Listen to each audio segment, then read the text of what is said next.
There's your play of the night right there. It's inside is Sabonis. A two-hand rip. A brilliant pass from De'Aaron Fox. KHTKAM Sacramento. KYMX HD2 Sacramento. Sacktown Sports. The Carmichael Dave Show. He's on the microphone when he's not on the microphone. He's playing a song, and when he's not playing a song, he's on the microphone. And then boom, with Jason Ross. No, he didn't. Yes, he did. Call or text at 916-339-1140. It's the Carmichael Dave Show with Jason Ross.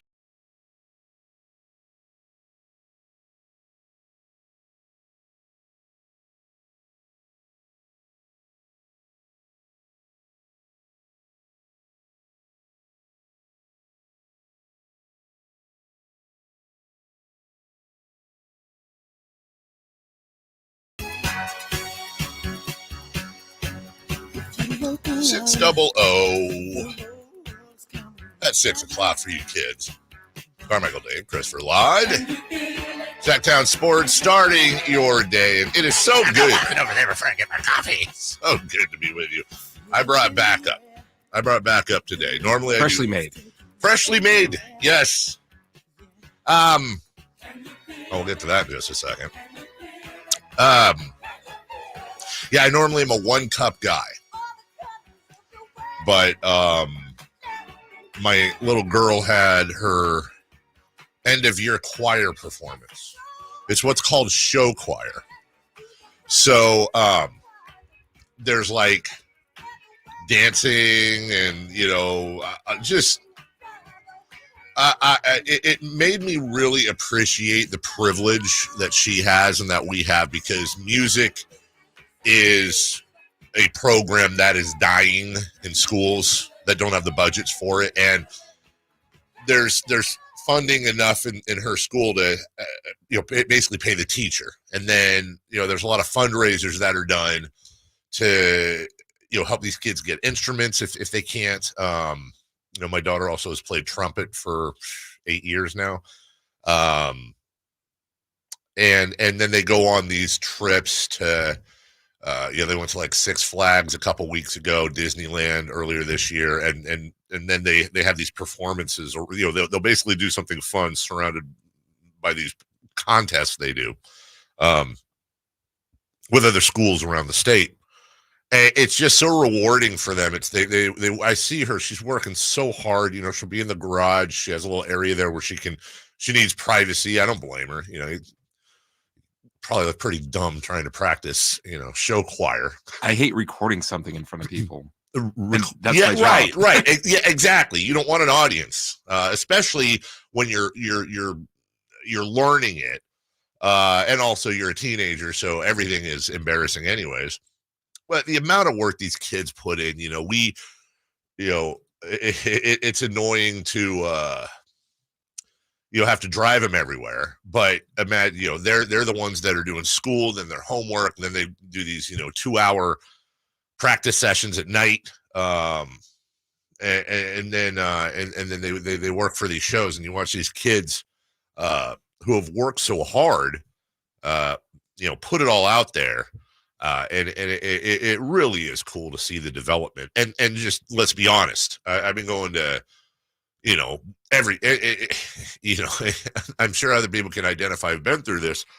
You go to performances from when your kids are in, like first grade or whatever, and it's super cute, and it's basically a photo and video session. But, look, little kids generally suck at performing. They're little kids. They're off key. They're all playing their instruments together. I remember her first performance, and it was like an Advil commercial where everyone's just, there's some kid on the drums going way too hard. The one kid whose parents forced him in there, so he's like on the triangle, like just not caring. And then anyone who's on a saxophone, trumpet, whatever, and you're just sitting there trying to not think of ways to off yourself the whole time. And then you see the development through the years where they actually, practice and learn and all that. And I know that, and I just couldn't help but think, watching, man, there are so many schools around the country that don't, they just don't have the funding for that. They don't have the ability to do that. And I feel bad, because it's super rewarding. And one thing the teacher does is every every performance they'll do like a modern song and do an arrangement. So like last night it was the one was a Creep by Radiohead. And just to give you an idea, this is Scala and Kalachny if you've never seen them. But they do that. I did. It's basically a choir that does a bunch of modern songs. So here's an idea. This isn't my kid. Just give you an idea of what it sounds like. Get my point. It's weird, right? But it's like the trailer to a horror movie. That's kind of where everything's going right now. That's the trend.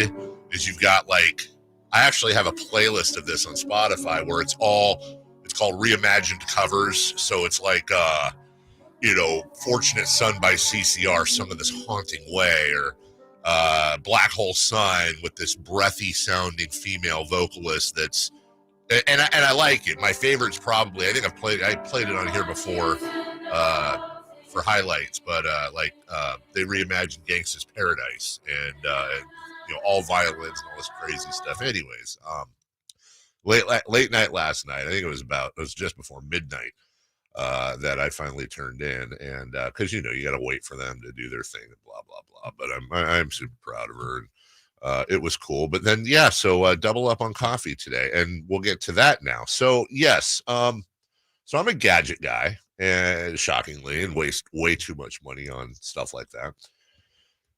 And I had wanted this coffee maker for a long time, and it's like this coffee maker that you pour the beans in, you pour the water in, and then it's got like this digital display on the front, and it makes like you hit a button, and it's got a little picture of the drink, and it makes like 15 different drinks. And it's got this little attachment on the side, and you pour milk, creamer, whatever you want, you attach it on the side. And let's say I want like a macchiato. So I hit macchiato, and it grinds the beans, and it does the espresso shot, and then it foams the milk, and then it drops the milk in there. So it's like an actual like Starbucksy type thing, right?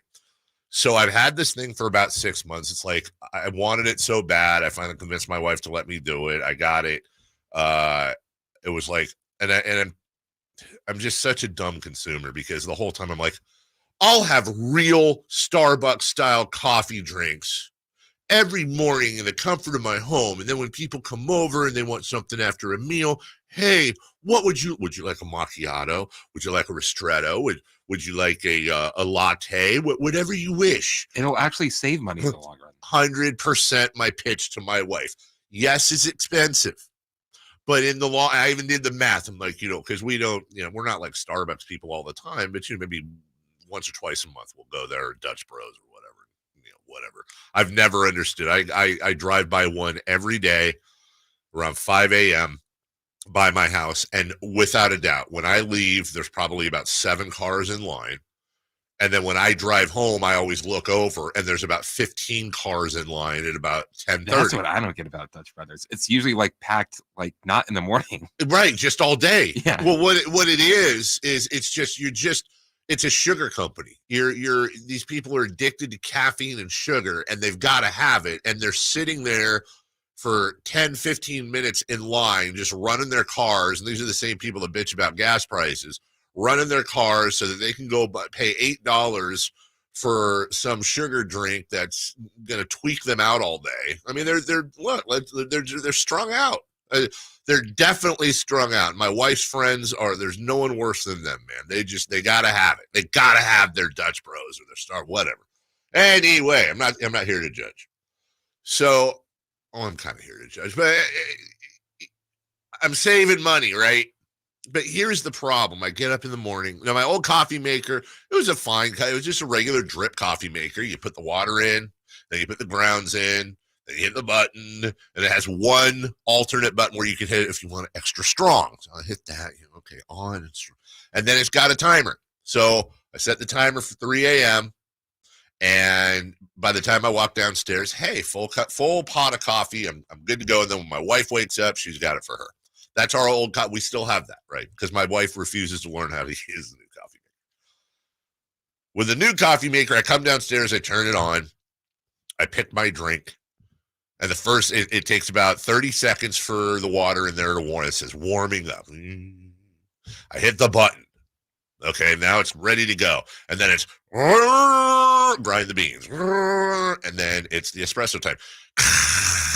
And then the espresso goes in. But because I do a double shot, it finishes the espresso and then ring for the beans for the espresso. And then the real loud sound is the foaming of the milk.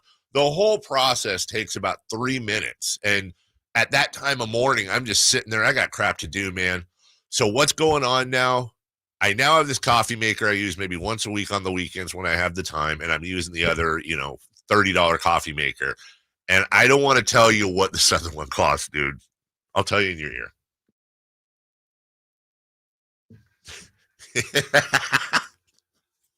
I know.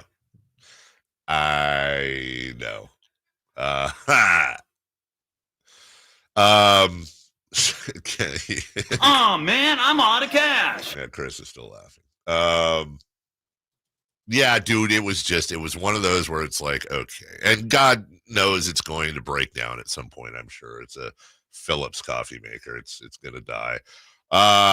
Kevin says, I can't believe Dave of all people doesn't have a Keurig. No, we did have a Keurig. It's like in the cupboard now. We have a Keurig.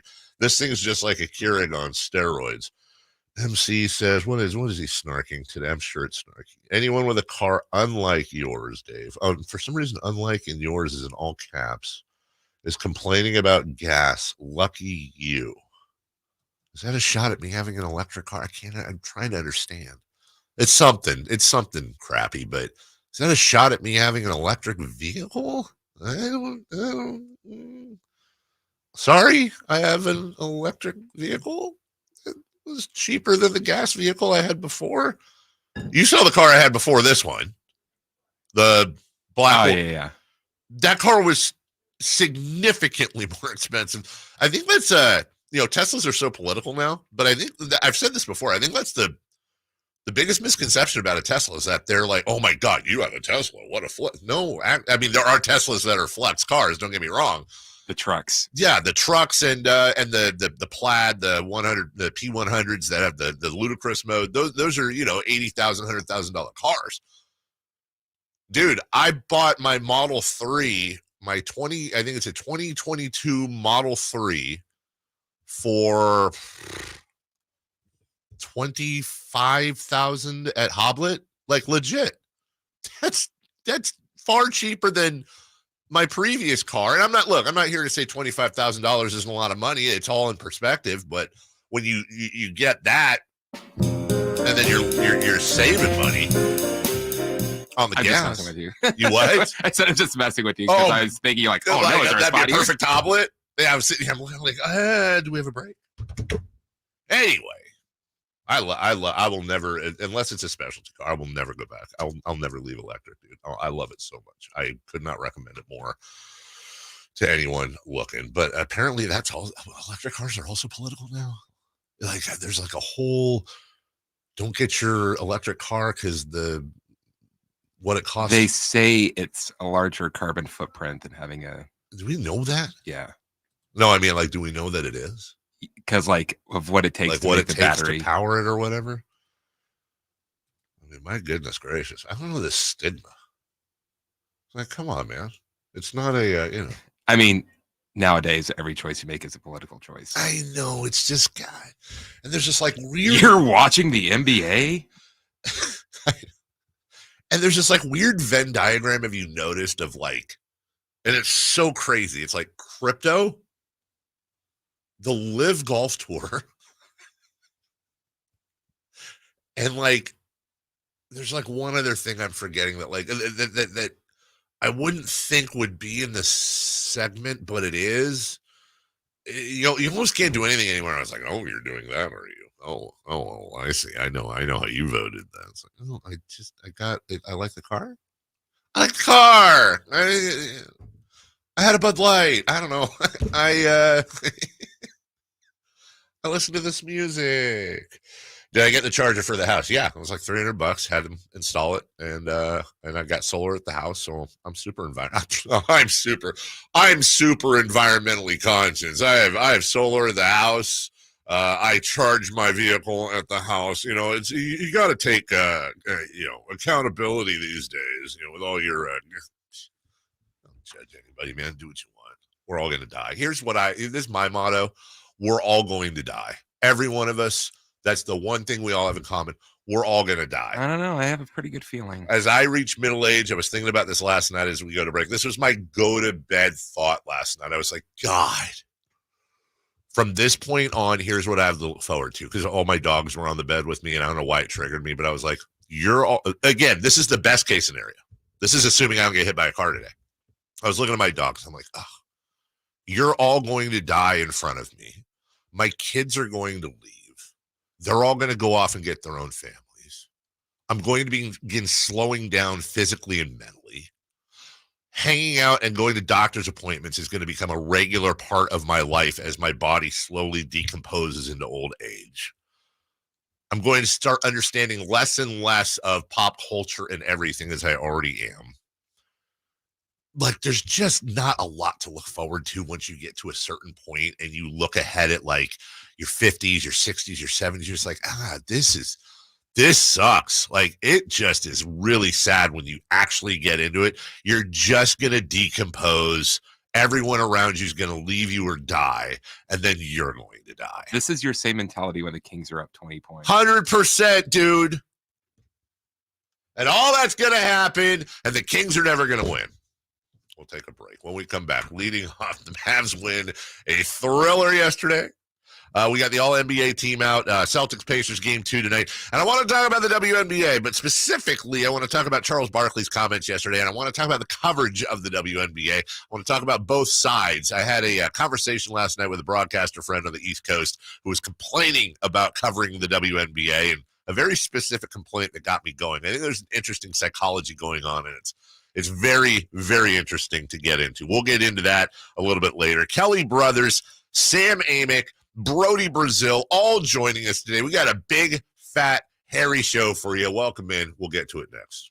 Subscribe to Sacktown Sports on YouTube and watch the Carmichael Dave Show with Jason Ross, Stiles and Watkins, and the Drive Guys. Live Monday through Friday from 6 to 6. Plus view archive shows and exclusive content. Subscribe at youtube.com/SacktownSports.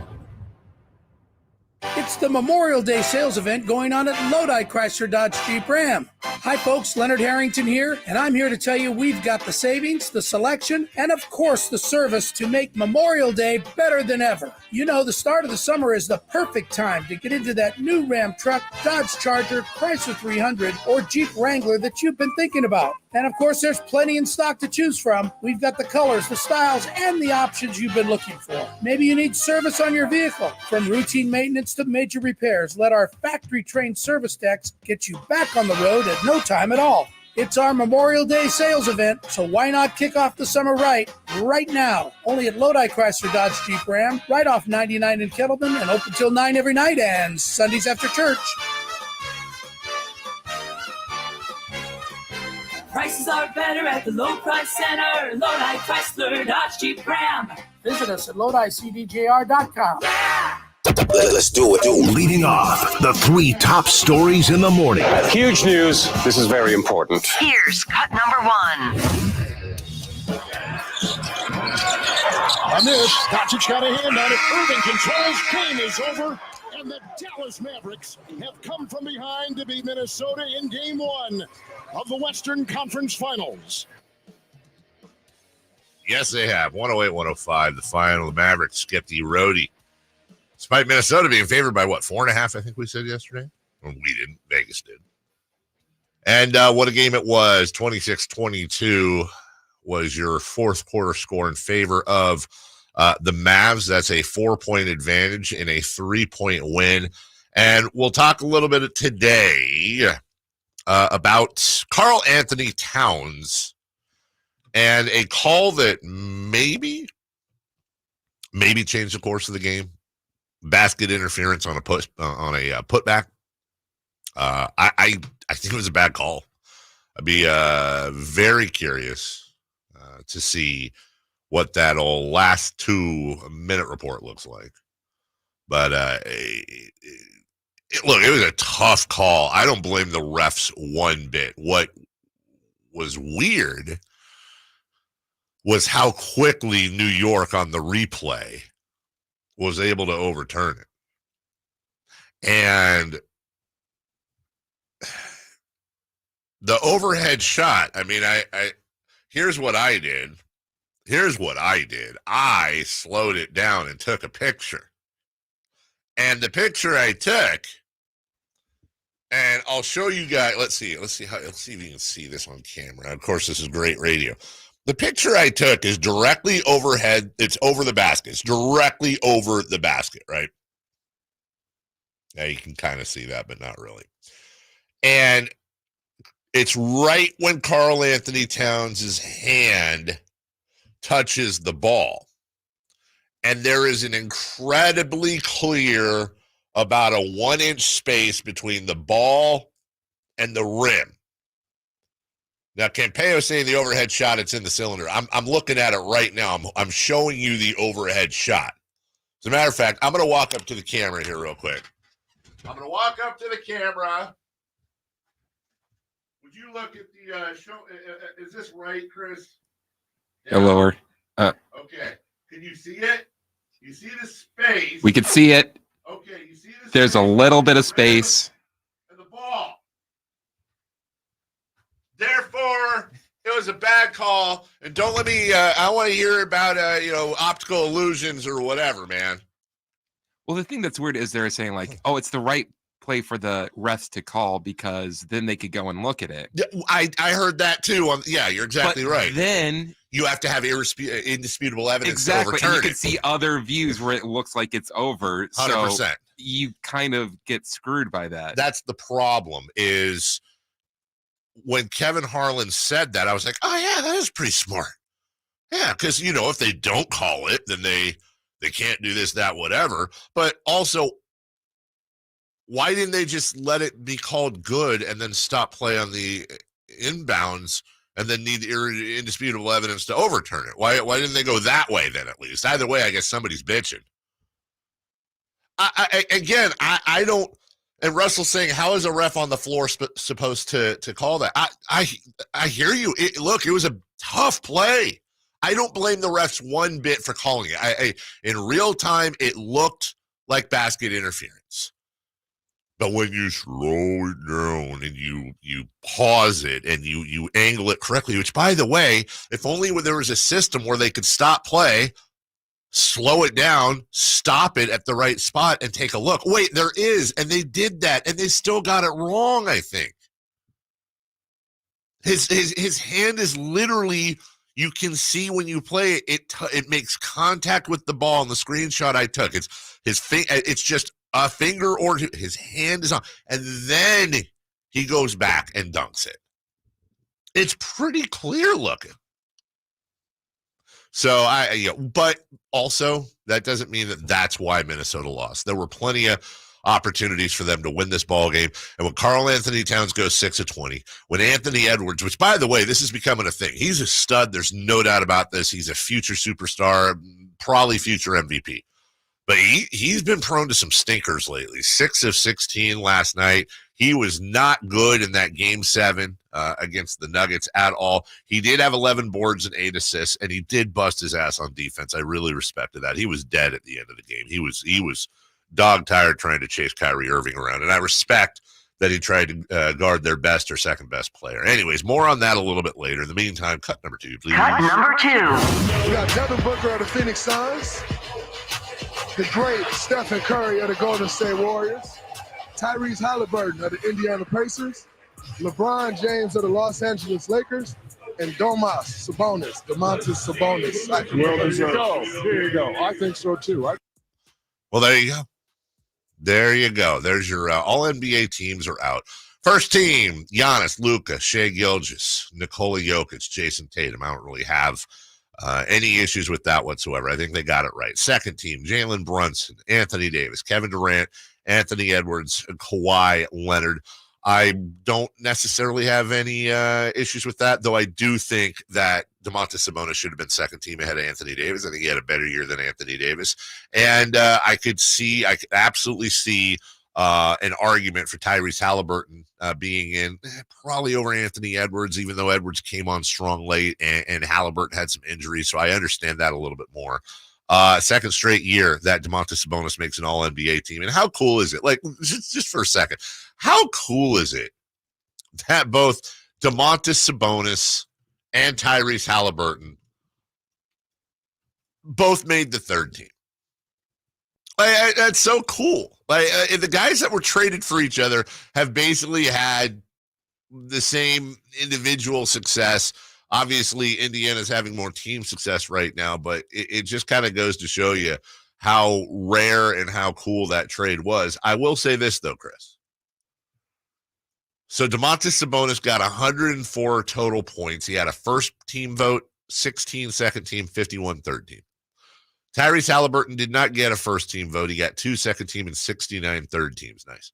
So their total points in the voting tally, Sabonis had 104, Halliburton had 75. By rule, that means we kind of won the trade. We got the better player. We got Everyone the better, agrees that he's the better player. 100%. Everyone, 104 to 75. That is a blowout. That's almost a 30-point win. That's a blowout in any game. And by the way, I didn't see Tyrese Halliburton getting any votes for the all-defensive team. Nope. Or defensive player of the year. Thank you. Real quick, cut number 3, please. Or we can go to break. What do you want to do? Cut number 3. There we go. Tatum trying to get free. Throw it in the corner. Brown fakes, fires up the 3. Bang! Bang! Jaylen Brown knocks down the 3 to tie the game.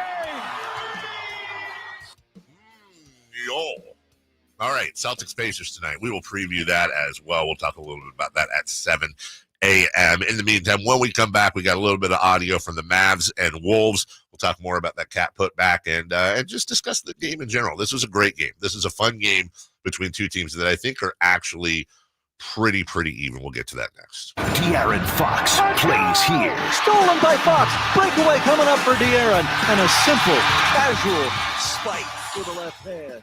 Kings lead by 3. Sacktown Sports is your proud home of the Sacramento Kings. Get the champagne ready. The NBA Finals are here. Welcome to the NBA Finals. Let's raise our glasses and our rings to the 2 phenomenal teams left standing. My goodness! Here's to high-stakes action, to thrilling moments we can't miss. He ties the game at the buzzer! And to crowning our next champion.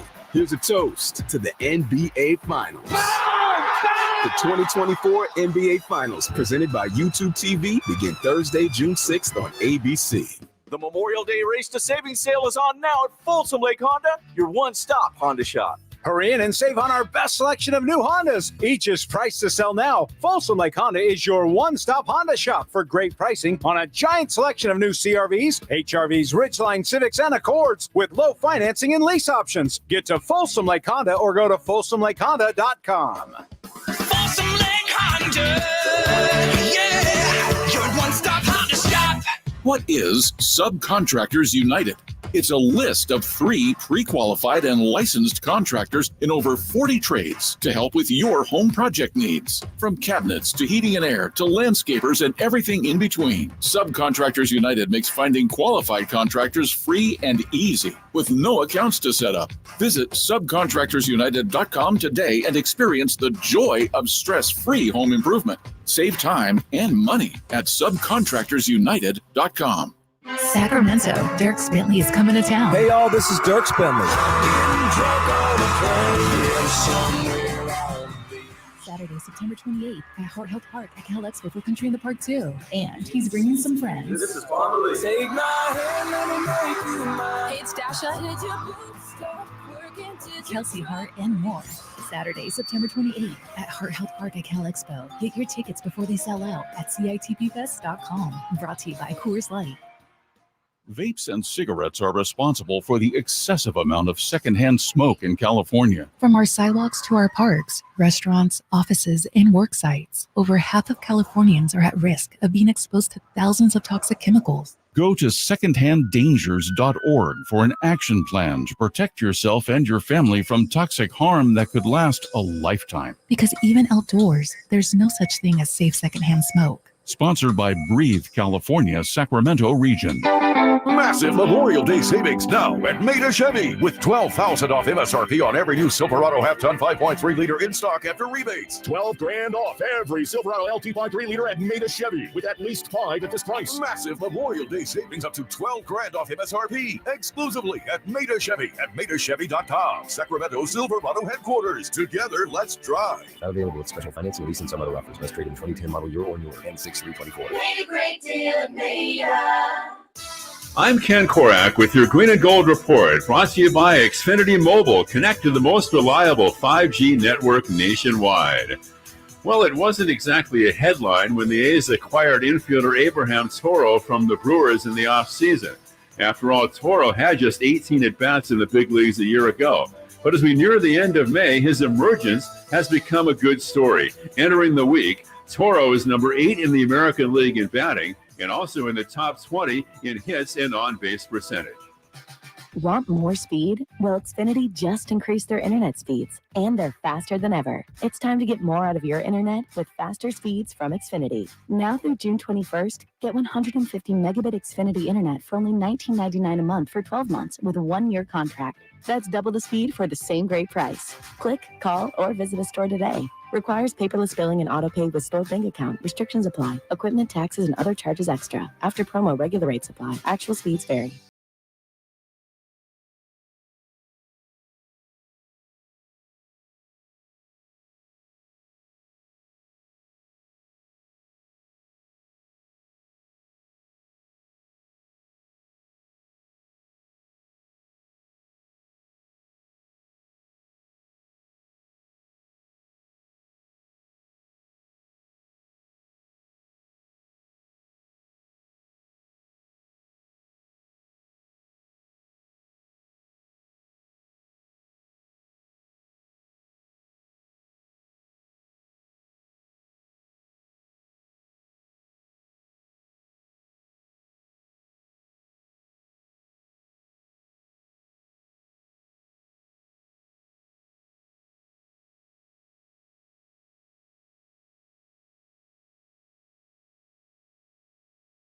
Waking you up with the best in local sports. They just make it interesting, you know? It's the Carmichael Dave Show with Jason Ross on Sacktown Sports. Hey, it's MC's birthday today.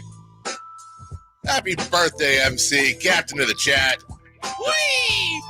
Pain in my ass. Happy birthday.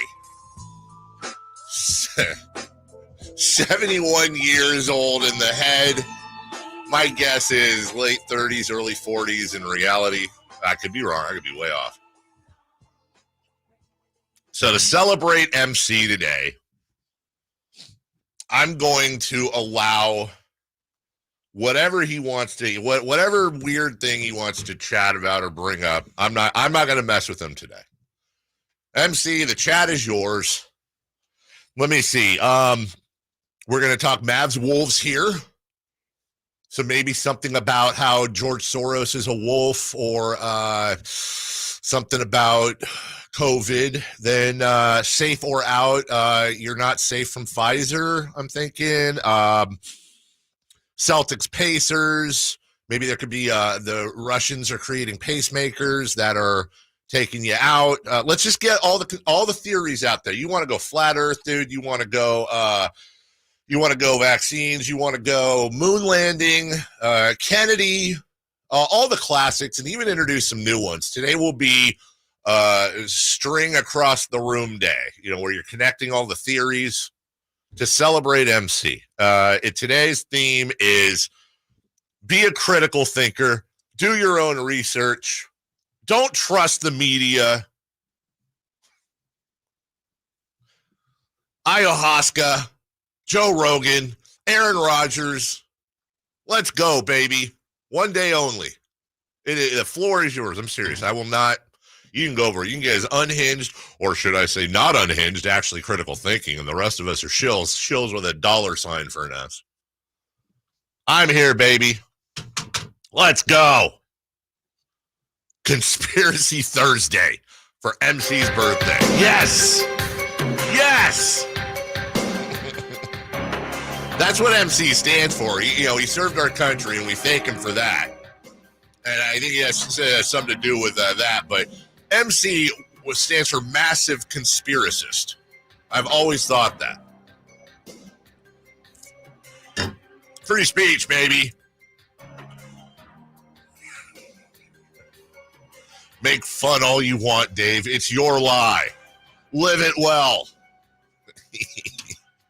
That's right.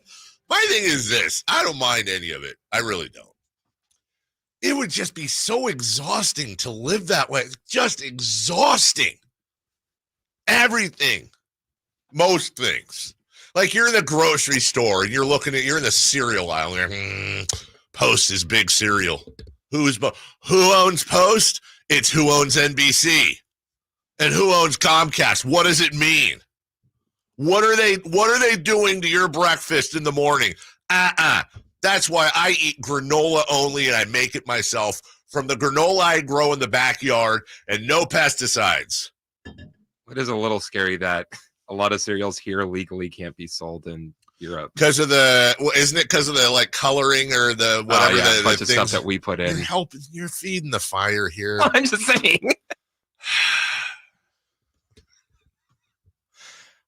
Yeah, he says Marine Corps. No, massive conspiracist. Come on, dude, get it right.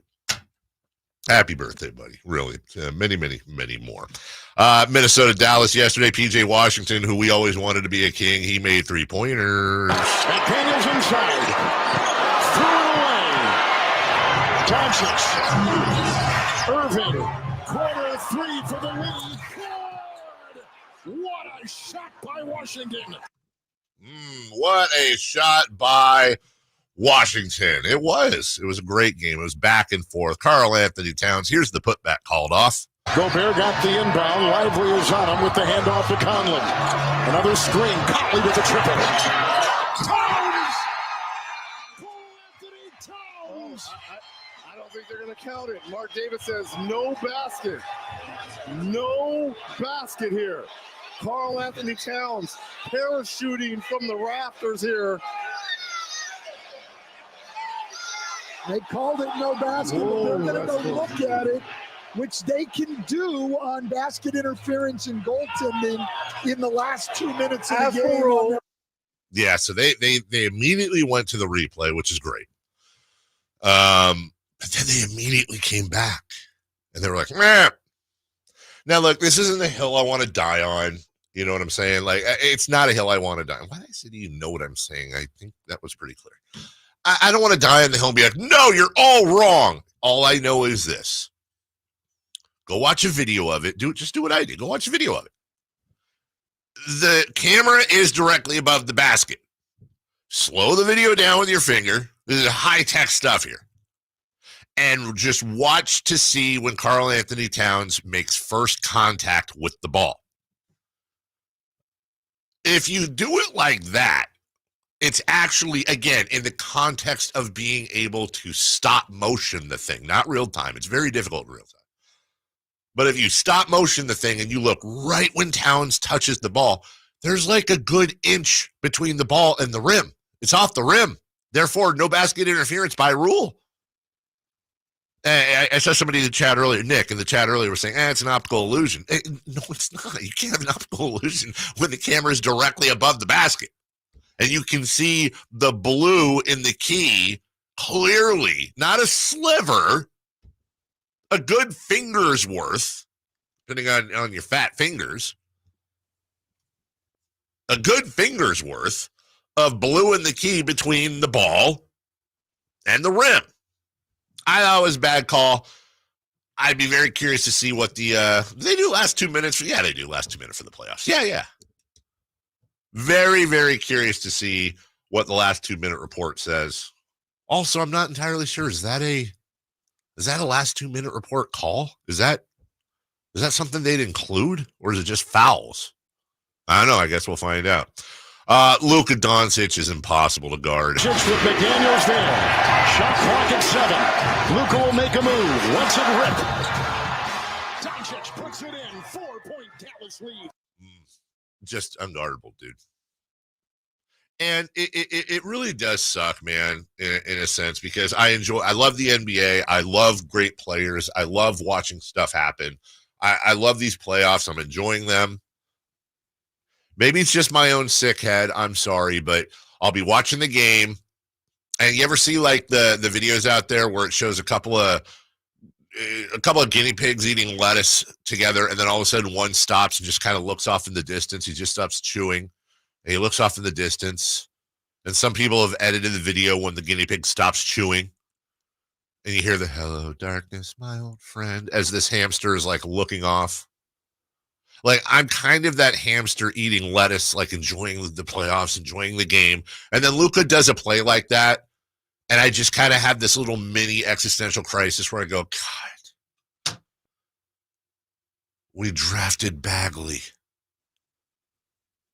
It really is when you think about it, and you probably shouldn't think about it. And I know it's easy to think about and go down that spiral. I'm not going to do it. But it really is just the life and times of being a Kings fan. There is maybe no tougher team to root for in sports. There might be worse teams from time to time, but I'm talking about over the years.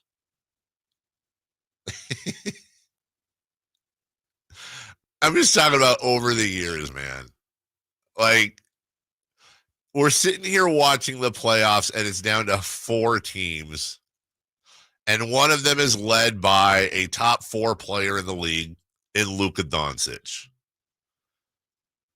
There was a list I saw yesterday I had to respond to because I love these arguments. They always piss me off in a fun way. And the guy was like, here's your list of untouchable players in the NBA. And he listed Wembanyama, Jokic, Luka, Shai Gilgeous, Giannis, Steph, and Anthony Edwards. And it's a pretty good list, but I generally disagree with him. I'm saying, no, that there's actually, in my opinion, I think there's 3 untouchable players in the NBA. Victor Wembanyama, Nikola Jokic, and Luka Doncic. And the reason I say that, by definition, you're not untouchable if you can be traded for. Now, I don't think Dallas is saying, I think if Dallas was offered either Victor Wembanyama or Nikola Jokic for Luka Doncic, I think they'd go, wow, that's as good an offer as we're going to get, but now we can't do it. I think if Wemby or Luka were offered for Jokic or to Denver, Denver'd say, nah, Wemby's too, he might get hurt someday. I don't know, probably not, but we've got the guy in Jokic, 3-time MVP, not trading him. And I think San Antonio, if they were offered Jokic or Luka, would be like, hey, look, that's a great offer, but we got the future here. This is our guy. This is our next Robinson Duncan. I'm telling you right now, if San Antonio offered Victor Wembanyama to Oklahoma City for Shai Gilgeous-Alexander, Sam Presti would say yes. Same thing with Milwaukee and Giannis. Yeah, I get they want Steph to end his career in Golden State. You're telling me that if Luka or Jokic or Wembanyama were offered straight up for Steph Curry, Golden State says no? Really? And as good as Anthony Edwards is and is going to be, again, I think Wemby, Luka, or Jokic pry him off. Therefore, there are 3 untouchable players in the NBA. And yes, Kings fans, De'Aaron Fox and Domantas Sabonis and Keegan Murray are not untouchable by that definition. I love Fox. I love Sabonis to death. San Antonio calls up and says, hey, we really want Sabonis. We'll give you Wemby. Okay, thank you. Moving on. Don't give them time to change their mind. That's a tough call. From the 916, Dave, we didn't draft Bagley, Vlade. I know, I hear you. But you know what? We did. Oh, God, now they're doing trigonometry on the chat because the ball was really over the rim. The stretches people will go to. It's overhead. The ball is over the basket. Go put a basket in between your legs today and find me an angle where the ball is above the rim, yet you can see a space between the ball and the rim. Like, just do that fun experiment at home and take a picture and send it to me, and I'll apologize to you. Well, you know, and also the Earth's orbit. We'll take a break. When we come back, federally mandated baseball segment, safe or out? We actually have some good questions today. Hey, I thought of those this morning. The Phillies, the A's, and Kevin Costner, safe or out next. The NFL's leading rusher plays here. The handoff to McCaffrey, walks in the end zone. Handoff to McCaffrey, takes it right down to the goal line.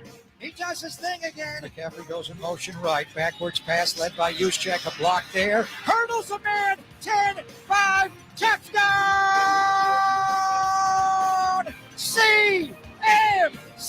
You can hear all of Christian McCaffrey's touchdowns on your home for 49ers football. Sacktown Sports. Hey, it's Carmichael Dave inviting you to make the switch to electric this spring and save big with American Energy. Stay ahead of those spiking energy bills this summer with up to $9,000 in rebates on a new ultra-high efficiency comfort system. American Energy is providing huge rebates from SMUD as well as spring specials by installing one of many incredibly efficient AC options available to you right now. Get rid of those fluctuating gas bills in the winter and switch to year-round all-electric with American Energy. Let them perform a free in-home energy efficiency analysis and see where they can help you save for the warmer months ahead. These guys are the best. Been serving the greater Sacramento area since 1981. A+ from the Better Business Bureau. Learn more by calling 916-520-9990. That's 916-520-9990. Call 916-520-9990 now. We just want to have enough money for retirement. And travel to visit our grandchildren. I understand. That's why at Fisher Investments, we start by getting to know each other so I can learn about your family, lifestyle, goals and needs, allowing us to tailor your portfolio. What about commission-based products? We don't sell those. We're a fiduciary, obligated to act in your best interest. So how do your management fees work? We have a simple management fee based on the value of your portfolio. So we do better when you do better. We appreciate that kind of transparency. We also check in with you regularly to keep you up to date on the markets and your portfolio. Well, what other services do you offer? As a client, you have access to resources on investing, financial planning, estate planning, Social Security, Medicare, and more. Wow. Sounds like Fisher Investments has everything we need. At Fisher Investments, we're clearly different. Learn more at FisherInvestments.com. Investing in securities involves the risk of loss. Sacramento sports fans, get ready to amp up your summer with the Sacktown Sports live events calendar. We've got a lineup that's awesome. First up, mark your calendar for June 8th when NF takes the stage at the Golden One Center. Visit livenation.com for tickets and get ready for a killer high-energy show. Don't miss music legends Daryl Hall and Elvis Costello with the Imposters on June 12th, and NSYNC and Backstreet artists Joey Fatone and AJ McLean on June 22nd. Two great shows coming in June to Thunder Valley Casino Resort. Then looking ahead to August 4th, get ready for the Outlaw Music Festival at the Toyota Amphitheater, featuring legends like Willie Nelson, Bob Dylan, and John Mellencamp. Presented by Live Nation. The Sacktown Sports live events calendar, your ultimate playbook for the best shows and events in town. Stay tuned to Sacktown Sports for exclusive updates and your chance to win tickets.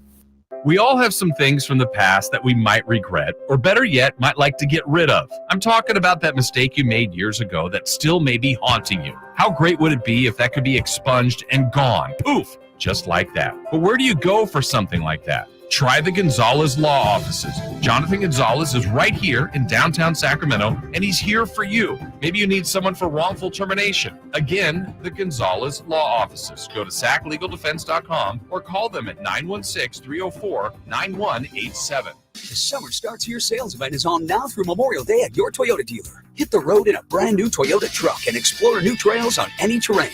The time is now, so don't miss out. Right now, get financing as low as 0% APR on 2024 Tundra Hybrid, or up to $2,000 cash back. Or check out the all-new redesigned 2024 Tacoma. Hurry, Toyota's Summer Starts Here sales event ends soon. Toyota, let's go places. Offer available for TFS to buyers with premium rated credit. Tundra Capstone models only. Excludes TRD Pro. N6324. Safe or out? It's time to go around baseball. 3 pitches, 3 swings. It's safe or out on the Carmichael Dave Show with Jason Ross.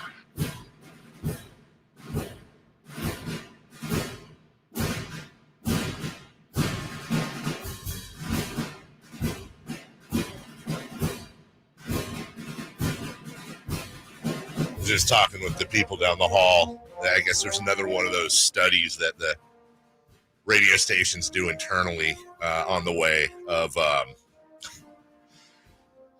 it's one of those things where like they have a focus group, and the last question's like, so how do you feel about Christopher Laud? Like, average, dislike? How do you feel about the content? What's your favorite part of it? What's your least favorite part? What do you wish you could hear more? But a lot of it is like host centric. And then they come and tell you whatever. But it's like, well, 84% of everybody say they don't like you. 51% say you're over the hill or you have a dumb voice, whatever it may be. Here's the reality. Generally, the studies go pretty well as far as like percentage of favorability. Like we do okay. But they could say like 81% of people recognize you and like you. But then it's like an 18% don't know who the hell you are, and 4% can't stand you and won't listen to the station. And you walk away thinking about this 4%, like wanting to talk to them and be like, hey, why? And if anyone ever who isn't in media is friends with people in media, if you ever wonder why we're all a little bit off, especially you're on camera or on air, people are all just a little bit off, it's because throughout your career, you're constantly being shown mathematically how much people love or hate you, and they can change their minds every single week. And then your bosses are like, hey, so let's work on your likability. I got told that once like 10 years ago.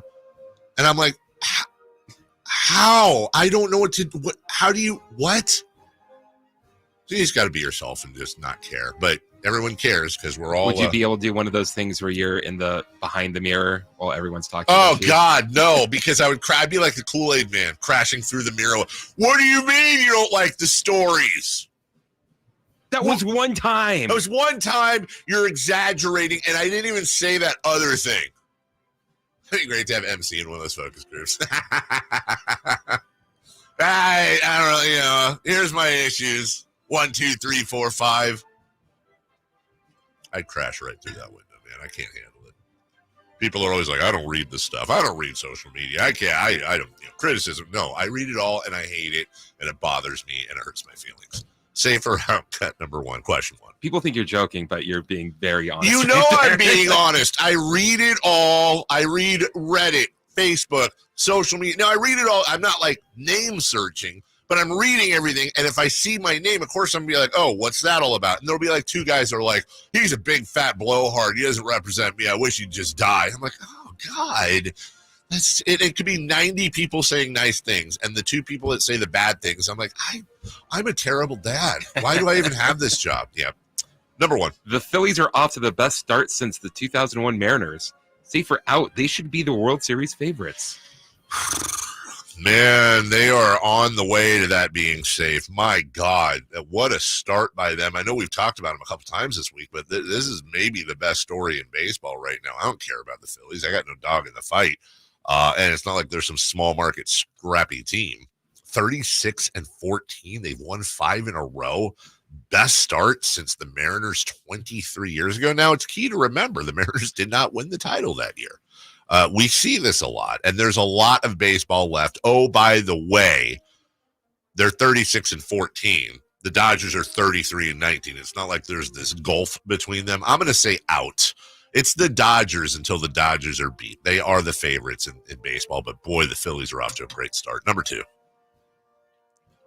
Oakland has lost 9 of 10 and sits 7 back of the wild card. Safe or out, they're dumping talent by the deadline. I think that's safe. It's just setting up. Oakland had a fun little moment. I'm sure they're going to have some, they'll put together a good week or 2 of baseball here, there, and everywhere.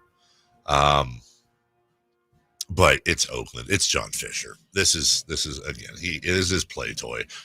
enjoy Mason Miller while you can, because if they get a great offer, blah. Number 3, please. Kevin Costner remains the king of baseball movies. Safer out. Baseball is the best movie sport. Yeah, I think that's safe. Thinking about that, because Kevin Costner's got this new like Western thing we were talking about, and I think it's about. I would like to see a Kevin. Honestly, in the world of sequels we talk about, there could be a Bull Durham 2. There really could be an actual cool story, Bull Durham 2, where he retires. Maybe he and Susan Sarandon get married, or maybe they don't. He gets into management, and now we saw him kind of be a manager for Nuke LaLoosh in Bull Durham itself, and the story was the coming of age for Kevin Costner in a sense, where he had to pass the torch and realize he was never going to make the major leagues again. Well, what about now? This is his chance to make the major leagues as Crash Davis, and him going through all of that, plus juggling like a family and all the adult stuff as he had to grow up. I think there could be a cool sequel there if it was done right, because that's like redoing the John Tesh song like we talked about yesterday. Like, it's got to be written by good people. It can't be some crap like I'm sure Happy Gilmore 2 is going to be on Netflix, which we all will still watch. We'll take a break. When we come back, Celtics-Pacers game 2, all NBA, and no De'Aaron Fox on that list. Did he get robbed? We'll talk about it next. The only place you'll find Kevin Herter is Sacktown Sports. Herter's open, steps into 3. He's got the triple. Hey, Sacramento, it's Kevin Herter, and you're listening to the home of the Sacramento Kings, Sacktown Sports. Your local sports leader. I didn't ask to be thrown in the streets with nowhere to go. I didn't think I'd survive. But I did ask for help, and Covenant House was there for me. 1 in 10 young adults will experience a form of homelessness this year. For these kids who didn't ask to be put in this unthinkable situation, Covenant House is there. Covenant House helped me break the cycle of homelessness in my family. They gave me the love that I needed. Over 2,000 young people will sleep safely in a Covenant House bed tonight. When youth who are experiencing homelessness have a hot meal, a safe place to sleep, medical care, and love, they can overcome heartbreaking challenges and have a brighter future. They just really genuinely just wanted to help me succeed, and I'm succeeding. I'm a speaker, I'm an author. Covenant House really helped me and really helped mold me into the woman I am today. If you or someone you love is asking for help, go to safeplacetosleep.org today. Sacramento weather is brought to you by Folsom Lake Kia. I'm Tamara Berg in the KCRA 3 Weather Center. Your Thursday will include a nice and cool start with temperatures in the 50s this morning. For the afternoon, we're under mostly sunny skies, and temperatures won't be as warm as yesterday. Expect highs in the low to mid 80s. Get the latest forecast on the KCRA 3 News and the KCRA 3 app. It's Folsom Lake Kia's Memorial Day sales event. Save on new Kias with low payments and low finance rates and 0 down deals on approval of credit. Shop Folsom Lake Kia in the Folsom Auto Mall and tell them Coach Doug Christie sent you. At Ashton & Price, we get injury victims to yes. Experience, yes. Ashton & Price has been around for over 25 years. No more insurance companies? Yes. Our clients focus on getting better, and we handle all the rest. Results? Yes. We've collected over $100 million for injury victims. No fee until we win? Yes. Our clients pay nothing until we win. Ashton & Price, the best at getting to yes.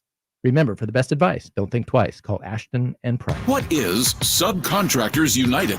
It's a list of 3 pre-qualified and licensed contractors in over 40 trades to help with your home project needs. From cabinets to heating and air to landscapers and everything in between, Subcontractors United makes finding qualified contractors free and easy with no accounts to set up. Visit subcontractorsunited.com today and experience the joy of stress-free home improvement. Save time and money at subcontractorsunited.com. Get in the zone, AutoZone. Welcome to AutoZone. What are you working on today?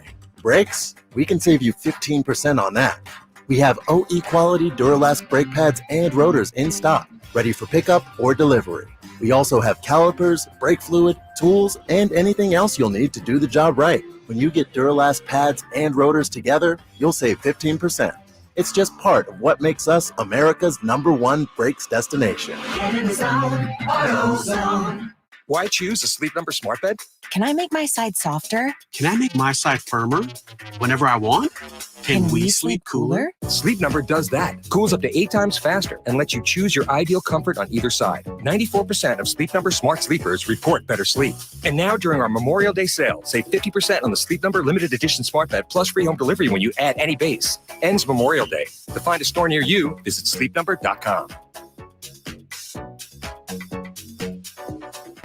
Carmichael Dave here. You know Memorial Day's right around the corner. That means outdoor parties, barbecues, and family gatherings. Now my friends at Amy's Outdoor Living on El Camino near Watt and inside the new Amy hardware store in the El Dorado Town Center, they're bursting with beautiful, comfortable outdoor furniture. Now, through Memorial Day, they're going to pay the sales tax on all in-stock patio furniture. We're talking great brands like Kettler deep seating sets, Jensen Outdoor, indestructible Polywood Adirondack chairs, and umbrellas. Now, you all know Amy's. It's your barbecue headquarters, and this year they have 2 of the newest, hottest brands, those beefy Rectech grills and affordable Napoleon grills. And, of course, they still carry the great brands like Traeger, Weber, and Big Green Egg. The sales tax is on them now through Memorial Day on all in-stock patio furniture. Amy's Outdoor Living on El Camino near Watt and inside Amy Ace Hardware in the El Dorado Town Center. You're ready for a perfect summer on the lawn. But wait, there are weeds, brown spots, and mosquitoes everywhere. It's time to call True Green. Get the best deal of the year and save over $200 when you bundle annual lawn care and mosquito plans. So all you have to do is water and mow. Hurry, offer ends May 28th. Visit truegreen.com for the best lawn at the best price. Guaranteed. Restrictions apply. So you just used bug spray in your home. Now what? Well, between the waiting and waiting for things to dry up and keeping your family away from the mess, it hits you. You could have used Zevo. Unlike other bug sprays that stick around, Zevo goes from kill to clean in seconds. Plus, it's safe for use around people and pets when used as directed. Zevo, people-friendly, bug-deadly. Happy Memorial Day. And you know what that means? It's time to save. We're talking to Chad Hoblet Dodge, Chrysler, Jeep, Ram, and Woodland. What's happening for the Memorial Day sales event? Right now, you can save up to $11,000 off MSRP on almost every new 2024 Ram truck we have to offer. That means 1500s, 2500s, 3500s, tradesmen's, bighorns, Laramie's, limiteds, and even Longhorns and Rebels. You pick. That means you can get a brand new 2024 Ram truck starting at only $36,995. Wow, $11K off almost every Ram truck you have is pretty impressive. And it's not just 1 or 2. We have dozens at this discount, but they won't last long. Search, select, and save through our whole inventory at HobletDodge.com. Unbeatable prices, unbeatable selection. Nobody beats Hoblet, period. Up to $11,000 off MSRP on all new 2024 Ram models in stock, excluding TRX. Total net savings includes all applicable factory rebates, including $500 first responder cash or $2,000 Chrysler Capital bonus cash. Not everyone will qualify for all rebates. $36,995 on 2024 Ram 1500 Bighorn quad cabs. Net price after $3,000 factory rebates. Sample VIN 194883. At least 3 this net savings. See dealer for details. KHTKAM Sacramento. KYMX HD2 Sacramento. From the Power Business Technology Toshiba Studios, your new home for 49ers football in the 916. Sacktown Sports. The Carmichael Dave Show. He's on the microphone when he's not on the microphone. He's playing a song, and when he's not playing a song, he's on the microphone. And then boom, with Jason Ross. No, he didn't. Yes, he did. Call or text at 916-339-1140. It's the Carmichael Dave Show with Jason Ross on Sacktown Sports.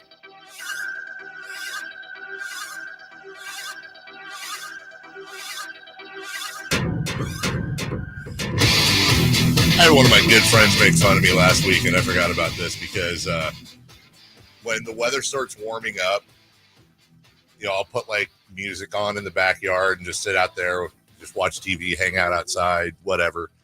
And usually when it gets around dusk, I just naturally, I'm a very limited jazz fan, not Utah, but the music. Like, I don't know anything about jazz. Like, I know Miles Davis is great, and, you know, I know the names and stuff. But, like, my favorite jazz artist is a guy named Joshua Redman, who I don't know if anyone's heard of him outside of jazz fans. And I always put on his album Passage of Time, which just I love. And I'll put on, on Spotify, you can do like Sounds Like and put that on. And he was killing me for liking, like, nobody likes jazz except like 70-year-olds. And I was like, is that true now? And I mean, there's different kinds of jazz. There's like Muzak jazz, elevator music jazz.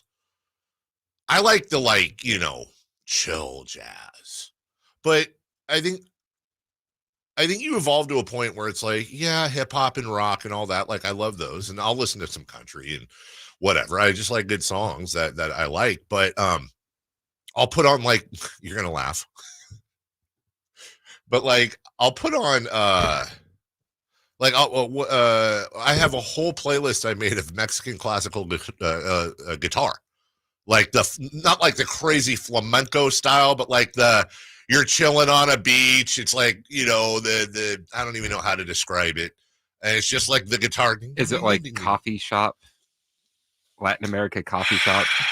I never liked the stuff with singing. Like, I just want the guy playing the guitar, and you feel like you're walking a beach in Puerto Vallarta, and there's a fair going on, and here's a Ferris wheel in an ocean, and I don't know. There's a thing that I've been doing when if I'm reading a book and like where it takes place or when it takes place, I'll try and find an instrumental version of that to listen in the background. Yeah, this is a good one. So Quentin Tarantino wrote the book Once Upon a Time in Hollywood. Yeah. So I was able to find radio stations from LA at the time, like in a whole hours of the show.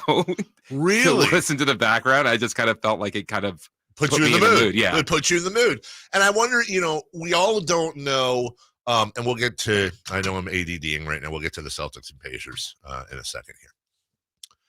You never know what's outside your own bubble in certain things. I do that and I go, is that weird that I listen to like these random types of music, or do other people, does everybody do that? You remember on the old night show, were you on the old night show when we had the big argument about wiping? What? You'll remember this if you were. I don't know how it came up, but it was about wiping. And somebody called in and was like, yeah. And then I stood up to wipe and I hit my head and I was like, hold on. And it caught my head. I went, wait, what do you mean you stand up to wipe? He's like, oh, dude, when I wipe, I stand up. And maybe you weren't on the show then, I did not remember that. Okay, then you weren't, because you would, because it was basically 2 hours. This was like around 10 o'clock. It was 9 to midnight. It was like 10 p.m. And I swear the rest of the 2 hours was almost entirely, I would say about 30 to 40% of the people that called up were like, yeah, I stand. Why wouldn't you? That's weird. And I'm going through the whole trigonometry of why you sit and lean. And if you stand, you're basically a serial killer. But I also learned so much from that show. And I know it sounds like immature toilet humor, but that's not my point. My point is, how would you ever know that? Maybe if you're in the military or something where everybody's going next to each other and in that environment. But let's be honest, when you're in the bathroom, you're by yourself. You don't know what the world's bathroom habits are. And then when somebody says, yeah, I stand, I go, what are you talking about, you alien? What are you doing? There is a weird thing of when you do something that everyone else has an idea of it, but you do it completely different. And then someone you'll say that and someone wait, what? What are you talking about? How does that work? And how do you don't know that if you don't talk about it, but who talks about nobody talks about that. I put the milk inside the cereal box and then I pour it. Oh, wait, what? Oh God, dude, no. I know we did do a thing on that where it was like, there are people in this world that pour the milk and then the cereal. And it's like, bro, you murder animals, I think. I'm 90% sure of that. Pouring the milk before the cereal? Cereal, topping, honey, sugar, whatever you're doing, then milk. Wait, what if you're going for seconds? What do you do? Well, the milk's already in there. Yeah. So you pour the new cereal on top of the remaining milk and then augment the milk that's already in there. Yes. But it's also like brushing teeth. Toothbrush, run it under water for a second, then toothpaste, then a little bit of water for a second, then I brush. I'm pretty sure there's a lot of people that do things differently than that. But that's my thing. But how do you know what other people do? Celtics Pacers game 2 is tonight. That will be on ESPN as we continue to pre-mourn the loss of Inside the NBA. This will be ESPN coverage, of course, so that's why Inside the NBA is on location in Minnesota and eventually in Dallas. Game 1 was fantastic. We can get an entire series like we can game 1. That would be fantastic. However, Vegas does not believe that's going to happen. Vegas believes that was a fluke. Vegas has the Celtics favored. Well, I just kind of gave it away, actually, by saying that, so we won't even do the guessing game. Boston's favored by 8.5 in tonight's game, which I find kind of rather high. But tis what it is. I just hope, and I think on everybody's behalf, I hope we just get a good game. Watching Tyrese Halliburton just being featured in all of these, leaders of the NBA, future superstars. Like I saw a whole montage on him yesterday during a commercial. And it's like I said in the last segment, you can't help but watch that and go, he was a king. And, not trying to revisit the whole thing. You guys know how I feel about the trade, but just seeing that, of course, you're going to get a little FOMO. It's okay to have FOMO. It's okay to have the whole fear of missing out because the Kings didn't make the playoffs, and Tyrese Halliburton and the Pacers are 8 wins away from winning a championship. They're on house money right now. It does not matter. They could get swept by the Celtics, and this was still a fantastic team, and their offseason is going to be filled with all kinds of excitement. Whereas this offseason is being filled with all kinds of trepidation and worry. I know there's been a lot of hustle and bustle and talk yesterday. James Ham, who's covered the Kings for years, wrote an article about, amongst other things, Mike Brown's,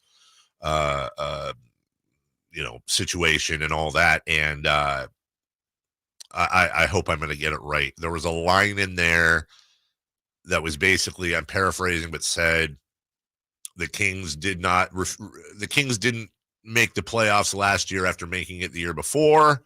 And that didn't sit well with ownership.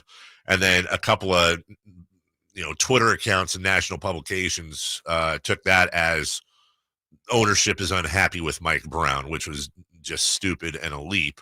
And that's not what James said. And of course, it's not going to sit well with ownership. Well, missing the playoffs actually sat very well with ownership. No, of course it's not going to sit. It didn't sit well with fans either. It didn't sit well with Mike Brown or the players. Nobody liked missing the playoffs after making them the year before. But now there's this big thing about, is Mike Brown on the outs? Hey, go to this team, go to that team. I will tell you this.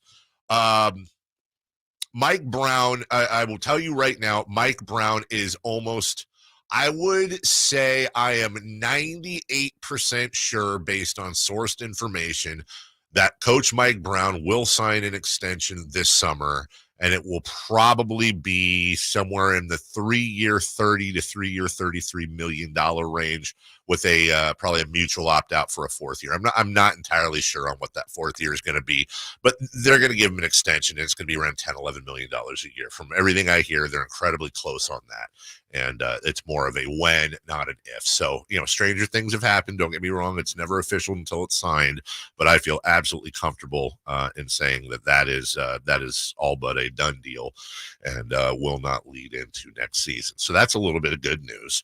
When it comes to the All-NBA, getting back to that real quick, it really did kind of tickle me that not only did Domas make the 3rd team, although he probably should have been 2nd, but you had that 3rd team consist of Devin Booker, Steph Curry, LeBron, Tyrese Halliburton, and Domantas Sabonis. That's pretty good company to be in, and the fact of the matter is there's 2 current or former Kings that are on that list, and Halliburton and Sabonis being traded for each other just makes it kind of that much more fun. Like I said, the first team of Giannis, Luka, Shea, Nikola, Jokic, and Jason Tatum, I think they nailed that. I don't really have any issues with the second team, other than I probably would have subbed Anthony Davis for Domantas Sabonis. I just would have switched them. That might be purple glasses, but I think Sabonis had. Again, you lead the league in rebounds. You're 6th in assists. You score 20 points on 60% efficiency, and you basically had the same year the Lakers did. That's a better year for me. I truly think they had a better year. No De'Aaron Fox. He did get some votes. No De'Aaron Fox. And that's interesting to me. You got a guy who led the league in steals, averaged 26, 27 points a game. That's unfortunate. And it makes me wonder, too, and we might get to this a little bit later, but when you're looking at, like, for example, the all-defensive teams, I wonder if those should also be, you know, how we said for the first team, all-NBA, make it positionless, so that way Embiid and Jokic can make it. I wonder if they should switch that for the all-defensive team, because there's just such a big man bias. I honestly believe if you lead the league in steals, you should automatically be all-NBA first team. I think if you lead the league in steals, like if you lead the league in block shots, odds are you're going to be on the all-NBA first team defensively. And it is an absolute fact to me that a steal is better than a block shot. It is. And we explained this last week, I think. 100% of the time when you steal the ball, you have possession. 100% of the time, the other team has possession, you steal the ball, you have possession. That is the true definition of what a steal is. How many times do you see a shot blocked and it either goes out of bounds or it goes back to the other team and they retain possession? By fact, a steal is better than a block. I'd rather have a guy with 5 steals and 5 blocks any day of the week. Now, we can argue as to whether or not blocks are a better thing overall because it alters shots, and maybe a guy doesn't block a shot, but he alters a shot, or somebody doesn't want to go inside, and that's not going to happen with a steal. I get that. It's a fair argument. It really is a fair point. But how can you lead the league in steals and not be on an all-defensive team? Not even the second team, the third team? And I think a lot of that's just narrative. We're going to talk with Sam Amick about that at 8 a.m. Kelly Brothers will join us at 7:30. We have a big business, huge show for you. It's almost like the entire show went to upsizematters.com. It is. It's almost like. Hi. Let's talk about my good friend, Dr. Jack Friedlander, Dr. Joel Pash, Dr. Jack in San Francisco, Dr. Jack in Roseville, Dr. Jack in David, Dr. Jack in Roseville, Dr. Joel in San Francisco. UpsizeMatters.com. Let me do the read right. Look, it's your business what you do and what you don't do. I'm not here to offend anyone, and I'm not here to call anyone out. I'm just simply saying, hey, here is a service and a product from somebody I trust that I've known for years. You remember Dr. Jack Friedlander, NorCal Laser Lipo. These are doctors. These are not snake oil salesmen. They're actual doctors. And this procedure is non-surgical. Like Dr. Jack's a surgeon. This is a non-surgical procedure. It's something that can be done on the same day as your free consultation. You're in and out. And there's people, Dr. Jack would tell me all the time, we'll go to lunch, he'll say, yeah, I got people. He had one guy fly in from, I think, Ohio that regularly has this done, people coming up from Los Angeles. And it's just simply circumference is a big deal to a lot of people. And if that's something you're lacking or if you just want to increase it, upsizematters.com is where you go. Get your free consultation. Get in there. Find out if it's for you. Go online. Check everything out. That's it. That's simple. That easy. It's a service for you that's incredibly private, incredibly confidential. Make it happen, Cap. UpsizeMatters.com. That's UpsizeMatters.com. Get your girth on. 30-second break. We'll return 3 for Madness before we get to Kelly Brothers at 7:30. All that right after this. Did you miss any part of our live local shows? Don't worry, you never have to miss them again. Check out sacktownsports.com and search our podcast page and play our shows when you want. The Carmichael Dave Show with Jason Ross, Stiles and Watkins, and the Drive Guys. Plus, other podcasts like Return of the Empire, Return of the Roar, the Stingers Up podcast, and Golf to Go with Frank LaRosa. They're all available right now on sacktownsports.com. 3 questions, 3 answers. It's 3 for Madness on the Carmichael Dave Show with Jason Ross. Here's question 1. All right, again, Kelly Brothers in 12 minutes. Good at business. He is. Went on his podcast earlier this week. We'll talk about a little bit about that. That releases, I think, tomorrow. In the meantime, Christopher Lott, 3 for Madness. Jason Ross on vacation. He'll join us Monday. Question 1. Should the defensive first teams be front and backcourt voting? Yeah, I think so. I do. I think it's lazy to just go, here's your big men. Here's your big men, and that's your first team. And then the second team is, a lot more guards. It's just lazy. I'm not trying to say, it's undeserved or anything like that. I just think, we saw Marcus Smart win it recently. That was really awesome, but that is a complete outlier. When you look at the voting, Rudy Gobert was 1, Victor Wembanyama 2, Bam Adebayo 3, Anthony Davis 4, Herb Jones, who's not a center but is still bigger, 5, and then you get to Jrue Holiday 6, Shai Gilgeous 7th, Derek White 8th, Caruso was 11th, Jalen Suggs, who got 1 Defensive Player of the Year vote, but ended up making, I think, the all-defensive third team. It's just, I just think it's lazy. Like, you've got your outliers like Gobert and Wembanyama that are true blue big men, defensive goalie stoppers. They're in their own category, and I appreciate that. But other than that, if you gave me a choice between an all-defensive big man and an all-defensive wing, give me the wing, just in reality. Think about how few and far between. Like, dude, if you're tall and you can move, you can block shots. But think about who are the best players in the game. So many of them are right around that wing area. Think about the Jrue Holidays of the world, the Marcus Smarts of the world, the Mikal Bridges of the world. Hell, Keegan Murray's getting there. And the work they have to do, as opposed to, and again, no offense to the big men, but let's be honest. The big man's just kind of patrolling his little area in the key, near the key, and then somebody drives and, oh, hey, let me go block the shot or alter the shot.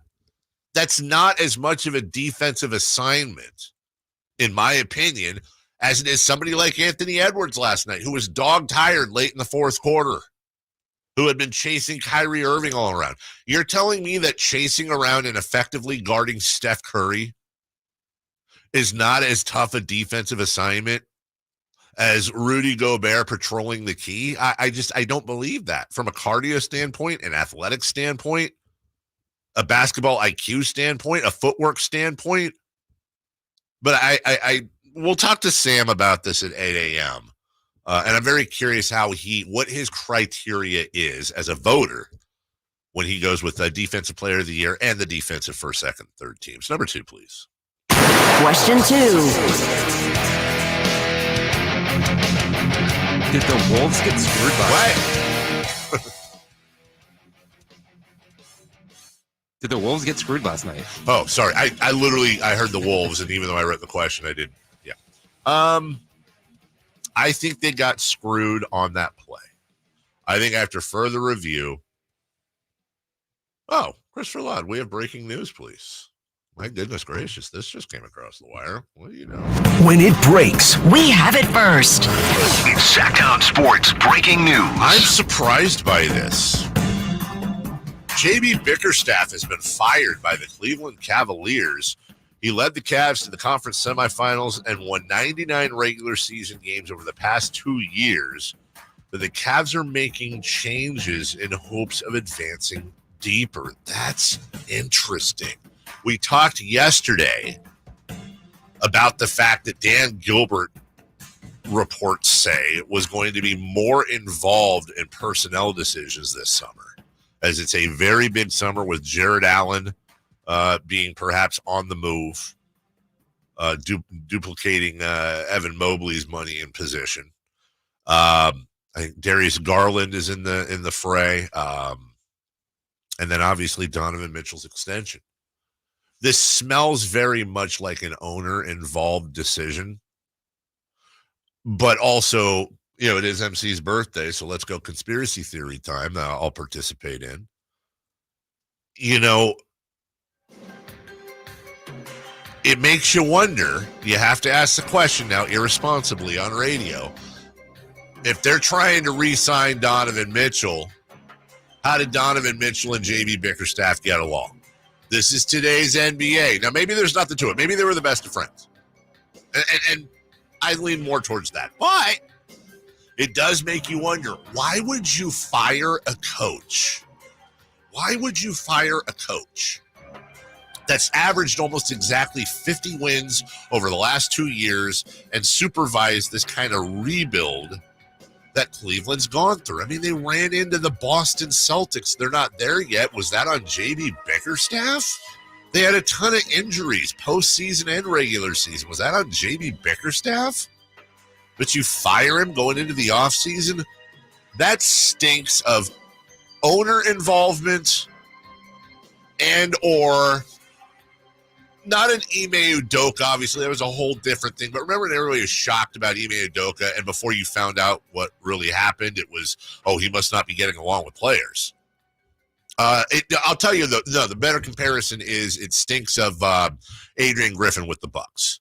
The results were there, but there was something behind the scenes with the players. From a result standpoint, J.B. Bickerstaff has no business being fired. No business being fired whatsoever. There's going to be a lot of stink about this today. That's one I didn't see coming. And we'll have Sam on. Again, great day to have Sam on. We'll talk to him at 8 a.m., and I'll pick his brain and see if maybe there's something there. And Sam, most likely, being a journalist with a capital J, isn't going to want to speculate unless he has real solid info on that. I don't necessarily expect Sam to know the ins and outs of the Cleveland Cavalier locker room, but he surprised me before, and we'll talk about that at 8 a.m. All right, number 3, please. Question 3. If Inside the NBA keeps everyone but Ernie, who could take that spot? Okay, first and foremost, you let's be clear. You can't replace Ernie Johnson. He's irreplaceable. So just get that out of the way. That's not the question. I specifically did not say who replaces Ernie Johnson because there's no replacing him. What I'm saying is if Ernie Johnson, as he said, doesn't leave Turner and Turner loses the NBA, that leaves NBC, Amazon, ESPN, that's who's got it.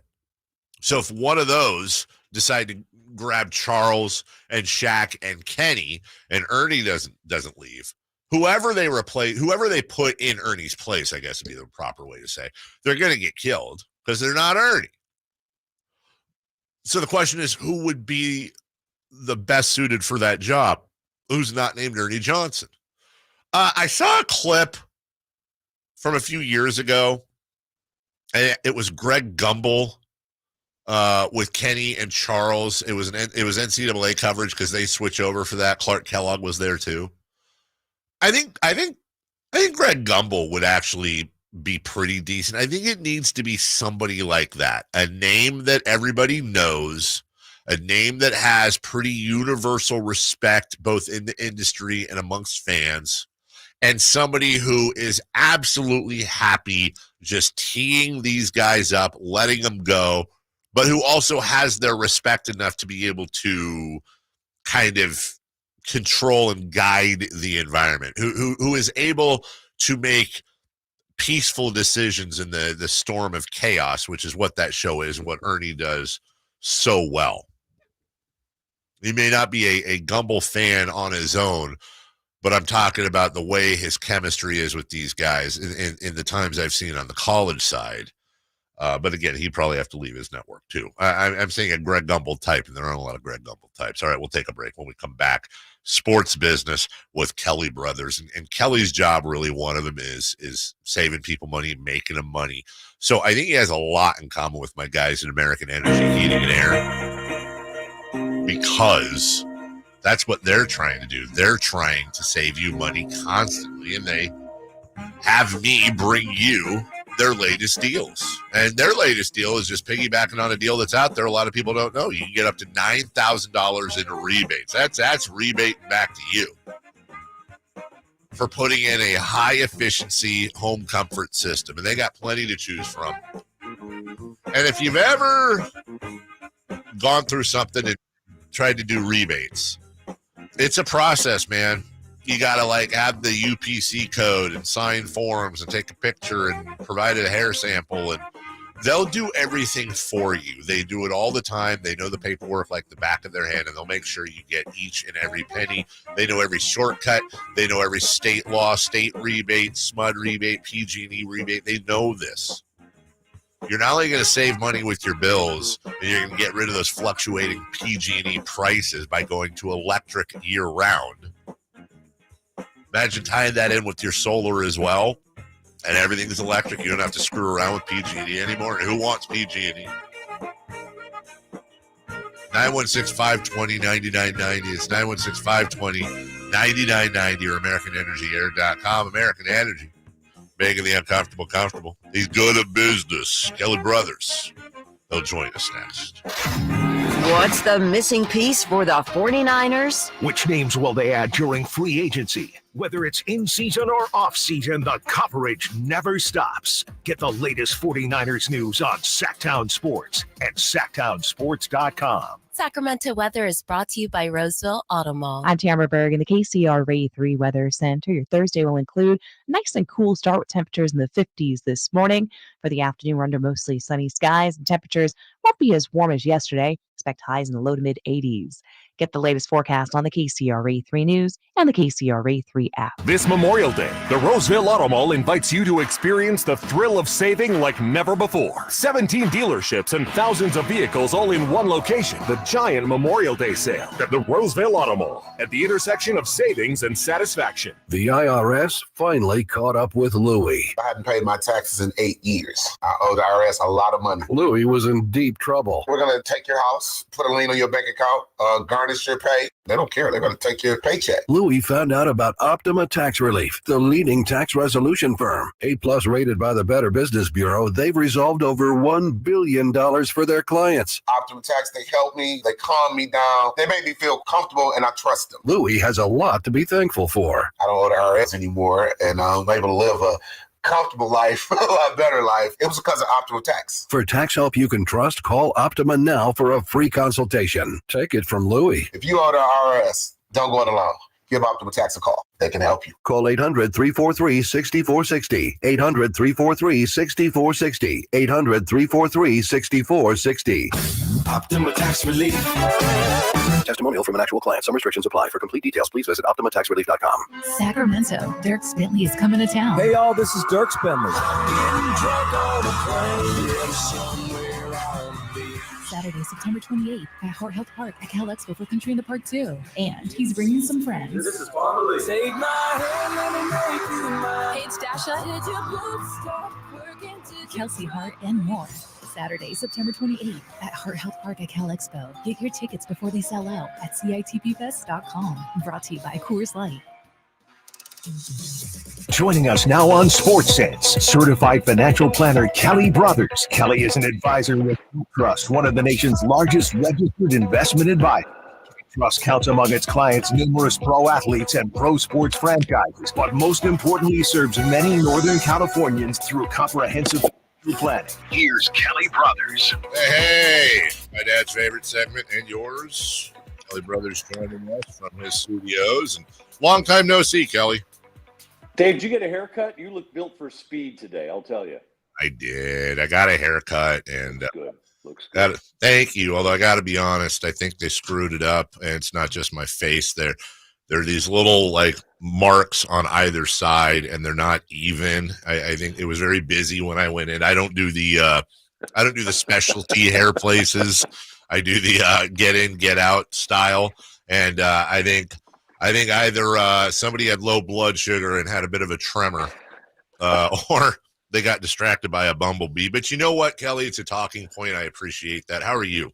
I'm doing great, my friend. Great to see you. And I'll start off by saying Bite Size Finance podcast drops tomorrow. And it is with the one and only Carmichael Dave. And I never had heard his full story before. And it was edifying and educational and inspiring. It was great. So, Dave, thanks for coming on. And that will drop tomorrow. Wow, that was a blast. Honestly, you got a great setup there, and it's always fun to talk to you. And yeah, I mean the story of how an unattractive, lispy kid with a droning voice that has massive ADD was able to fool people into letting him on the radio for 20 years in his home market. I will admit that is incredibly inspiring, and these are only as good as their interviewers. So well done. It was nice to return the small favor for you being able to slum it and come on with us each and every week. So, oh, great to be here. There's so much to talk about. Dave, I think the big thing today is, I mean, you look at what's going on in the world, and I hate to say it, but I think college football players need an agent more than pro football players need an agent. Yeah. We talked last week about pro players going it alone because if they're drafted 4th in the first round, there's a slot for that. You kind of know what you're going to get. And here you got in the college world, you have a lawsuit filed by Jaden Rashada because a $13.85 million NIL deal went south with the University of Florida. And he's saying, no, you guys were full of crap. You promised me this. Nothing ever came of it. How dare you? You're not going to do it to someone else. I'm suing you. So I think there is more need for agents in the college game than the pro game currently. Yeah, I am a lifelong diehard college football fan. And one of the things that's unfortunate really about this market I found through the years is there's not the appetite to talk college football as there is, you go into SEC country, East Coast, Midwest, South even. There are shows out there where it's college football year round, like we talk Kings, and then you move on to the other sports. Right. And out here, it's and I think it's because, and again, no disrespect to the programs in Northern California, but Sac State, UC Davis, Cal, Stanford, they're not competing for Division I national titles. So I think that's part of the problem. It's just a different environment. I'm a Florida State guy. That's where my parents went. I'm obsessed with college football. I love college basketball. But Kelly, I think I'm like a lot of other people. Even though we work in the business, so we have to keep tabs on it, I've gotten so confused and so completely out of touch with the transfer portals and NIL deals and what's legal and what's not. I've started to kind of tune it all out, and I'm just waiting to watch the games and know who my team is in late August and September, and just hope I win a national championship and all the other crap. I get paid to do this, and I don't know what the hell's going on.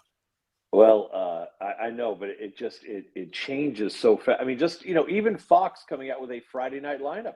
Friday night was always sacrosanct. No one touched it because of high school football. Yep. But Fox is coming out with a lineup now every Friday. Now, granted, are you going to tune in to see Northwestern playing Maryland? I don't think so. But they are coming out with a lineup. A lot of it is former Pac-12, and I'm throwing out an invitation right here and now, Dave. November, I forget the date, but I am going back, and I would love you to join me. Florida State at Notre Dame in beautiful South Bend, Indiana, and I would love to have you come back. So check the schedule. If you're not in Huddersfield Town that week, we'd love to have you, or maybe you hit O'Hare on the way back and come on in. But anyway, that I'll throw that out. But it's just it's a different animal right now, and Friday Night Football, and you got ESPN buying the rights and then subleasing the rights to the college football playoff to TNT, which has never been done before. So rules are being broken. Maybe there was no reason for the rule in the first place, but and when I think of TNT, I think, oh my God, well please don't put the NBA on TNT on college football. That's not going to work. But that show could go away. And which has been very popular, with NBC still kind of grinding over whether or not they're going to buy the NBA package and steal it from TNT. Let me go back to your invitation, because Jason's been obsessed, and I love him for this. My dad is a few years older than me, obviously, and we've never seen a Florida State game together in Tallahassee. And Jason every year has a bit where the schedule comes out and he'll kind of throw out a great time to go. So we're bringing your dad then. We're bringing your dad. Well, that's the thing. So you got FSU at Notre Dame. I'm looking at it November 9th. Here's the problem, though, is on November 30th in Tally, it's Florida State, and then it's the Niners in Buffalo, which is a couple-hour flight, but Niners play in Buffalo. And so his thing was, Thanksgiving's on a Thursday. We fly out to Tally on a Friday, watch that game Saturday, then take a flight up that night to Buffalo, watch the Niners, and come back. My uncle went to Florida. So, of course, my Uncle David, who I was named after, would come down. Big rivalry game, all that, big family thing. But there's no college football. I've seen Doak Campbell Stadium in Tallahassee. Saw that on the RV trip, as a matter of fact. I've never been to to Notre Dame. I've never been to South Bend. And Kelly, as a college football guy and as a sports romanticist, I've never been there, but other than probably going to Augusta because I want to know how it feels, smells, and what the environment is, I've always thought that Notre Dame in the fall, the campus and the stadium, you instantly get these butterflies. There's crisp air. You think of Charles Dutton and Rudy, and it just feels like college football there. That's what I think. Smells like incense. Yes. It's and that's the way. No, well, let's put it out there as an option because your dad would be welcome too. But I don't know how you pack for a Saturday game in Tallahassee and a Sunday game in Buffalo. I'm not sure how you pack for that, but I'm sure you'd figure that out. Yeah, just bring a change in underwear and let it work out the rest of it. Just buy on the way. Even that's optional. Yeah, the whole subbing out the college football playoffs is interesting to me. And that's something I don't recall ever hearing where you'd think there'd be rules against that, or college football would just they would have some sort of separate deal. But as you said, ESPN's kind of subleasing. And let's remember too, as you said, the college football playoff now is expanding to 12 teams. It's becoming a whole big another thing in general. It's going to start middle to end of December and roll all the way into the first couple weeks of January. So we're about to see a season unfold in college football unlike one we've ever seen before. Absolutely. And that will be unbelievable, and it'll be fun. And you will have athletic directors hoping not that they're 1 through 4, hoping that they're 5 through 8. Because the 5 through 8 teams get a home playoff game in December. Home playoff game. The 1 through 4 teams get a bye. Right. But you're going to have the athletic directors thinking, I'd rather have a home playoff game. Absolutely. That's a lot better for our program. It's a ton of revenue. And as we wind down here, I mean, you look at, I'm sure you were following yesterday, the whole thing with the Republic, the Sac Republic and Cal Expo. And Cal Expo was saying, yeah, we can't host your Lamar Hunt U.S. Open Cup match in July because of fair preparations. And then the public freaked out and Cal Expo changed their mind. And not only was it going to block Republic fans from being able to cheer their team on and home field advantage, but also that's a nice bit of coin for the franchise that you always need every bit. This isn't like we're dealing with the NFL. It's USL soccer. There's a lot of money in those home games, Kelly. No, there absolutely is, and it's great for the fan base as well. And there's a lot. There's just so much there. That's the reason I think we will see the college football playoff expand again. And they're just people. These teams won't want to buy. They would prefer to have a home playoff game in December because of everything that comes with it. So, but it's a brave new world, my friend. We'll see where it all goes. And by the way, just a piece of sports trivia. I was watching Giants Pirates last night. And remember that beautiful stadium, which is one of the nicest stadiums in all of Major League Baseball. That was built by a Sacramento guy. That was one of the McClatchy family who went and bought the Pirates and built that stadium. Didn't have a whole lot of success with the team, but he built that stadium. And someday I'll tell you a great story about the Pirates involving college roommates and everything else, but we don't have time this time. We'll get it next time. Well, speaking of telling stories, I'm torn here between my usual self-deprecation and also wanting to promote your podcast. So if you want to hear me drone on about things and Kelly Brothers Be Professional, it is quite entertaining. It was a very fun conversation. We went down a lot of different roads and ended up, I think, on Stan Atkinson, which is always a great place to be. I want to get you over to see Stan, as a matter of fact. Oh, I want to too. So I'll take you over. I told Kelly, I think actually this is off the air when we ended, but I told Kelly, I said, there's maybe 10 people in the world I would still get starstruck by, whether we're talking about like the Pope or a president or Tiger Woods or whatever. And Stan Atkinson, if for you newbies, Stan Atkinson. Think Will Ferrell and Anchorman and how he owns San Diego, but like an actual professional version. And Stan was the king. I think to this day, no offense to many of our friends, including you, Kelly, God bless, that are anchors, but I still think Stan Atkinson is the greatest anchor we've ever had on any television station in all of Sacramento, at least in my lifetime. No, he was, because he had all the affectation of king anchor, but he was a real journalist too, and he did unbelievable work. I'll leave you with this story because a friend of mine was his producer on a trip he took to Baghdad, Iraq, right before the first Gulf War, and they traveled for 24 hours to get to Baghdad, and they go to this hotel, and Stan said, I can't sleep. Let's get one drink at the bar. Let's just go down to the bar for one drink. So they went down, they walk into the bar. There's 3 guys sitting in the bar in Baghdad, Iraq, in the middle of the night. And Stan walks in and they all stand up and say, Stan Atkinson, what are you doing here? They knew him. It was 3 Iraqis who had gone to Sac State, knew of Stan Atkinson. Yeah, that is right. Honestly, I didn't see that curveball at the end. That is right up there with the other Stan Atkinson story you told me off the air the other day. So we'll save that for another time. Save that one for the podcast. Yeah, exactly. All right. It is. See you, Dave. See you next week. Thanks for everything. Take care, Kelly. You too. Bye-bye. That's Kelly Brothers. We'll take a quick break. Sam Amick coming up in 15 minutes. When we come back, Charles Barkley had some comments on his words, pettiness that people in the WNBA have been showing the Caitlin Clark coverage and her herself on the floor.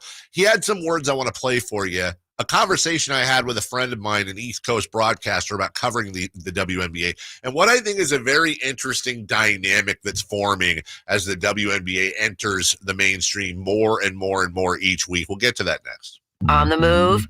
Got somewhere to be? Take Sacramento Kings basketball with you. The Sacktown Sports app will let you stay connected to your passion. Never miss a moment of Sacramento Kings basketball with the Sacktown Sports app. Power Business Technology is proud to be 100% independent, locally owned, and managed Toshiba copier dealer. Local ownership cuts out the red tape, allowing ourselves to never be too busy to personally answer the call when our clients need us. Recognized for excellence in service execution, training, and customer service, we're proud to be named a 2022 Toshiba ProMasters Elite Dealer. Contact us today for all of your business printing needs at 844-POWER-BZ. That's 844-769-3729, or visit us at PowerCopier.com. The Memorial Day Race to Savings sale is on now at Folsom Lake Honda, your one-stop Honda shop. Hurry in and save on our best selection of new Hondas. Each is priced to sell now. Folsom Lake Honda is your one-stop Honda shop for great pricing on a giant selection of new CRVs, HRVs, Ridgeline Civics, and Accords with low financing and lease options. Get to Folsom Lake Honda or go to folsomlakehonda.com. Folsom Lake Honda, yeah, your one-stop Honda shop. In a world where everybody and their mother makes a primed trim board, contractors have to ask one question. Do I know what's under the primer? Available at just about every lumber yard you can imagine. Vintage trim boards are made from lodgepole pine. That's the stuff telephone poles and railroad ties are made of. It's durable. It's straight. It's been doing the job for generations. Manufactured right here in the USA. Ask for it by name. VintageTrimboards.com. Golf to Go is brought to you by the Hagen Oaks Golf Super Shop. Here's Frank LaRosa. Over the years, some of golf's best stories were about the legendary Ben Hogan. Tommy Bolt once said that Hogan was the only player he'd ever known to get an ovation on the practice tee. He said he saw Hogan playing practice rounds before a tournament where half the gallery was made up of other professionals. When Bolt was asked who was better, Jack Nicklaus or Ben Hogan, Bolt replied, "Well, I saw Nicklaus watch Hogan practice, but I never saw Hogan watch Nicklaus." That's a pretty definite answer. Hogan described the game of golf as a game of misses. He said, "The player who misses best is the one who's going to win." He believed that the first hole was the most important, saying, "Well, if you don't birdie the first hole, how can you expect to birdie them all?" Ben Hogan knew the value of positive thinking on the golf course. That's your golf to go. I'm Frank LaRosa. Welcome to the May Springtime Sales Event at Kia of Vacaville, where we're celebrating the arrival of a new season with unbeatable lease options on our 2024 lineup. As May blossoms with possibilities, it's the perfect time to immerse yourself in the exhilarating world of Kia, highlighted by the luxurious and versatile Kia Telluride. Throughout the May Springtime Sales Event, Kia of Vacaville is thrilled to showcase our top models with irresistible lease offers. Experience the thrill of driving the all-new Kia Sportage, seamlessly blending captivating design with dynamic performance. Dive into the impressive fuel efficiency of the Kia Niro, a hybrid marvel designed to extend your adventures. Embrace the essence of spring with our eco-friendly Kia hybrid options, specifically tailored for those who prioritize efficiency without compromising on style. With the EV9 in stock, Kia of Vacaville stands as your premier destination for electric excitement. Model availability, lease options, and features may vary. Please visit Kia of Vacaville for more details. Sacramento, Dirk Bentley is coming to town. Hey y'all, this is Dirk Bentley. Saturday, September 28th at Hart Health Park at Cal Expo for Country in the Park 2. And he's bringing some friends. This is Bonnie. Take my hand, let me make you mine. Kate Stasha, Kelsey Hart, and more. Saturday, September 28th at Hart Health Park at Cal Expo. Get your tickets before they sell out at CITPfest.com. Brought to you by Coors Light.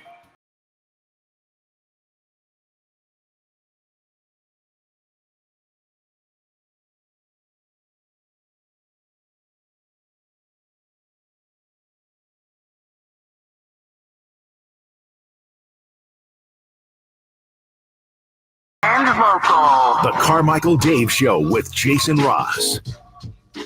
Yeah, we went long with Kelly, and I want to spend more time on this. It's the first time I think I've ever said in my broadcast career, I want to spend more time on this WNBA segment, but it's true, I do. I don't like splitting them like this, but whatever. Charles Barkley, maybe we'll get to this, then Sam. Oh, we will get to Sam in 10 minutes. Charles Barkley went in on the whole Caitlin Clark and her haters thing. That's their words, not mine. Here's what he said. You women out there, y'all petty, man. Hey, LeBron, you're 100% right on these girls hating on Caitlin Clark. Y'all petty, girls. I expect men to be petty because we're the most insecure group in the world. Oh, you are. Y'all should be thanking that girl for getting y'all ass private charters, all the money and visibility she bringing to the WNBA. Don't be petty like dudes. Listen, what she's accomplished, give her flowers. Stop being petty, all you women out there. She got y'all ass charters. She bringing all y'all this money to the table. But y'all being petty like dudes. LeBron, you are 100% right. Y'all girls, stop being petty. Caitlin Clark, thank you for bringing all that money and shine to the WNBA. Well, Okay. So obviously that's Charles. There is no doubt Caitlin Clark has brought unprecedented numbers to the WNBA. Her regular season games have been in the millions of viewers.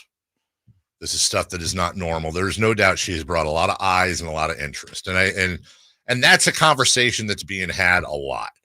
Is there this pettiness? Should the WNBA be why is there so much hatred in the league towards her if there is? Blah, blah, blah.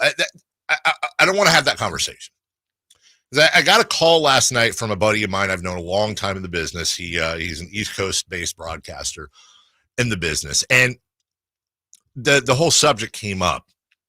And he said something to me that I thought was fascinating. He said, he and I are kind of the same. You know, we've always been aware of the WNBA, just hasn't been our thing. But now the league has improved. Caitlin Clark's obviously in the mainstream. It's something, it's become very, very interesting. It's growing. And he said, I have never struggled in my career with anything like I have with WNBA coverage. And I said, why? It's basketball. He said, the problem is that there are people that have been WNBA fans forever. There have been some, very few, but some broadcasters that have covered it forever. He goes, I'm afraid to talk about it. I said, what are you afraid to talk? What do you mean you're afraid to talk about it? He goes, dude, every time I try to have an actual opinion about the sport or what's going on, I get killed. I get killed on social media. And I go, why? Because people don't want to talk about girls basketball. Screw them. Like that's just immature. He goes, no. WNBA fans. Everything I say, it always devolves into some sort of gender conversation. You wouldn't treat the guys like this. You're wrong about that. You don't know what you're talking about. You're new to the sport. Just shut up and watch. And he goes, so I'm caught because I want to cover the sport more. I try to bring guests on that are experts so I can just kind of let them be the expert.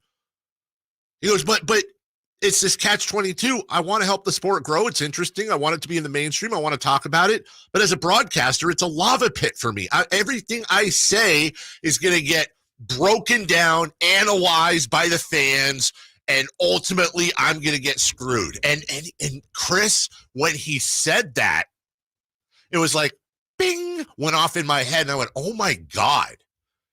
And I said, we'll call him Paul. I said, Paul, I think this is what women feel like covering men's sports. I said, I think that's the conversation we're having right now. I think you're going through what Doris Burke went through in a sense when she broke in, and she could have legit points and be an analyst or whatever, or name the play-by-play voice that's a female.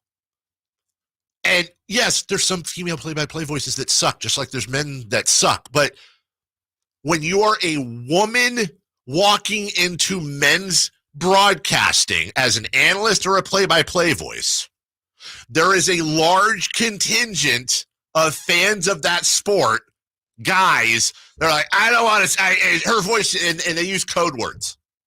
Her voice is just kind of grating. Or, yeah, I just don't like the way she talks.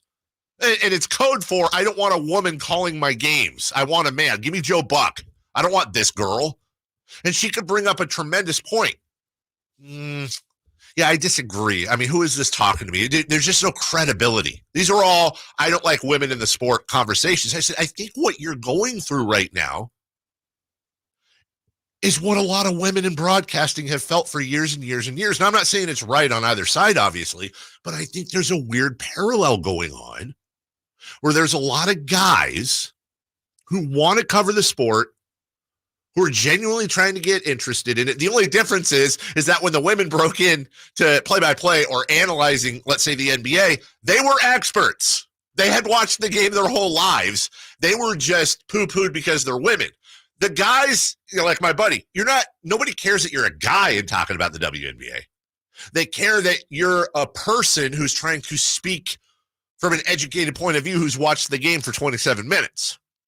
And I don't know what the answer to that is, because I understood his point. I, too, when I want to tweet about the Caitlin Clark thing or this, that, I know if I lay out a take, which I'm not afraid to do with anything else, but if I lay out a WNBA take, dude, I'm going to get killed by a certain segment of the population. There's people who are like, yeah, way to go, Johnny come lately. Way to come in and have your expert opinion on this sport that you've watched for 20 minutes. We've been here 10 years. Here's the deal. Sit down, shut up, watch, and then maybe talk in a few years. See, you're not talking about what women went through in basketball. You're talking about soccer in America, now. Dude, honest to God, you're 100% right. And I think it's when people love this thing that it's not the entire sports world is watching the WNBA. There is a huge group of fans that absolutely love the game, and then as soon as Caitlin Clark comes in, and people start like, oh well, what is this? And then you're like, I could 100% see from the, what is this? This has been around for 20 years. Right. Like now, because this one girl was she's amazing. Now you're going to come in and act like you know what you're talking about.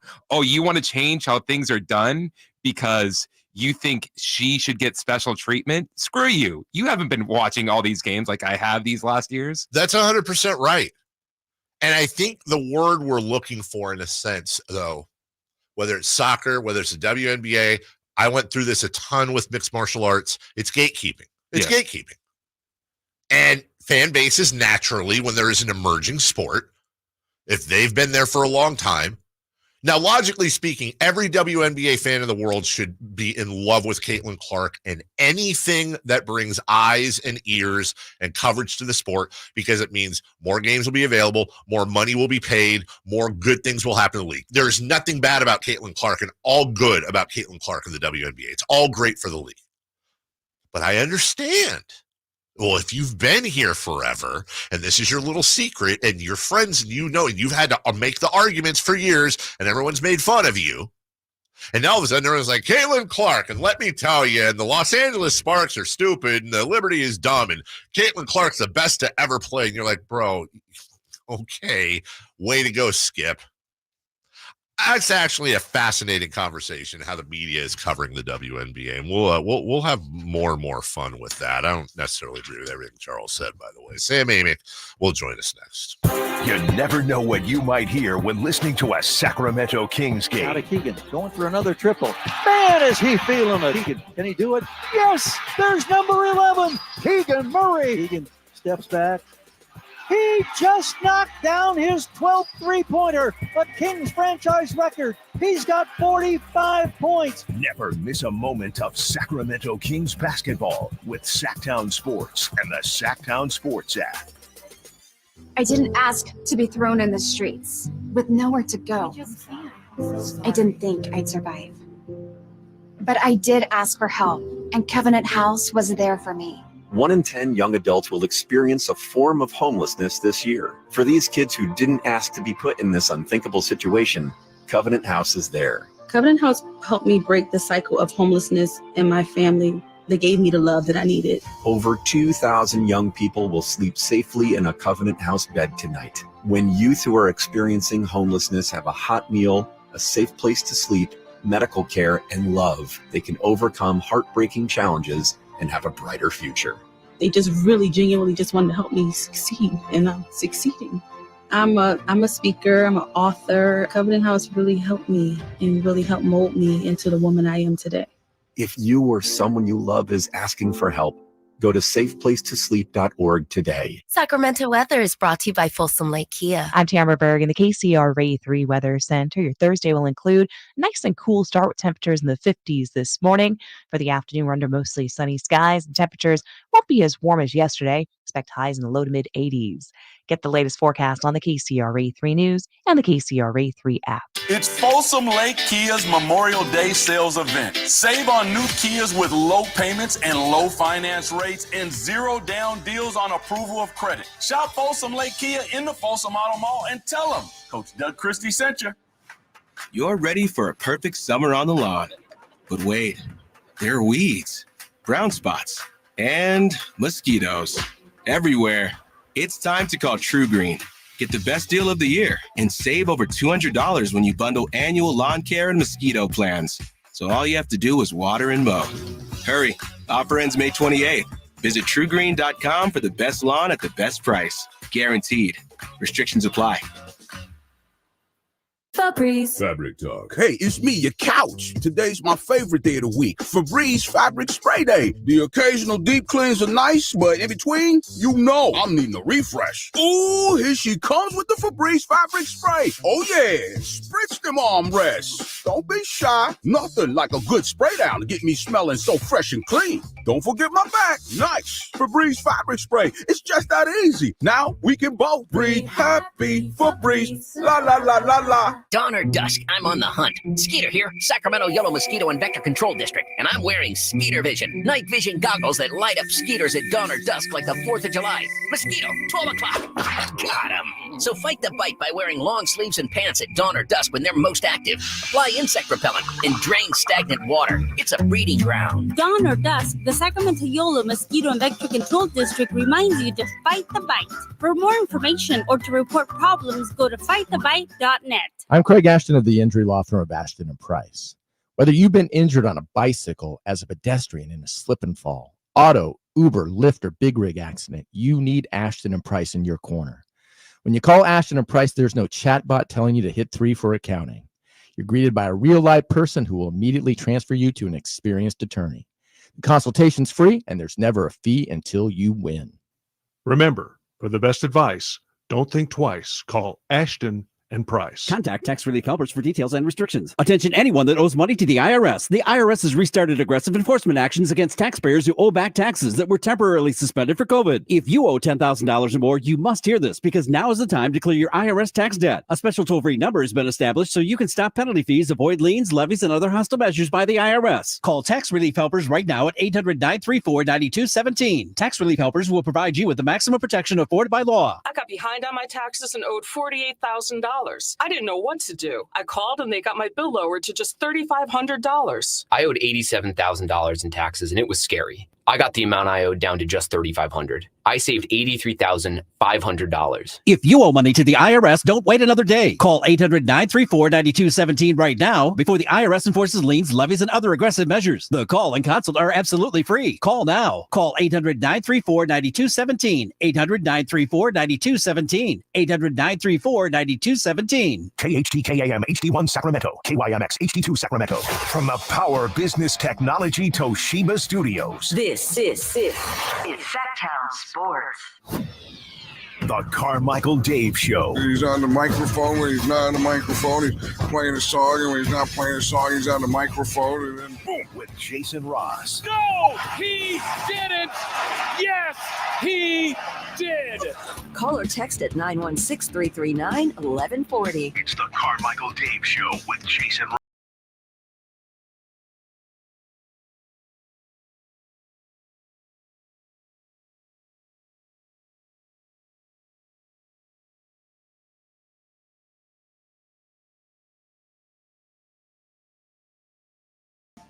Who was not that long ago watching his son, Ryder, perform in a much different environment, and then sneaking in a Pearl Jam show. And it's great when you realize, Sam, at some point, isn't it, that your kids are more talented than you are? For sure, brother. It's a fun thing. I mean, we got a theater kid and a wrestling kid, and my thing is, we're on a sports show, and what you learn as a parent or get confirmed again is like the universal value, and I'm getting big picture here, but deeper, I guess, but like of, passion and dedication to whatever people enjoy. That's the fun part, is seeing, people that you obviously care about a lot work hard and have, pay off for the work they put in. It's fun. But we also both know it's our wives, right? Like, we had nothing to do with it. Indeed. I had said earlier, and again, I sometimes I know I put you on the spot, and I just want to preface and stand right in front of Sam, anticipating something he may not even say. But Sam is a national writer. Sam covers all the teams. Sam is deep in the playoffs right now. Sam lives here and is as good as anybody at getting Kings stuff, but you can't always expect them to be at their front door.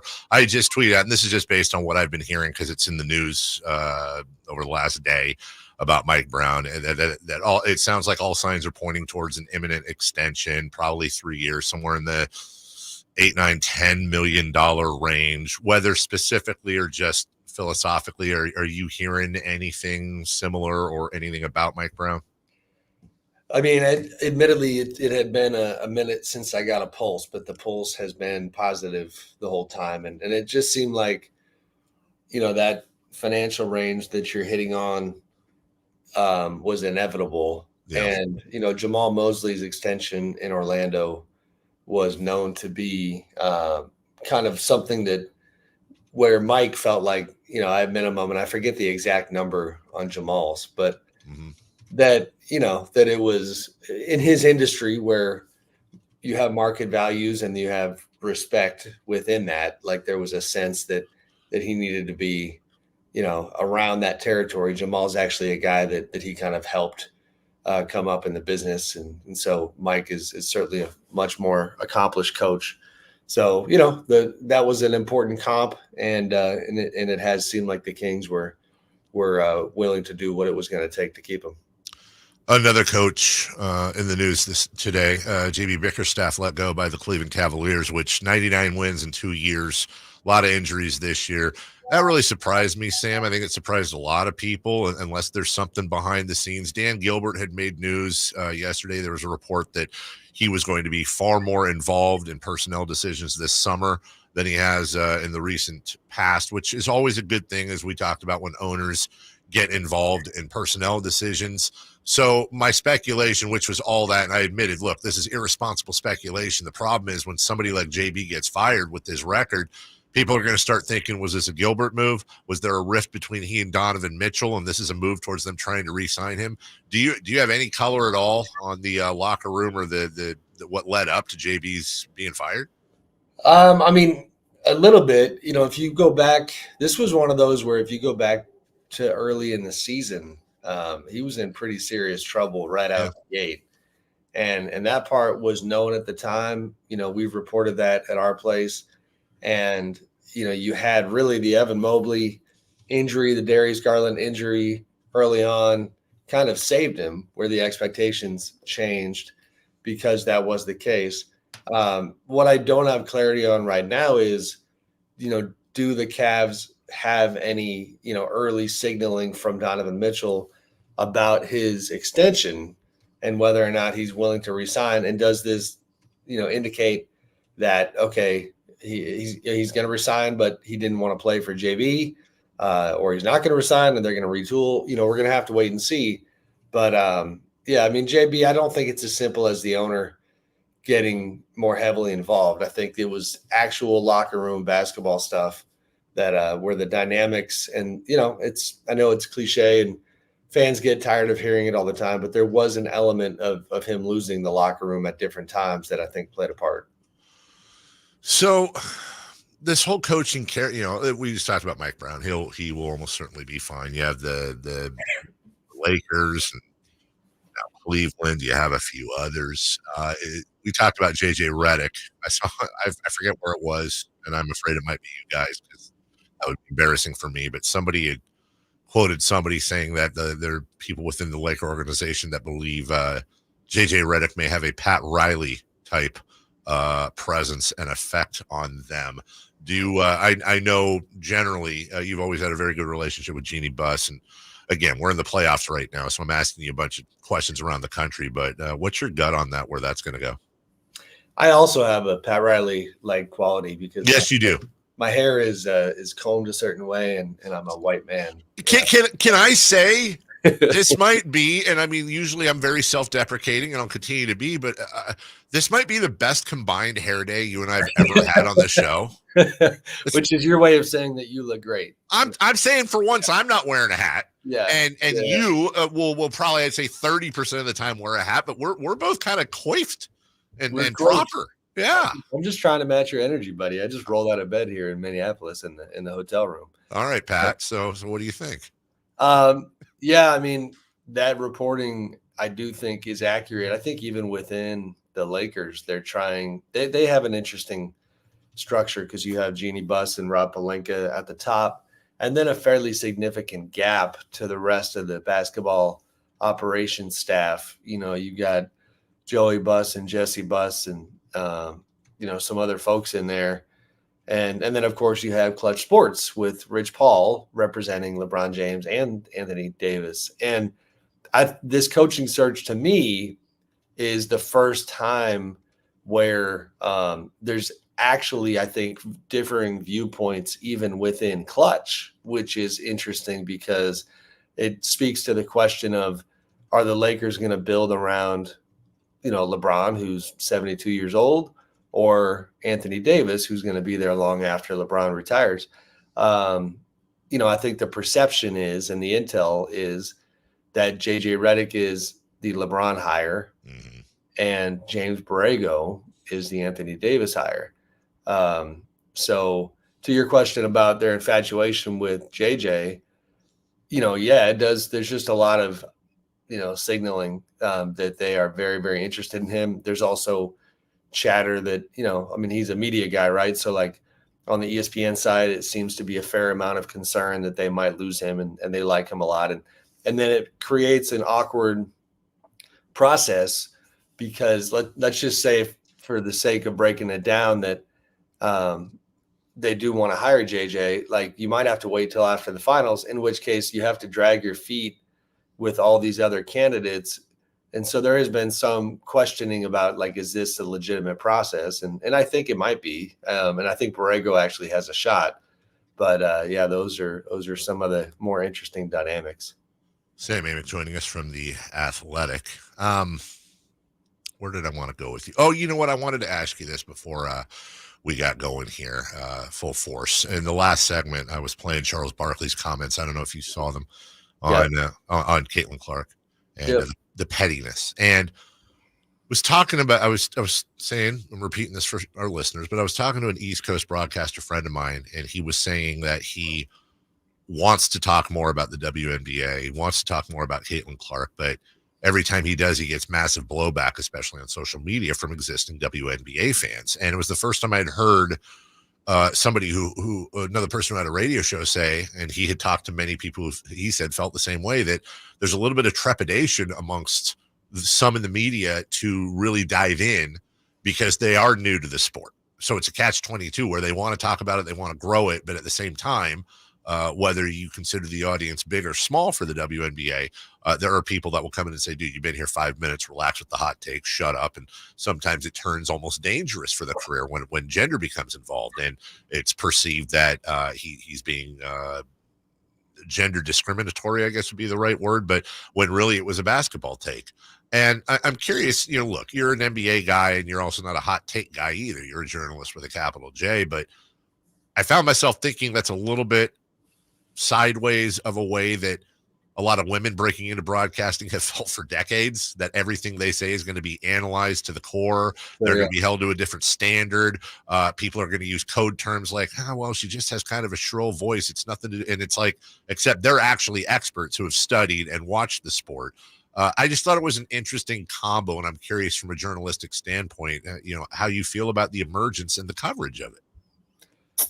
Yeah, I mean, I don't know exactly what direction to take that, but I think I'm sorry that my long rambling question that went 5 ways. Yeah, I got you. I just gave you the Anthony Edwards treatment that I got a couple weeks ago. Yeah. I don't know what you're trying to do, dog. All right, I know where you're trying to take me, dude. I don't know where to go with that, but I'll tell you, what a great game last night. No, I mean, here's my takeaway is like the casuals are coming, WNBA fans, and you should be happy about it. You know what I mean? Like, there's going to be some uncomfortable moments within that, but it's definitely a good thing, myself included. You know what I mean? Like, I have a very, very limited amount of, institutional WNBA knowledge, and I'm now well aware that the game has gotten better, and I could name more players than I could a couple years ago, and it's time for me and like a lot of folks to start paying more attention. We are going to stub our toe every once in a while, but I kind of admittedly liked Barkley's take because he's probably, there's a lot of nuance that he skipped over, right? Like, it's not, Caitlin Clark did not get them charter planes. There was a years-long push to get charter planes, but she absolutely got that thing over the finish line, and it needed that kind of an energy and that kind of a profile and that kind of a celebrity to get it there. But the part I probably did appreciate about Barkley's take was that it was just cutting through all of it and saying, like to WNBA players, like, just, don't look a gift horse in a mouth. It's not a gift, but like, you get the idea. Like, this is what you fought for years. You see, like, Asia Wilson, I think, was interviewed by the Washington Post, and she had a comment about how she thought it was disrespectful to give Caitlin all the credit for things like that. And I agree, and I understand that, but don't lose sight of the fact that it's a very, very good thing that the WNBA is finally moving into the mainstream. And it's neat for me to see that the product seems to be like worthy of that elevation, if that makes sense. Like, the league is in a good place. I mean, she's 0-4 at this point. She's struggling in a weird way. That's, I think, a good sign for the league, where it's like, go ahead, give her lumps, So, we'll see where it goes. I mean, the NBA obviously has got a vested interest in supporting it, and they're trying to make it better too. I try to apply it and I know this is apples and oranges, but it's like I try to apply it to, I don't know if Mark Twain was reincarnated and came to the Athletic, and all of a sudden everyone's views went up and you all made like triple the money, would you be like, hey, I love you, Mark Twain, I just bought another house? Or would you be like, yeah, dude, we've been grinding for years. Now everybody is French kissing you. What's going on? Or, here at the radio station, if Howard Stern or whatever came and started doing, well, I don't want to piss off anyone else. Let's just say mornings. And the rest of us all doubled, tripled our money in the short and long term. Would we? I've tried to put myself somewhere in that position as to understand why there'd be any pettiness or whatever you want to call it towards Caitlin Clark. And I weirdly understand the logic of both sides. Let her cook. It's better for the game. Everybody wins. Also, we're athletes and we're competitive, and nobody stood out of the way of Victor Wembanyama and let him dunk 50,000 times just so people could watch him. I feel like there are understandable feelings on both sides of that particular conversation. They are, for sure. Although, admittedly, you lost me in a funny way when you came so close to creating Sacktown Sports Politics with your breakdown. That was good. That, right? I wish you would have named an actual show and just started right. Total fire. Right. Like Wembanyama comes to mind for me. Like, it's funny. It's not a great comp, a little bit apples to oranges, but the Spurs throughout the course of Victor's first season, like from a media standpoint, they're never very cooperative or helpful in San Antonio to begin with when it comes to media, but they actually were worse than normal, right? And one of the things I heard was like that Victor's teammates were tired of talking about Victor. And so they were, as a ripple effect of that, reporters were having a harder time getting time with players in certain environments, because every question was about Victor Wembanyama. That's how some of the players felt. And while I understand that, it kind of speaks to what you hit on, which is like fast forward 3 years when, 3, 4, 5 years when Victor's raising an NBA trophy, and maybe even some of those guys that he played with are still there. Probably not, but you get the point. Like Victor being there is a good thing for the Spurs, but you might have some feelings along the way. And again, the great part about Caitlin Clark and that whole reality is that, guess what? She's got to be on the floor and go compete and do her thing. If if you want to make sure that people realize that the rest of the WNBA is pretty good too, then go kick her ass. Like, you have that opportunity, Sam Amick joining us. Sam, you were there, so I don't know. I assume you've seen a replay. Was that a bad call on Rudy was that a bad call on Karl Anthony Towns to put back, in your opinion? It looked like it, yeah. And Mark Davis, man, like, geez, what a night he had. The official crew chief of that game, and I don't know if that was his. I think it was his call because he got on the camera to announce it afterwards. But Dave, I got to tell you, and this is a different play, but when they upheld the Mike Conley foul on was that on? I forget who that was on. You know which one I'm talking about? No, I don't. Okay, they challenged. It was pretty close before the Karl Anthony. Oh, yes, and he didn't have. Yes, I don't remember who that was on though. He gets on the mic and he says, upon further review, Mike Conley's subtle but effective nudge of whoever, and like the second that subtle but effective came out of his mouth, the place just went nuts. Right. And I tweeted like, Mark, nobody can hear you. Right. Now they've just overtaken you. And he's just like, his mouth is moving on the Jumbotron, but there's no noise coming out because the place is just irate. Sure. And so I just think the verbology that some of these refs try to come up with to explain these different calls, and the fact that the league has put them in a position to have to become public speakers. And they should all take notes from Bill Kennedy, right? Like, Kennedy's got to be the best. Hold on. Since we got YouTube, yeah, that massive YouTube audience, here's the Bill Kennedy. You got to lean in and you gotta flex the tries. So the elbow's got to go, We refuse to play. I don't have the tries, but like you do that. You're totally right. It's almost like the Guy Fieri pose when he's eating the sandwich, where he's doing the lean over, but he's got his hands on the desk and he's just flexing. I mean, he just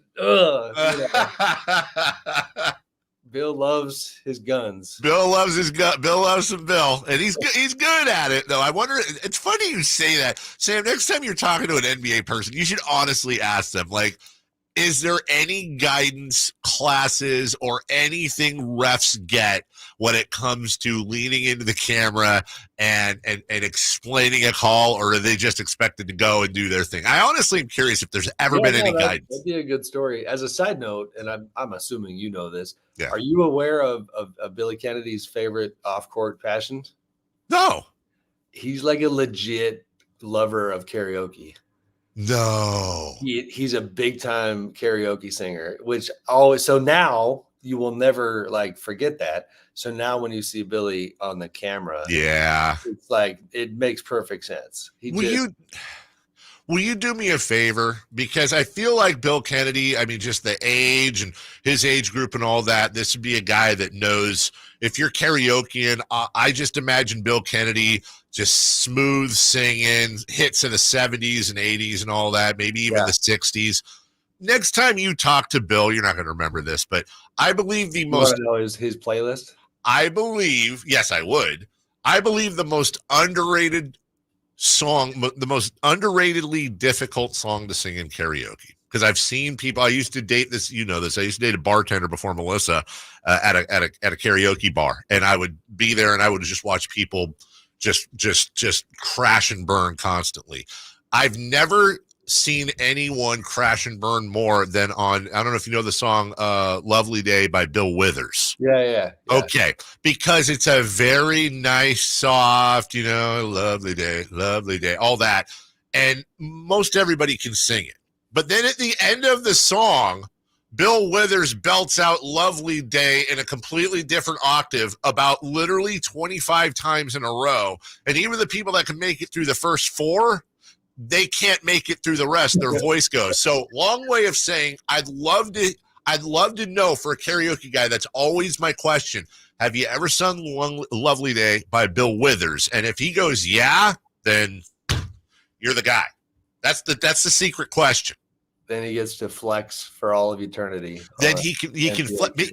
Sammy, maybe he's not flexing maybe he's flexing his voice box and we're missing it.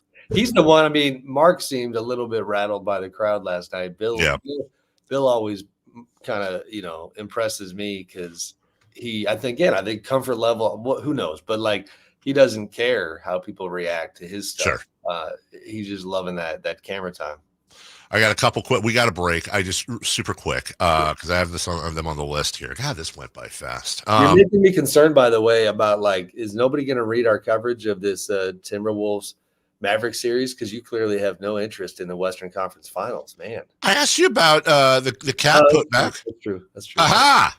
We haven't even talked about Boston and Indiana. Yeah, that's true. You should come on. Well, come back tomorrow. We'll do that. Should, much like they've adjusted the positions for, you because of the Embiid Jokic thing. Yeah. Should they have positions for all defensive first, second, and third team? Because I feel like guards are getting screwed. Oh man, that's not a great one for me because I didn't study the results very well. That's okay. I will tell you, like, for the defensive player. And truthfully, all I care about is finding out who gave Sabonis a defensive player of the year vote. I thought it was you. Yeah, it was not me. It was not? No. Well, somebody very smart. You disagree? I'm just saying the little guys get screwed, Sam. It's all big men.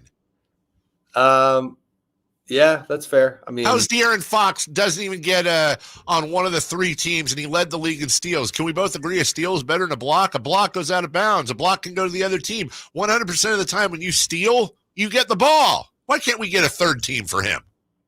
I've actually never thought about that point. That's a hell of a point. All right. Well, on that, can we end there? Because that's great. When I have a national writer say, that's a hell of a point, I never thought about it before in basketball, I'm going to wear that all day long. There it is. Along with the hair. Sam Amick writes for The Athletic. He is the best in the business and our dear friend. He joins us each and every Thursday at 8 a.m. Have fun in my old stomping grounds of Minneapolis, St. Paul. Enjoy the series, and we'll talk to you soon. Thanks, buddy. Be good. Thank you. You too. We'll take a quick break. When we come back, we'll finish some stuff out from what we talked about with Sam. If we have time, we'll get to a postmortem on the Nuggets as well. We've been trying to do that all week long as we drive our way home. An hour and a half left until the end of our show with Styles and Watkins cross-talking and driving our way into deals at Hoblet, Dodge, Chrysler, Jeep, Ram. The Memorial Day savings are here. By the way, that reminds me, everybody, just so you know, and Chris Verlaud, the assistant program director, might be able to back me up, but I know we are, I believe all local shows off Monday for Memorial Day. I get the thumbs up there, so yes, they are. So if you tune in Monday and we're not here, hey, we're all going to barbecue. And remember why we not celebrate, observe, there we go, why we observe Memorial Day and really think about all those who have made life for us possible and made it possible for, amongst other things, for us to be consumers, for us to drive big, giant trucks wherever we want. You can save up to $11,000 off MSRP on all new 2024 Rams. Oh, my goodness gracious. Save up to $13,500 off MSRP on new 2023 Dodge Charger and Challenger GT or SXTs.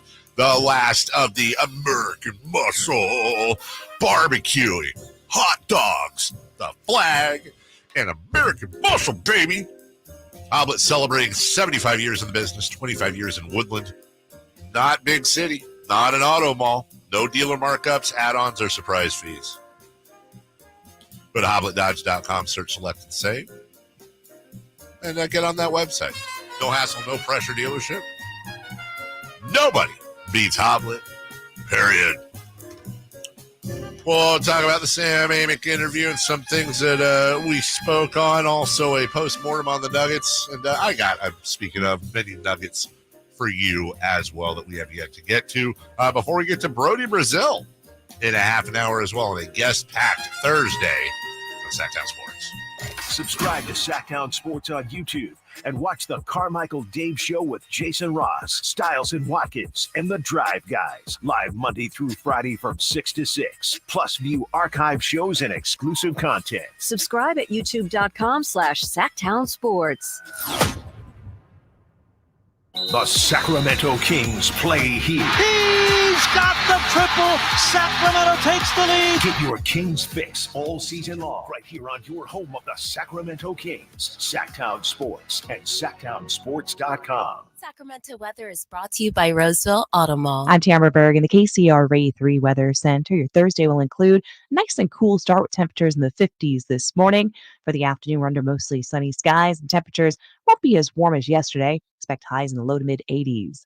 Get the latest forecast on the KCRA 3 News and the KCRA 3 app. This Memorial Day, the Roseville Auto Mall invites you to experience the thrill of saving like never before. 17 dealerships and thousands of vehicles all in one location. The giant Memorial Day sale at the Roseville Auto Mall at the intersection of savings and satisfaction. Getting quality employees to fill positions in your company is essential, but finding those people can be a major hassle unless you use ZipRecruiter. ZipRecruiter makes finding quality people a breeze. ZipRecruiter's advanced technology identifies candidates with the right skills, sends you great matches, then you can easily invite them to apply.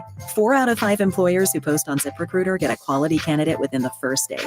See for yourself. Go to ZipRecruiter.com/free to try ZipRecruiter for free. That's ZipRecruiter.com/free.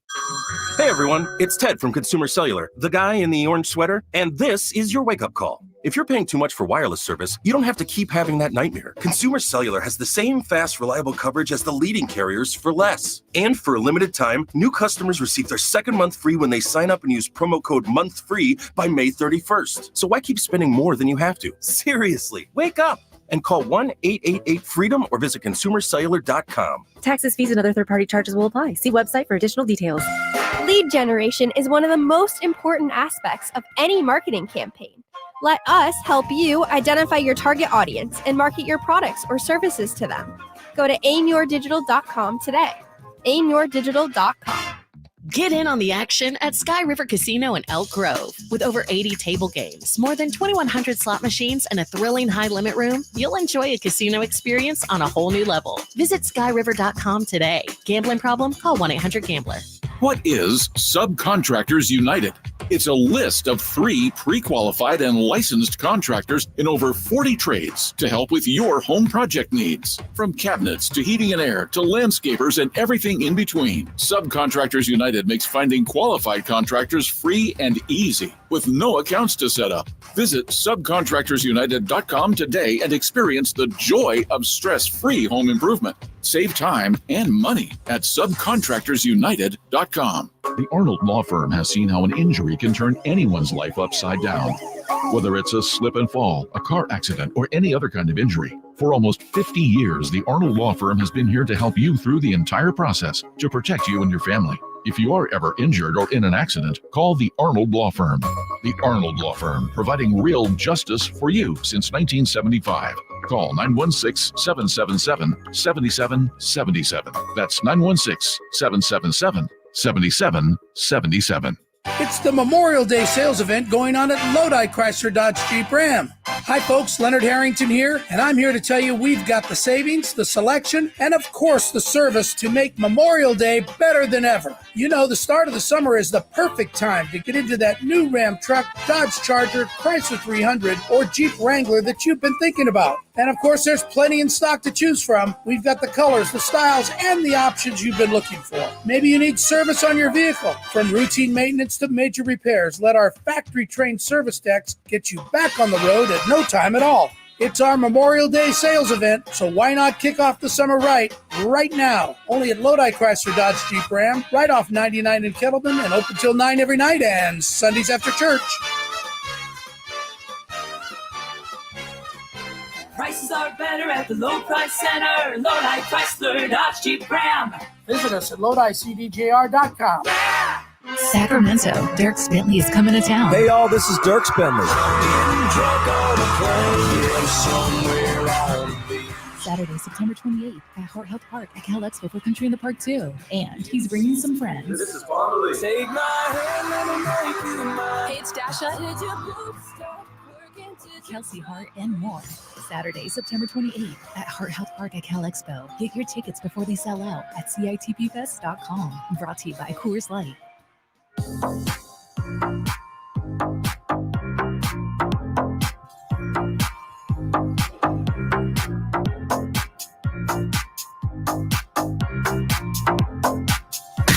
Carmichael Dave. He has very good sources, and he just kind of tells it as it is and gets to the point. Jason Ross. He has a lot of pretty smart things to say. He's good at what he does. On Sacktown Sports. All right, thanks to Sam Amick. Quick segment here. For the 26th straight season, that means this entire millennium, of which people that were born at the start of it are about a year away from getting cheaper car insurance. They can drink legally. They're adults. Many of them have children of their own. Just putting it in perspective. For the 26th straight season, the Western Conference has more All-NBA players than the Eastern Conference. And when you stop and just think a little bit about it, that is BANANAS, bananas. And there's still an East Coast bias. There's still an East Coast bias. By the way, Jess, the passionless, great point.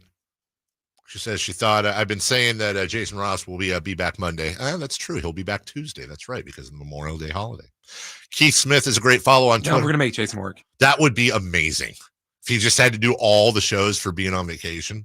Hey, speaking of, by the way, so told you a little bit of this yesterday, and I was talking to our head honcho, Jose, last night about this. I think we're going to do something a little different this year. So I'll be gone end of July, early August for a couple of weeks on National Lampoon's European vacation with the kiddos. That means that my normal week off I take, which is dead week, baseball all-star week, middle of July, Jason will be gone for that. And Jason always gets first priority in the off season for all his vacations. He should, because he can't take vacations during the year. Even if he does some radio, he's got to do Kings games, etc. It's different for me. So Jason always gets first choice. And he's taking that week off. Chris, do you know if you're going to be here? I'm guessing. Okay. So here's what I want to do. And this isn't fully fleshed out yet, but I am going to want some feedback from the audience at some point.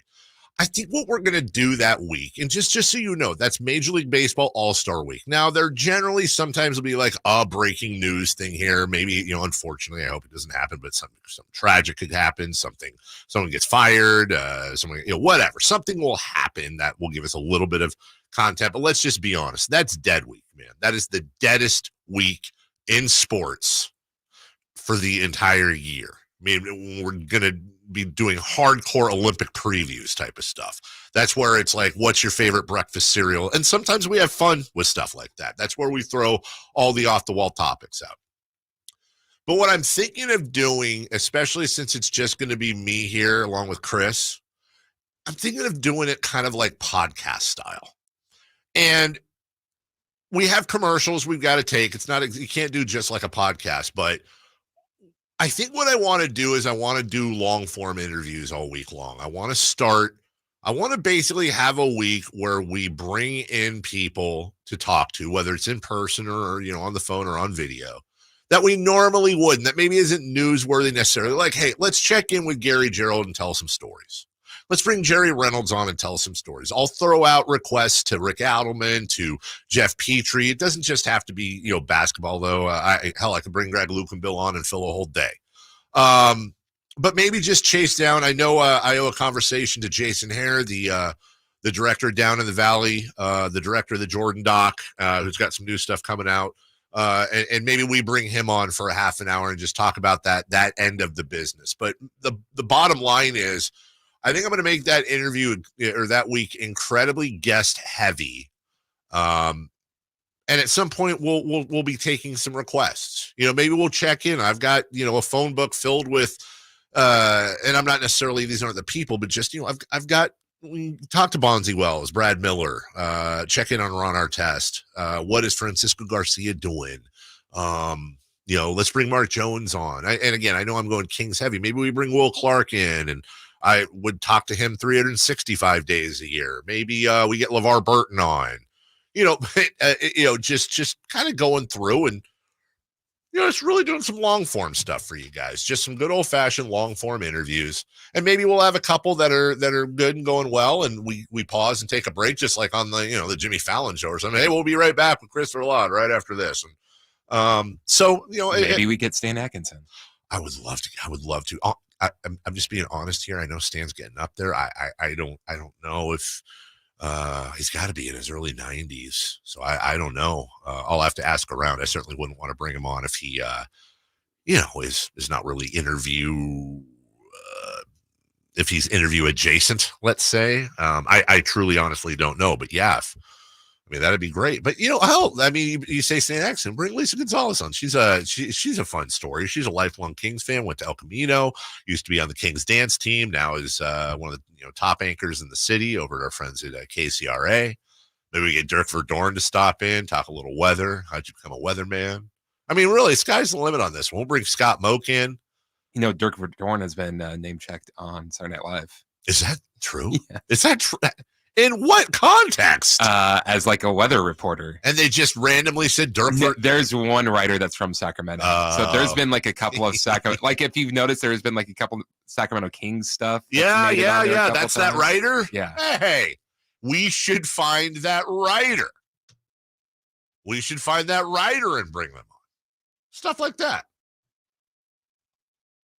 But yeah, we can call around and check and get, all kinds of stuff. Nothing's off limits. We were just talking about the WNBA. You know what? I'd love to know where Danielle Viglione is right now. I'm sure I could Google it, but she huge star at Del Campo, huge star at Texas.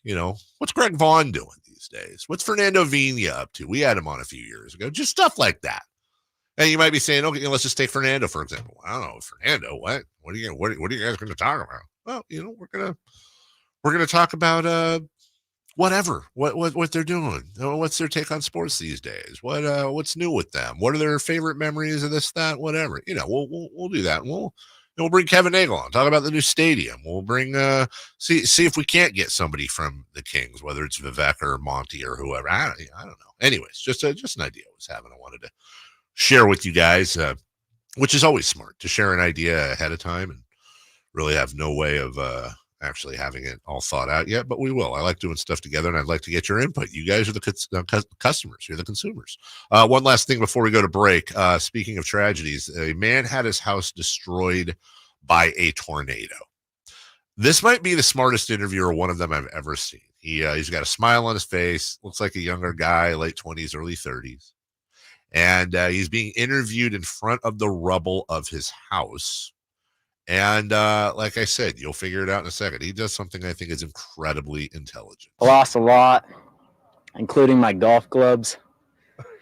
I had like $3,000 into that. I'd like to shout out TaylorMade and Titleist and Callaway. I really need new sets or a new set. I lost it. And I just love golf. It's well the done. Game of golf. Because you know what's going to happen. Well, turns out that, let's just say, several golf companies have reached out to this gentleman. And if he hasn't already, he's got himself probably more than a couple sets. In fact, somebody just told me Callaway is going to hook him up. I imagine this guy's golf equipment selection is going to be about 30 times better than it was pre-tornado. So this is a learning moment. 100%. If your house goes down, yes, think of something that you really, really want. Absolutely. Companies will hear it. Great PR moment. So if my house ever, boy, yeah, I lost my Lamborghini Countach. It was just, and I really love Lamborghinis. See, you can't go that far. No. Because then it's just like, yeah, screw you. You shouldn't have it anyways. That's true. It's got, oh my God. And my Accord. No, we got to go better than that. We'll take a break when we come back. Who's hot? Who's not? And a record continuing streak for Christopher Laud. We'll find out about that next.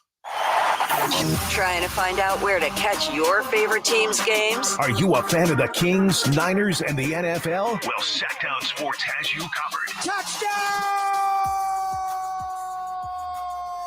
San Francisco!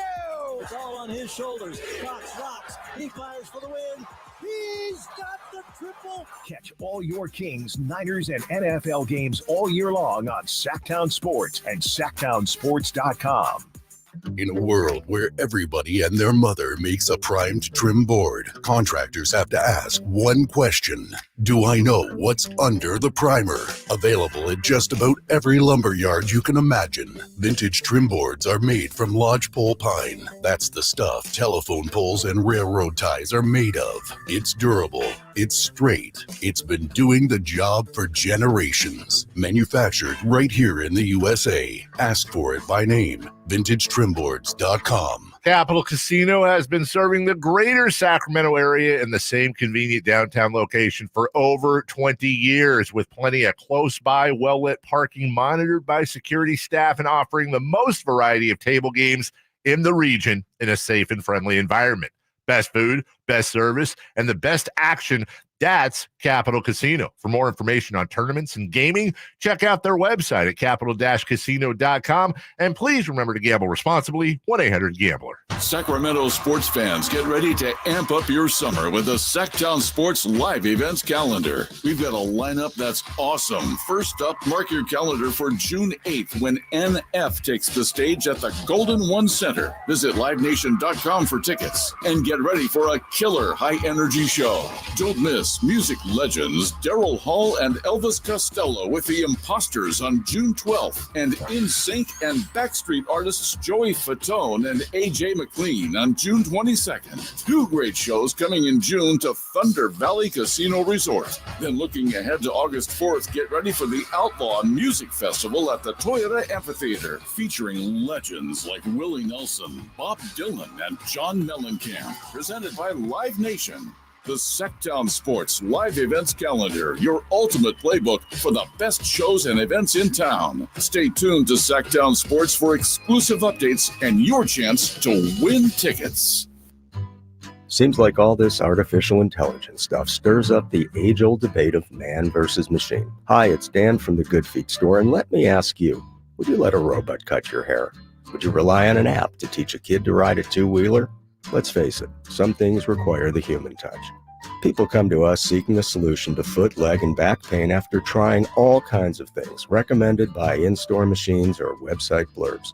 An impersonal, generic approach to solving a problem that's unique to you. No wonder they usually don't work. At the Good Feet store, you'll meet with an arch support specialist who will take the time to learn about your needs, your feet, your lifestyle, and then fit you from over 300 models and sizes of arch supports, designed for pain relief, better balance, and more comfort. Do you have sore feet, an aching back, or plantar fasciitis? Then get to the Good Feet store nearest you for your free arch support fitting. Good Feet arch supports are only available at the Good Feet store. Welcome to the Memorial Day sale at Kia of Vacaville. This Memorial Day, discover unbeatable deals on the 2024 Kia Forte. Get $1,500 dealer discount plus $750 Kia customer cash for all 2024 Kia Fortes on the lot. The Forte combines style, technology, and safety all in one sleek package, featuring a stunning 10.25-inch touchscreen, seamless Apple CarPlay, and Android Auto integration. Staying connected has never been easier. Whether you're embarking on a family getaway or navigating busy city streets, the Kia Forte offers unparalleled comfort and innovation. Moreover, with Kia's unwavering commitment to safety and reliability, you can drive with absolute confidence wherever your adventures take you. Don't miss out on this opportunity. Visit Kia of Vacaville now and celebrate Memorial Day with a brand new Forte. These deals won't last long. Your adventure awaits. Kia Vacaville, where innovation meets excellence. Model availability, lease options, and features may vary. Please visit Kia of Vacaville for more details. What's hot and what's not? Brought to you by American Energy Heat and Air, making the uncomfortable comfortable. Head to AmericanEnergyAir.com to find out more. What's hot? Yeah, hot. Real hot. And what's not? It's not good. Brought to you by American Energy Heating and Air, Sacramento's complete heating and cooling company and second opinion partner. Good. That's me. Who is hot? Dallas sports teams. Oh. The Rangers, as we all know, they won the World Series. Oh, I was like, dude, that's hockey. Okay, I got you. Texas Rangers. The Stars are currently in their conference championship game to go to the Stanley Cup finals. And the Mavs are also in their respective conference finals. Well, there's the Cowboys. So you want to skip to what's not? Oh, yes. The Dallas Cowboys. All the success that the other teams in the city have had, the Dallas Cowboys are currently in a streak of 28 consecutive seasons without making a conference championship game. Oh, it just grinds my gears.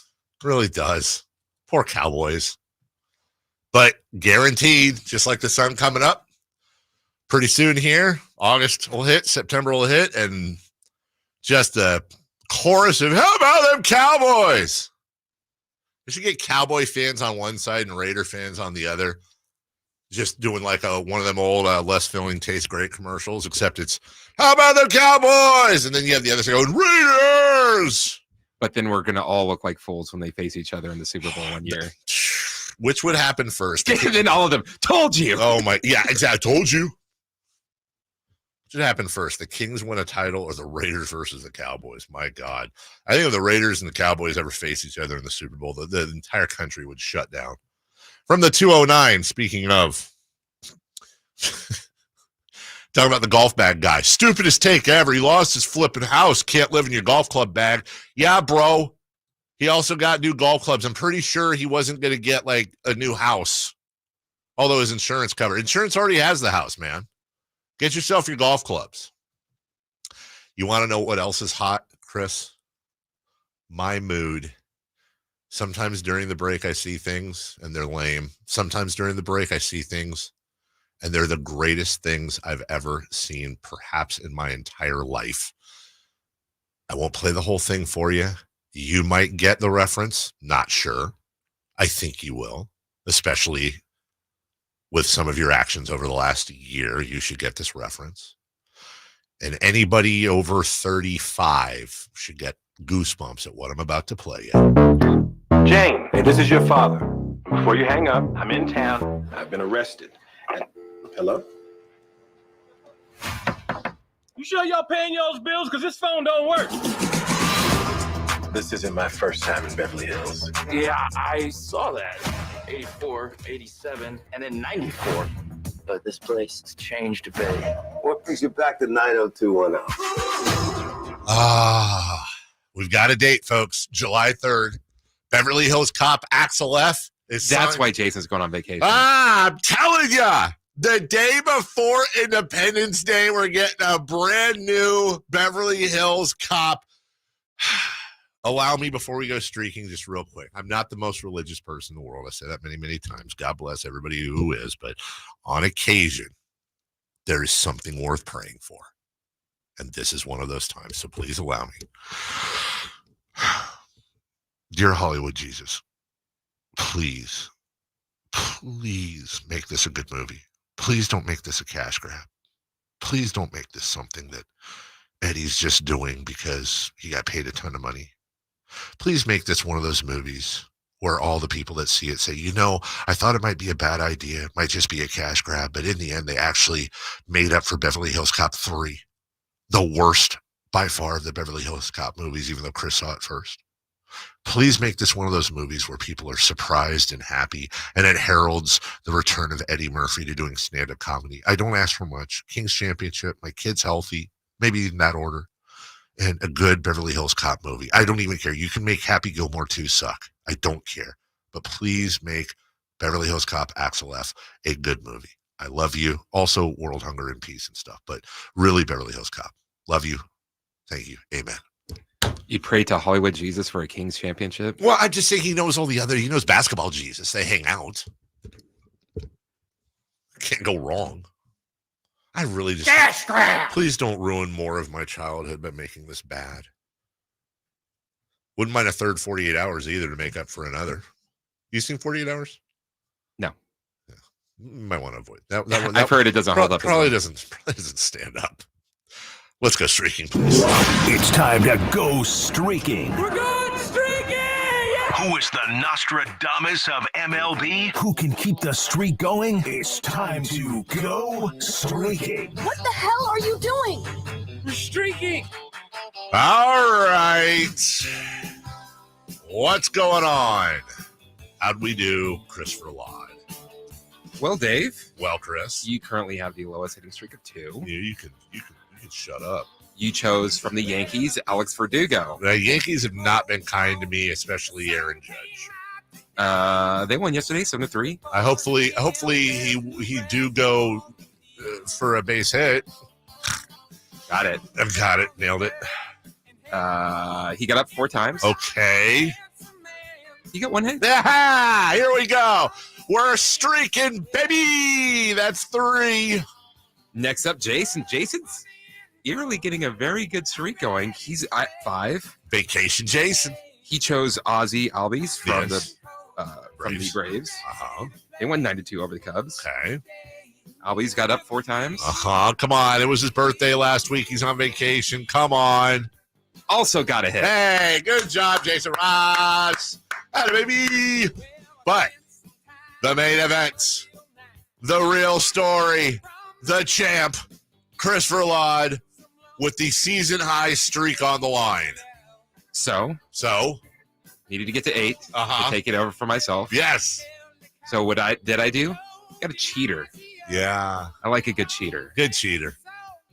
Jose Altuve. Uh-huh. Big cheater. Well, small cheater, but you get my point. He was up. Uh-huh. 4 times. I'm like so not rooting for you, but also weirdly rooting for you. This is weird. And he got... No!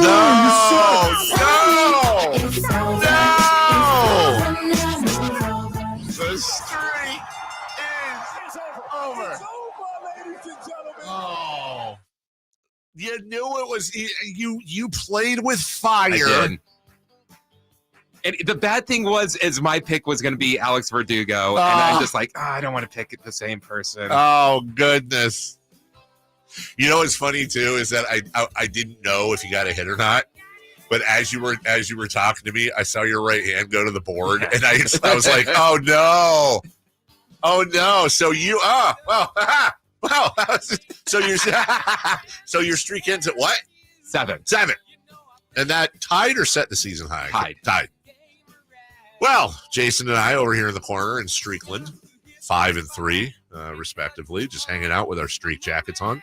Christopher Ladd on the outside, using the bottom of his palm to rub a circle in the window, which is fogged up because he's in the snow, trying to look in at us by the fireplace, eating good food, enjoying our streaks. He's trying to gain entrance back into the streak world. Who's going to get you there, Chris? Going with Old Faithful, Jaron Duran. Jaron Duran, Old Faithful. Also in Yosemite, what is it, Yellowstone? I've never seen Old Faithful. I'm going to do what we like to call a Verlaud here, and I, too, am going to take a chance. Now, when I say Adley Rutschman, you might be saying, that's not taking a chance, Dave. He's fantastic. You know, he is fantastic. He's also 0 of his last 16. I feel like Adley Rutschman is due. And we don't have a Jason Ross yet, right? Not yet. Okay. All right, so we will take a break. Doesn't hurt that Adley's playing the White Sox today either.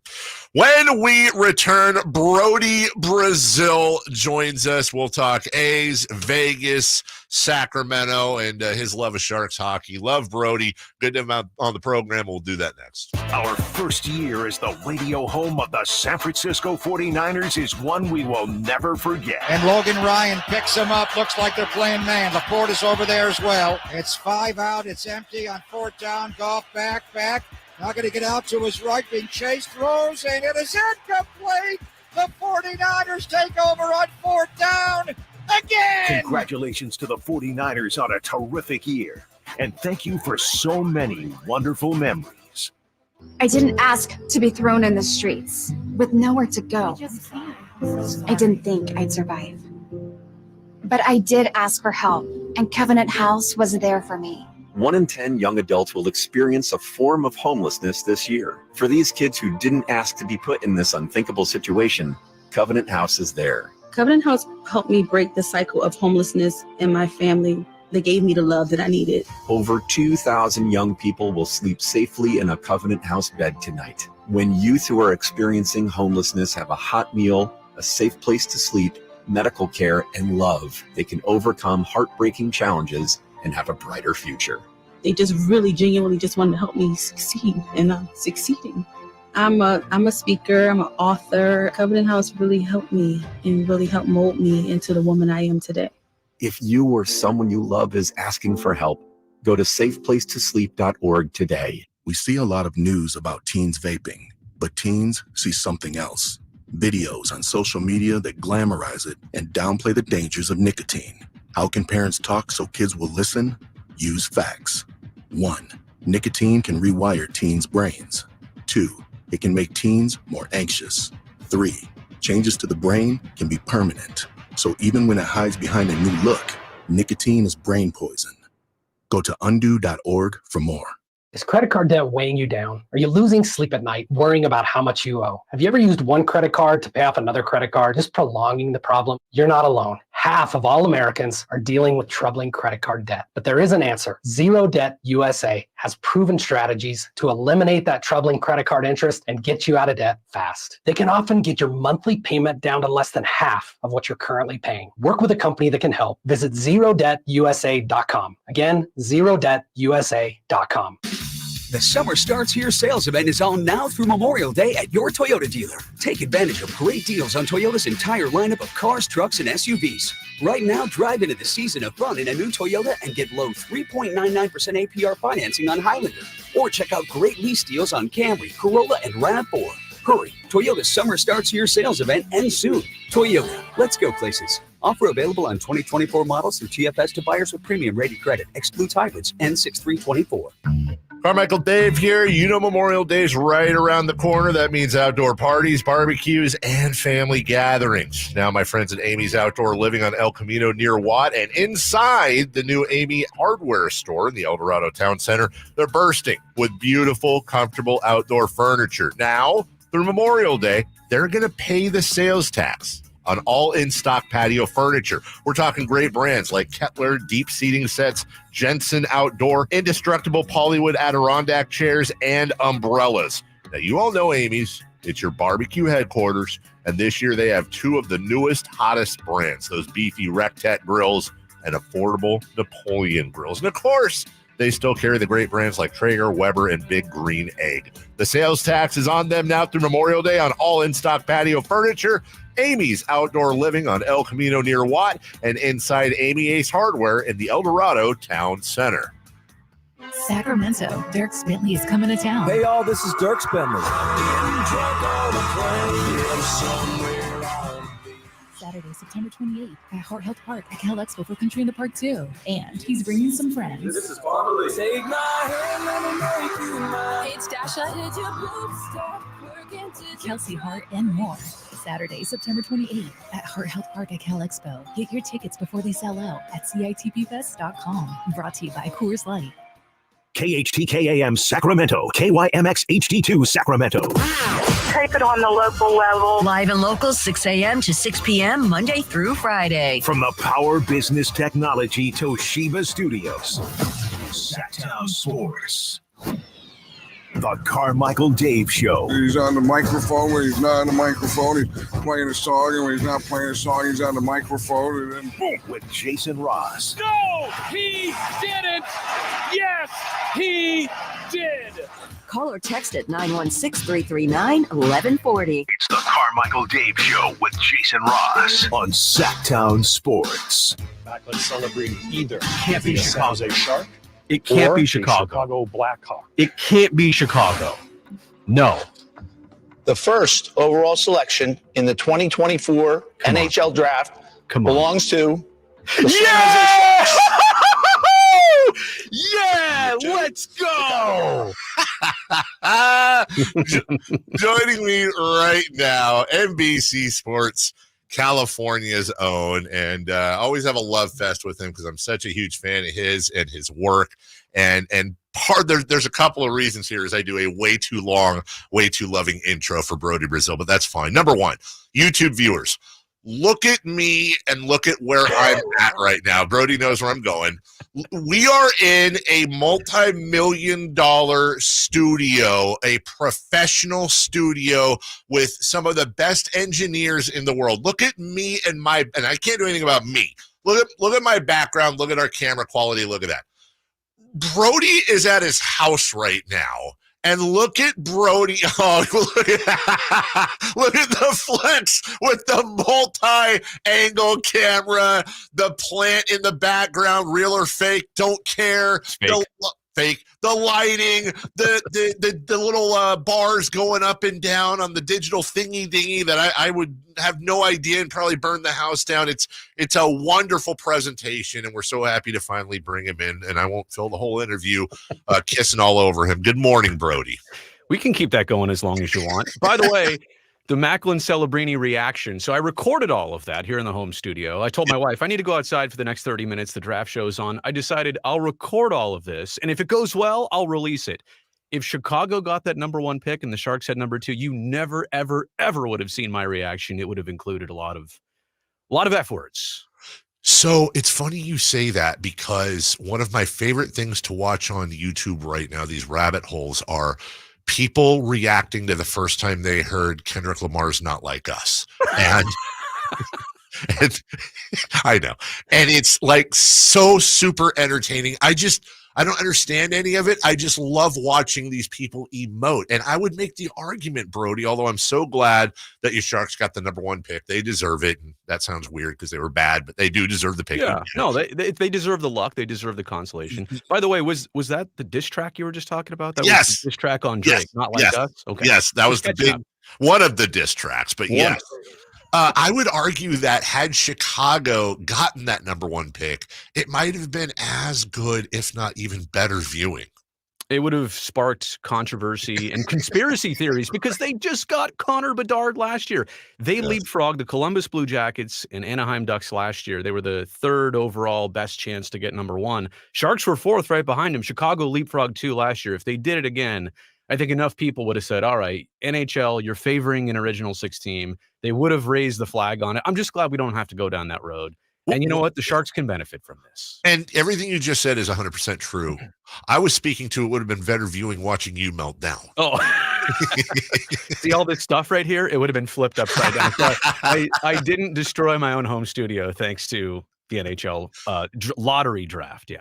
Now, we have a lot to talk about, but I want to do the same thing to you that I hijacked the beginning. I was recently on your show, and I hijacked the beginning the same way I'm going to do right now. There's a lot of people watching right now that are interested not just in podcasts, but video casting. Also, want to do something from home and all that. I know you're not going to go into the whole thing, and I believe you have a video breaking this down, but really, Brodie, it is a beautiful setup you have. It's honestly one of my favorite setups. It's just so damn clean. Your voice quality is great. And as a broadcast nerd, I nerd out over this stuff. This take you, I would assume, a long time to finally get the way you wanted it. Yeah, it wasn't done overnight. I mean, I started this in 2018. I realized that I had this spot at the house that would be perfect for it. And it started small. If you watch some of the original videos I ever did here, they looked completely different. I think this obviously it's been tuned up over time. I've invested in it over time. Several layers of equipment here are 3 different versions than it used to be, newer versions. So I've continued to upgrade. I just think in this day and age of content creation, and everybody's got a nice studio where they work like we do at NBC Sports, but I wanted to have something similar and equally professional for when I did things on my own at home. I didn't want to lower the production value. And the other thing is, not a lot of people in my job have the experience of being behind the camera. I mean, this is how I got into television, lighting and cameras and audio. So I was able to kind of use that skill and those skills that I've always had that I didn't ever let go away. So people don't expect that I even did all this, but I did all this because I just think it matters. And you know what? I think I'm willing to help other broadcasters. They've reached out. How can I do the same thing? I actually, for no other reason than I just want to help, I really tried to do that for other people too, because I do think it is important. It was funny. If anybody's ever experienced meeting a friend somewhere and let's say they're driving something super cool, like the Tesla P100 we were talking about earlier, or a Lambo or a Ferrari or something really awesome. And then you pull up and you're comfortable in your own skin, but you pull up in your, let's just say your mid-size vehicle that gets good gas mileage and has 4 doors and gets you from point A to point B. It was a little bit it's a little how I felt going on with Brodie with my setup at home. But how much, Brodie, or if any, did the whole COVID experience have with maybe just the passion of doing that, but also the ability to kind of set things up because you had to work from home like a lot of us? When we first realized that everything was going to be done from home that summer, people said, well, you were like completely prepared for this. You knew this was coming. I'm like, right. Of course I did not know this was coming. Sure. But no, it was the perfect setup. And I will say that the year 2020 completely accelerated the home studio. So in reality, was I doing this well before 2020? Yes. But even the technology and stuff I've implemented here has totally advanced just because of that year. And even honestly, in 21 and 22 and 23 and 24, like I said, I continued to upgrade this to make it more versatile and more capable, so that here I am on your show, looking and sounding as I'm trying to. I know a lot of people come on your show and it's great. Like, you get them in the car, you get them on their phone, and maybe the audio is okay, and you'll take it because you want them as a guest. Somebody said it perfectly. This is like showing up in a suit and tie. When you've got your own home studio, it's the new suit and tie. And so that's kind of how I take it. Brody Brazil, NBC Sports California, as I completely nerd out before we get to the meat and get it out of your system. I know. I had to. I did it on your show. I got to do it on mine. Now, Brodie, one of the reasons I am a big fan of yours, though, is that I see commonalities. You wear your heart on your sleeve. You're very much passionate about your teams. And we're going to talk about the A's obviously here in a second. But I want to ask you about the Sharks. You not only cover the team, but you are a passionate fan. You don't hide that. Hockey is my blind spot. My father grew up on the East Coast playing hockey. It kills him every single time we talk about hockey, and he just can't. It breaks his heart that I'm not into it. Of course, I root for the Sharks if they're doing something just because of the Northern California roots, but I don't know much other than maybe 20 hockey players I could probably name. What is it about the sport that really got under your skin? So I was 10, 11, 12 years old when the Sharks came around, and their debut caught people's attention here in the Bay Area, and they were at the Cow Palace. And what's this NHL thing? And people knew, but I think it's, and I'm saying this as a television hockey broadcaster, if you're just trying to get into the game by watching it on TV, you will never appreciate it. What he says. Yeah, you need to go to the game. You need to see the speed and the physicality and what the camera can't see. Like when the play's on one end of the ice, go take a look with your peripheral vision and watch what's happening on the bench and the next trio of forwards that's ready to hop over the wall and do an instant line change. There are so many things about hockey that that sport has, others don't. It is a little bit unique. It is a little bit specialized in the sense that, if you're familiar with football and basketball and baseball, there are some things in hockey. You're like, wait, 2 halftimes? Right. No, it's 2 intermissions. But the point is it's a unique flavor of sport. It was something different for me. I got hooked at that early age. If it wasn't for the Sharks, I wouldn't be, a fan. This is a non-traditional hockey market. So that's how I got hooked. Again, I think it just meshes a lot of good things together. And by the way, working with the players and getting to know them. Maybe it's because of their paycheck is a lot less than a lot of the other sports. They're just so down to earth. The way they were raised, the fact that it took a lot of commitment by family members and friends to get them in those positions, to play in youth tournaments, to travel, to do all that stuff. So they are good, down to earth people. And that exists in all sports. But I think the volume of that in hockey is just a little bit higher. Brodie, I'm a Kings guy, I'm an NBA guy. I've always wondered, and I'm curious as to what your take would be. 2 things I'd love to see experimented with in the NBA they could steal from hockey. Number 1, I always wondered if actual real-time substitutions could work in the NBA. I mean, why not? You just bring people on, the guy can come on as soon as right in the middle of a fast break, a play, sub in, sub out. And the other one would be technical foul. It's 4-on-5 for 60 seconds. I think in basketball, you could do so much damage, 5-on-4 on a basketball power play. Whereas in hockey, you still have a goalie defending the scoring area. In basketball, it's just somebody's going to be wide open. I would also say about the line change aspect, I don't see why it couldn't work. The only thing you'd have to do is take the benches from the ends, like from the baselines. Yeah. You'd have to put them closer to center court because it wouldn't be fair if you were on the other side, 48 feet away, whatever, from the bench. That's a long way to run and do that change. So, I also, and Brodie's a great follow on Twitter as well. And in following you, have seen, pictures of you, your family, in A's gear. Just again, emotions on sleeve with the whole A's thing. When you and I spoke on your show, I had made it clear that I'm sure I'm in the minority, but, and I understand, I don't judge people in Sacramento for being excited for the A's to come here. I completely get it. We talked that through on your program. Yeah. But it just seems a little dirty to me. It seems a little off. I'm not a fan of it. And part of the reason, Brodie, is that maybe I am mistakenly and misguidedly of the opinion that there is still hope in Oakland, not with Fisher in Oakland, but with Oakland and a new owner. And part of the reason I have that belief, Brodie, and no one is more of an expert on this than you and your colleague Casey Pratt, who've done just such wonderful coverage. When the Maloofs, and we talked again about this on your program, when the Maloofs were trying to move Sacramento, whether it was Virginia Beach, Anaheim, Las Vegas, Seattle, etc., the team was never for sale. They were not going to sell the team. And finally, after they were blocked for the 4th time, I think, to Seattle, they threw their hands up. Now, they were in a financial issue, and John Fisher is not. But I just get the feeling that if he's blocked enough and he is, and everything falls through, that at some point he's going to look around and see a Vivek Ranadive and see a Joe Lacob and see, from what I understand from you guys, other people that are waiting in the wings unknown that would step up and say, I'm done with this. I'm going to make a ton of money and let somebody else be a hero. Am I you know this better than anyone, Brodie. Am I off base there? Honestly. I think there's a lot of unknowns here. This is the A's starting to cross a bridge that isn't built out to the other side yet. The other side is what everybody expects to be Las Vegas. Yeah. But this is so similar as we just watched the Arizona Coyotes go to a temporary home. And we go back to hockey talk here for a second. Sure. They thought they were going to get a new building in Arizona, so they went to Mullet Arena, but the new building wasn't even approved or planned out or paid for yet. And so after just 2 years at that temporary spot, the NHL found out about Utah, which I'm about to get to in just a second. And Utah had just approved $900 million to upgrade Delta Center or build something new. in Salt Lake City. So literally 7 days after that was approved, Bettman and Bill Daley go out to Arizona and tell Alex Murillo, we need you to sell this team to us. We need you to get out of this. We'll promise you giving you a team back if you can do a new building, but we need to get you out of here right now because the temporary thing is not working.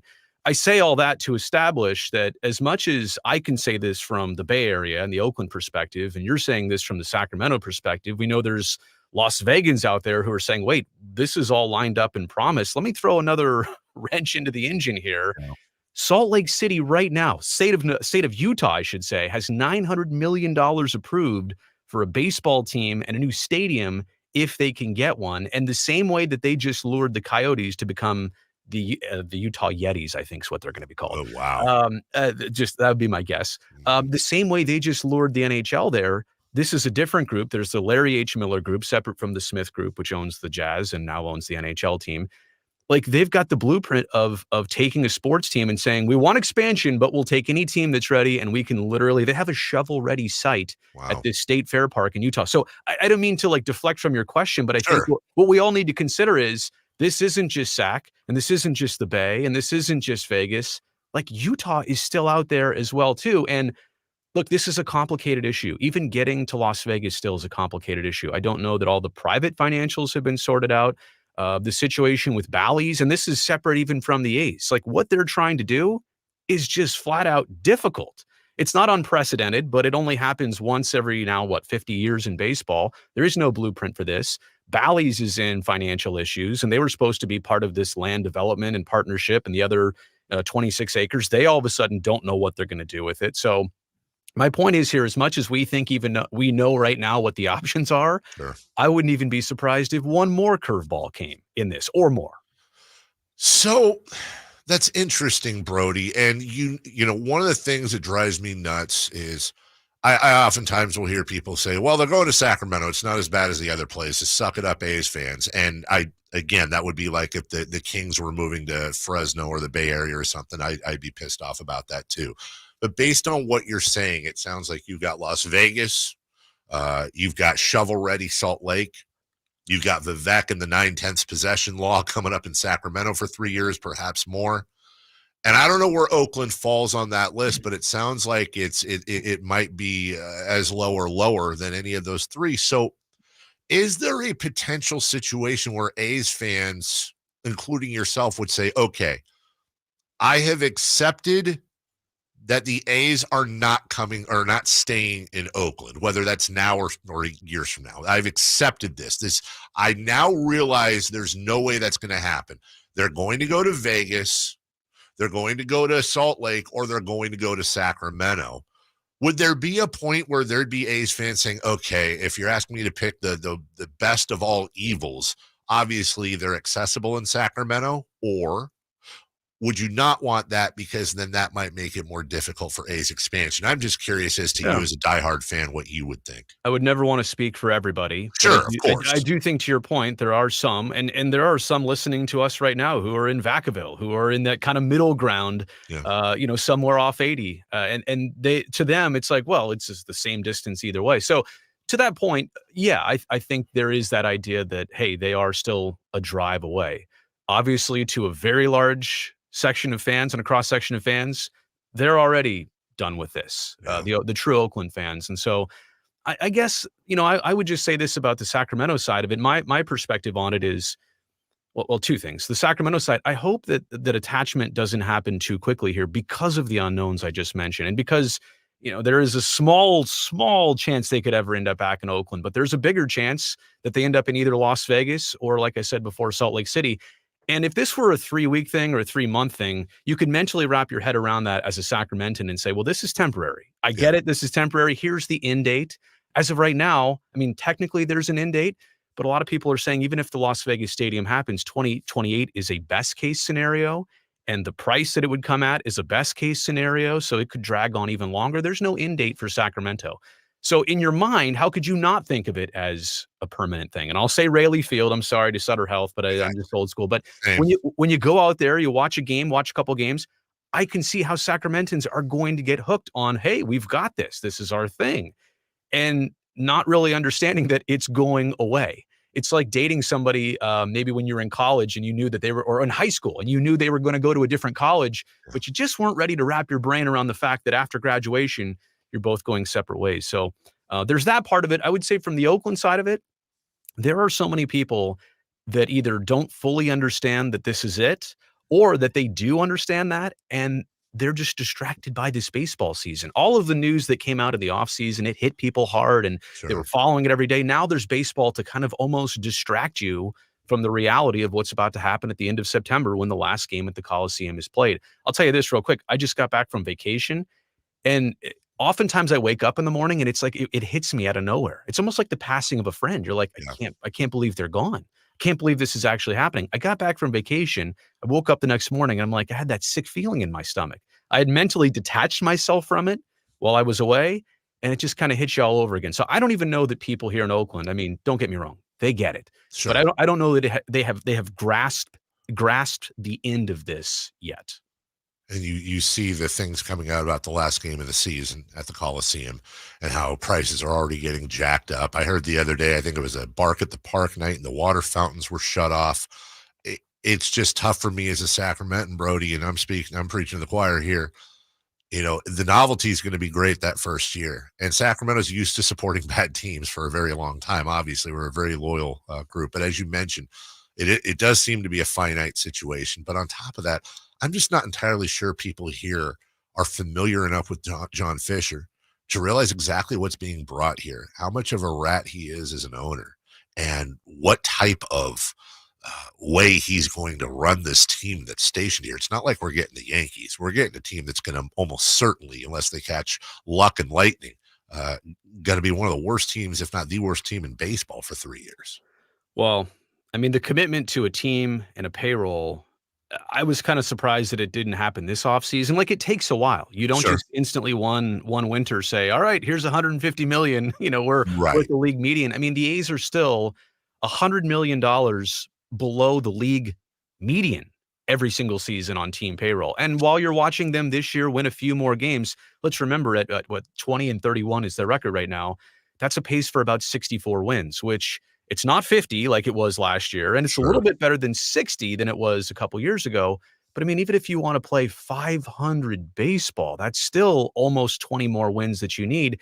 And to do that, it's no offense to the Zach Geloffs and the Mason Millers and Shea Langoliers. Those players are good. They're only getting better, but you're going to have to build in reinforcements. And I don't see, with all of the financial complications and unknowns and now playing in a small ballpark, this is a very difficult financial situation for anybody to all of a sudden say, you know what, we're going to Sacramento and now our payroll is going to go up, you know, maybe even incrementally $30 million every year. Like, that's a hard ask for a team that has never really done that before. So to your point, I think that's the money part, and the payroll part beyond anything else is going to have to be at the forefront. Everybody's going to see how that goes.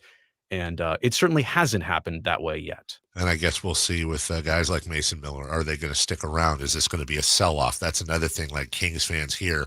I've explained it before. Imagine if Chris Webber and Vlade and Peja and Doug and De'Aaron and Sabonis were all eventually traded off for draft picks year after year after year. I find myself wondering what your A's are going to do at the deadline this year going into Saturday.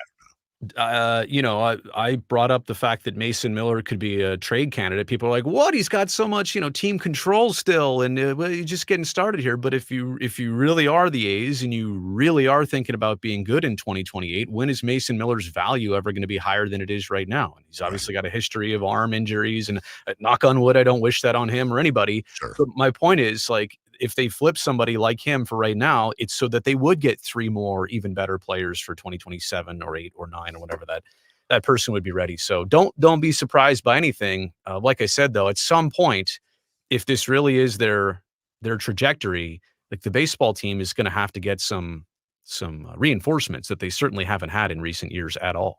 The prettiest background in the business, the prettiest voice in the business, the one, the only Brody Brazil, NBC Sports. Covers the Sharks. Wonderful job covering the A's and so much more.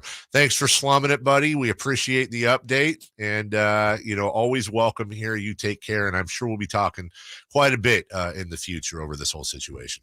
I'll leave this beautiful home studio. I will head across the Bay Bridge, and I have a TV show at noon. Thanks, Dave, for having me on. Appreciate Thank you, Brody. Appreciate you. That is Brody Brazil. You can follow him at Brody. That's BRODIE NBCS. That's at Brody NBCS. Real good guy. And again, just super passionate. I love that. Super passionate about his teams. Doesn't hide the fact that he is passionate and is a fan of the teams he covers. And I think that's not appealing to some. They want the non-biased journalist. But I think to most, including myself, I want a little bit of heart on sleeve when you're talking about this. We'll take a break. When we come back, just a couple more segments. What to watch? We got some sound from inside the NBA that made me laugh quite a bit. Celebrity birthdays and crosstalk with Styles and Watkins. We'll do all that right after this. Did you miss any part of our live local shows? Don't worry. You never have to miss them again. Check out sacktownsports.com and search our podcast page and play our shows when you want. The Carmichael Dave Show with Jason Ross, Styles and Watkins, and the Drive Guys. Plus, other podcasts like Return of the Empire, Return of the Roar, the Stingers Up podcast, and Golf to Go with Frank LaRosa. They're all available right now on sacktownsports.com. It's the Memorial Day sales event going on at Lodi Chrysler Dodge Jeep Ram. Hi folks, Leonard Harrington here, and I'm here to tell you we've got the savings, the selection, and of course the service to make Memorial Day better than ever. You know, the start of the summer is the perfect time to get into that new Ram truck, Dodge Charger, Chrysler 300, or Jeep Wrangler that you've been thinking about. And of course, there's plenty in stock to choose from. We've got the colors, the styles, and the options you've been looking for. Maybe you need service on your vehicle. From routine maintenance to major repairs, let our factory-trained service techs get you back on the road at no time at all. It's our Memorial Day sales event, so why not kick off the summer right now? Only at Lodi Chrysler Dodge Jeep Ram, right off 99 in Kettleman, and open till 9 every night and Sundays after church. Prices are better at the Low Price Center. Lodi Chrysler Dodge Jeep Ram. Visit us at LodiCDJR.com. Yeah! The only place you'll find Malik Monk is Sacktown Sports. Oh my, what an athletic move, that time by Malik Monk. Hey Sacramento, it's Malik Monk and you're listening to the home of the Sacramento Kings, Sacktown Sports. Your local sports leader. Sacramento weather is brought to you by Roseville Auto Mall. I'm Tamara Berg in the KCRA 3 Weather Center. Your Thursday will include a nice and cool start with temperatures in the 50s this morning. For the afternoon, we're under mostly sunny skies and temperatures won't be as warm as yesterday. Expect highs in the low to mid 80s. Get the latest forecast on the KCRA 3 News and the KCRA 3 app. This Memorial Day, the Roseville Auto Mall invites you to experience the thrill of saving like never before. 17 dealerships and thousands of vehicles all in one location. The giant Memorial Day sale at the Roseville Auto Mall at the intersection of savings and satisfaction. Hey, this is Carly. And a little thing I love about the Chick-fil-A Chicken Minis is the combination of flavors. The first thing I always taste is the honey butter. It gets me going in the morning. The chicken minis are phenomenal. The roll is soft and the chicken is crispy. I never had chicken for breakfast before, but they were so good. I told my mom and sister about them, and now they're a family thing. It's the perfect breakfast bite. Breakfast starts with chicken minis and Simply Orange Juice on the Chick-fil-A app. Real customer paid for their testimonial. Some people just know safe drivers save more with Allstate. Just like they know a saxophone solo makes any song smoother. See? Smooth. And they know if you're a safe driver, you can save up to 40% with Allstate. Now that's nice. Based on the national average premium savings for Allstate customers with a clean driving record versus those without. Savings vary by state and based on how you buy. Allstate Fire and Casualty Insurance Company and affiliates, Northbrook, Illinois. Power Business Technology is proud to be 100% independent, locally owned, and managed Toshiba copier dealer. Local ownership cuts out the red tape, allowing ourselves to never be too busy to personally answer the call when our clients need us. Recognized for excellence in service execution, training, and customer service, we're proud to be named a 2022 Toshiba ProMasters Elite Dealer. Contact us today for all of your business printing needs at 844-POWER-BC. That's 844-769-3729 or visit us at powercopiers.com. Happy Memorial Day. And you know what that means? It's time to save. We're talking to Chad Hoblet, Dodge, Chrysler, Jeep Ram, and Woodland. What's happening for the Memorial Day sales event? Right now, save up to $13,500 off MSRP on new 2023 Dodge Challenger and Dodge Charger GT or SXTs. You pick. Get yours starting as low as $24,350.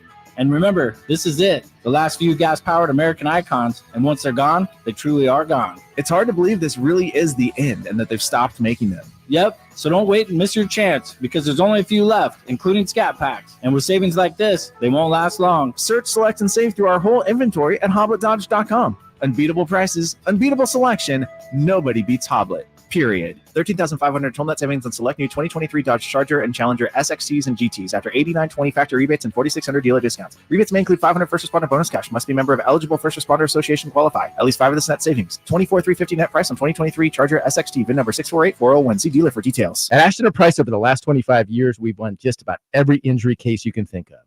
Slip and fall, falling merchandise, fell through rotted decking, we won those. Dangerous stairs, falls into holes, dog bites, won them. Injured while pedestrian or on a bicycle, auto, motorcycle, big rig, company vehicle, Uber, or Lyft accident, we've won them all. And the best news is there's no fee until you win. So no matter how you got injured, remember, for the best advice, don't think twice. Call Ashton & Price. Sacramento, Dirk Bentley is coming to town. Hey, all, this is Dirk Bentley.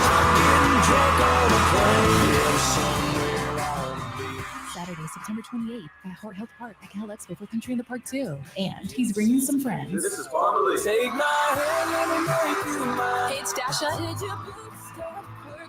Kelsey Hart, and more. Saturday, September 28th at Hart Health Park at Cal Expo. Get your tickets before they sell out at CITPFest.com. Brought to you by Coors Light. Whitey here reminding you that not all gas grills are created equal. This Memorial Day, bring out all the delicious flavors in your grilled meats with the amazing Napoleon Prestige and Prestige Pro line of outdoor cookers with features other grills can't match. They're built different, built better, built to last, made with premium stainless steel that boasts quality and a lifetime warranty. Plus, up to $100 off select Napoleon models for May. Napoleon grills and accessories are now available at your nearby Amy's, Ace Hardware in Sacramento, and now El Dorado. Hey, have you heard the amazing news from Boost Mobile? When you switch to Boost, you get 4 lines for $100, plus 4 free 5G devices, like the Samsung Galaxy A15 or the Moto G Stylus 5G. That's 4 lines for $100. Need another reason to switch? Boost offers high-speed data at low prices with no annual contracts and no credit checks. Switching is easy. Just head over to your local Boost mobile store. New customers in select markets only. Requires port-in and ID verification. Other restrictions apply. See participating dealers for details. Memorial Day deals are here at Lowe's. Right now, save big on Scott's Naturescapes mulch. Get 5 bags for just $10. And there's more. Get up to 40% off. Plus, save an extra $50 on every $500 you spend on select major appliances. These deals are selling fast, so start shopping now. Lowe's knows summer savings. Valid through 5/29. Mulch excludes Alaska and Hawaii. Appliance savings vary based on purchase. See Lowe's.com for details. Selection varies by location. While supplies last.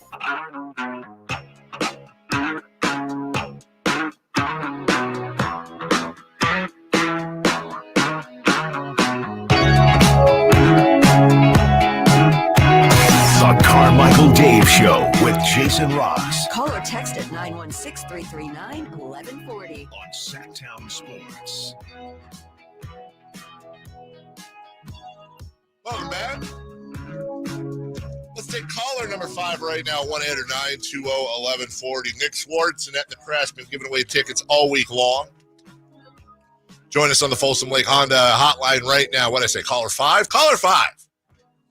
At 1-800-920-1140. For more info, go to sacktownsports.com. Got stuff to get to here, but I don't know. This is, we're a normal workplace like everyone else is. When I say normal, there's no, normal, but we have to do a lot of things everybody does. Sometimes we have to do, they'll do like those surveys where it's like, hey, participate in the thing and give us feedback. And I couldn't find, we have one floating around right now, and I always want to do they can't tell if you filled it out or not. It's one of those third-party things. They don't know if you filled it out or not, but I always want to do my part because, what they can tell is what percentage of each market. So we have like here in Sacramento, we have our stations here, us, KNCI, Mix, all that, San Francisco, Seattle, Salt Lake, all part of the Bonneville family. And what they can see is what percentage of the staff filled it out.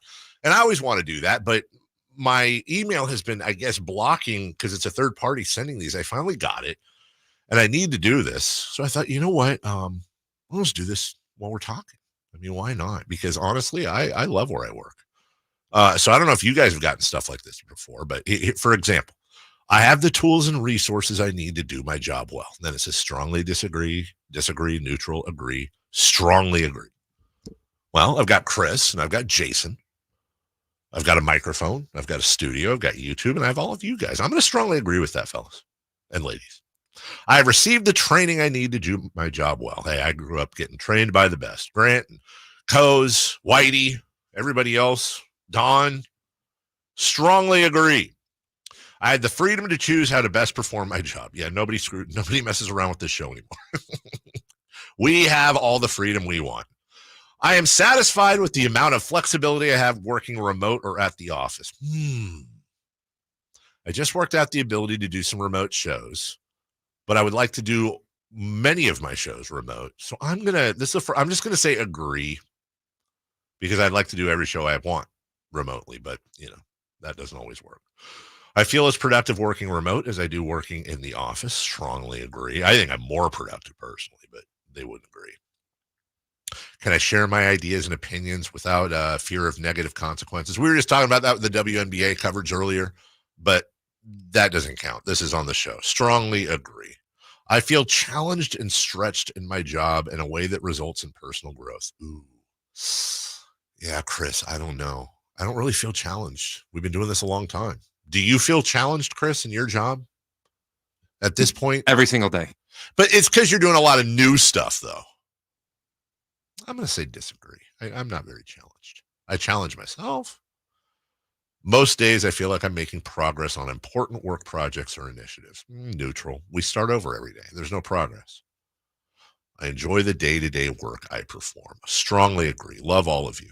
Strongly enjoy. My job provides me with a sense of meaning and purpose. Strongly agree. There is meaning and purpose. Get to visit with all you guys. Look at what we all did with Cal Expo yesterday. That's meaning. That's purpose. It's easy to become engaged in my job. Well, you have to be engaged. Strongly agree. My work is valued. Hey, Chris, is my work valued by this organization? Would you say neutral, agree, strongly agree, disagree, strongly disagree? I think it's valued. You're the boss. I'm not your boss. That's true. How about agree? I feel like it's valued. Yes. Okay. Chris just wanted way out of that one. Most days I look forward to coming to work. Agree. Overall, I love my job. I strongly agree. And then let's see. I'll keep these supervisor questions to myself, but overall, I'm very happy with we have a very cool environment. Have you noticed that like each time we get one of those, we have a new supervisor? I have. That just started. 100%. I would say this. I was talking to our supervisor last night. And you know what? I hope he doesn't mind me saying, because he's still kind of going back and forth. We were talking about that week in July. And I said, what are you doing? He said, I'm playing video games. I went, we started talking about video games a little bit. And I said, what game are you playing? He said he was playing, oh, Christ, I don't remember the real name of it. My son plays it. I call it soccer cars. It's cars that hit a soccer ball. Rocket League. Thank you. And so he was playing Rocket League. And then I started saying, that's soccer cars. And we got into he's very relatable. We're going to try to play a co-op game at some point, I think. That is employee supervisor bonding, even though I think he's significantly younger than me, but that is what it is. Overall, I never say it enough, but in addition to being super duper happy with all of you and thankful for all of you that tune in each and every day. I know it sounds like a little bit of ass kissing, but I really do love where we work. I love the people I work with. I love the company we work for. The job may be challenging and weird at times coming up with content in the summertime, but honestly, love you guys and really happy with everything here. This is a great company to work for, even if Chris is in my ear saying, gotta go, we got a break, which he's right. We got celebrity birthdays, Styles and Watkins coming up. I'll finish this survey while we're at commercial break. Don't go away. We finish up the show next. You never know what you might hear when listening to a Sacramento Kings game. Out of Keegan, going for another triple. Man, is he feeling it. Keegan, can he do it? Yes, there's number 11, Keegan Murray. Keegan steps back. He just knocked down his 12th three-pointer, a Kings franchise record. He's got 45 points. Never miss a moment of Sacramento Kings basketball with Sacktown Sports and the Sacktown Sports app. Ooh, ma. What was that? That is business phone bliss with the Ooma cloud phone system. It handles all our voice, video, and messaging needs. You sound very calm. I am. Ooma has everything I need to run my business more efficiently, like virtual receptionist, call routing, and video conferencing. And it starts at just $19.95 per month per user, plus taxes and fees. Ooma. Nice. Find your business comm at ooma.com/radio. Is credit card debt weighing you down? Are you losing sleep at night, worrying about how much you owe? Have you ever used one credit card to pay off another credit card, just prolonging the problem? You're not alone. Half of all Americans are dealing with troubling credit card debt. But there is an answer. Zero Debt USA has proven strategies to eliminate that troubling credit card interest and get you out of debt fast. They can often get your monthly payment down to less than half of what you're currently paying. Work with a company that can help. Visit zerodebusa.com. Again, zerodebusa.com. For American Energy Heating and Air with a question. Have you recently had a technician diagnose your HVAC system and you were a bit surprised at how much it cost? Or did something seem off about their quote? Because at American Energy, they take pride in giving you honest, straightforward solutions to get that system up and running. Have their qualified technicians come out and give you a free second opinion. It's free. You got nothing to lose but some dollars off of that original quote. They're making the uncomfortable comfortable. They've been doing it since 1981, serving the greater Sacramento area. A+ with the Better Business Bureau. That's why they keep having customers coming back for more and more and more. You can call them and set that appointment at 916-520-9990. That's 916-520-9990 or AmericanEnergyAir.com. Call 916-520-9990 now. Contact Tax Relief Helpers for details and restrictions. Attention anyone that owes money to the IRS. The IRS has restarted aggressive enforcement actions against taxpayers who owe back taxes that were temporarily suspended for COVID. If you owe $10,000 or more, you must hear this because now is the time to clear your IRS tax debt. A special toll-free number has been established so you can stop penalty fees, avoid liens, levies, and other hostile measures by the IRS. Call Tax Relief Helpers right now at 800-934-9217. Tax Relief Helpers will provide you with the maximum protection afforded by law. I got behind on my taxes and owed $48,000. I didn't know what to do. I called and they got my bill lowered to just $3,500. I owed $87,000 in taxes and it was scary. I got the amount I owed down to just $3,500. I saved $83,500. If you owe money to the IRS, don't wait another day. Call 800-934-9217 right now before the IRS enforces liens, levies, and other aggressive measures. The call and consult are absolutely free. Call now. Call 800-934-9217. 800-934-9217. 800-934-9217. Sacramento, Dirk Bentley is coming to town. Hey, y'all, this is Dirk Bentley.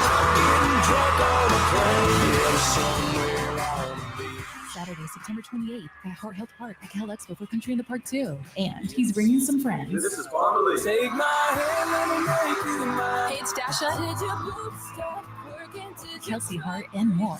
Saturday, September 28th at Hart Health Park at Cal Expo. Get your tickets before they sell out at CITPFest.com. Brought to you by Coors Light.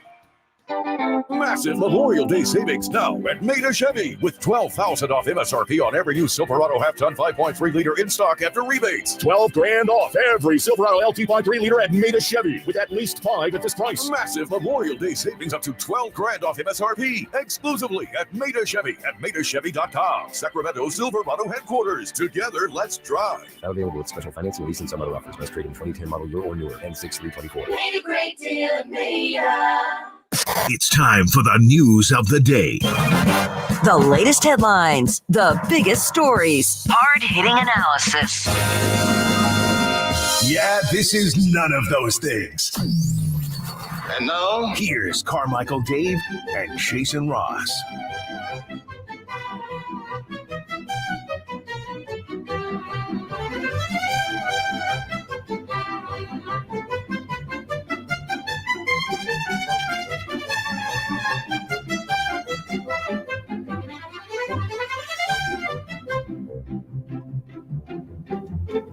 Well, that was nice. Good morning. That was nice. Hey, how you doing? I was doing better maybe like 45 seconds ago. I mean, look.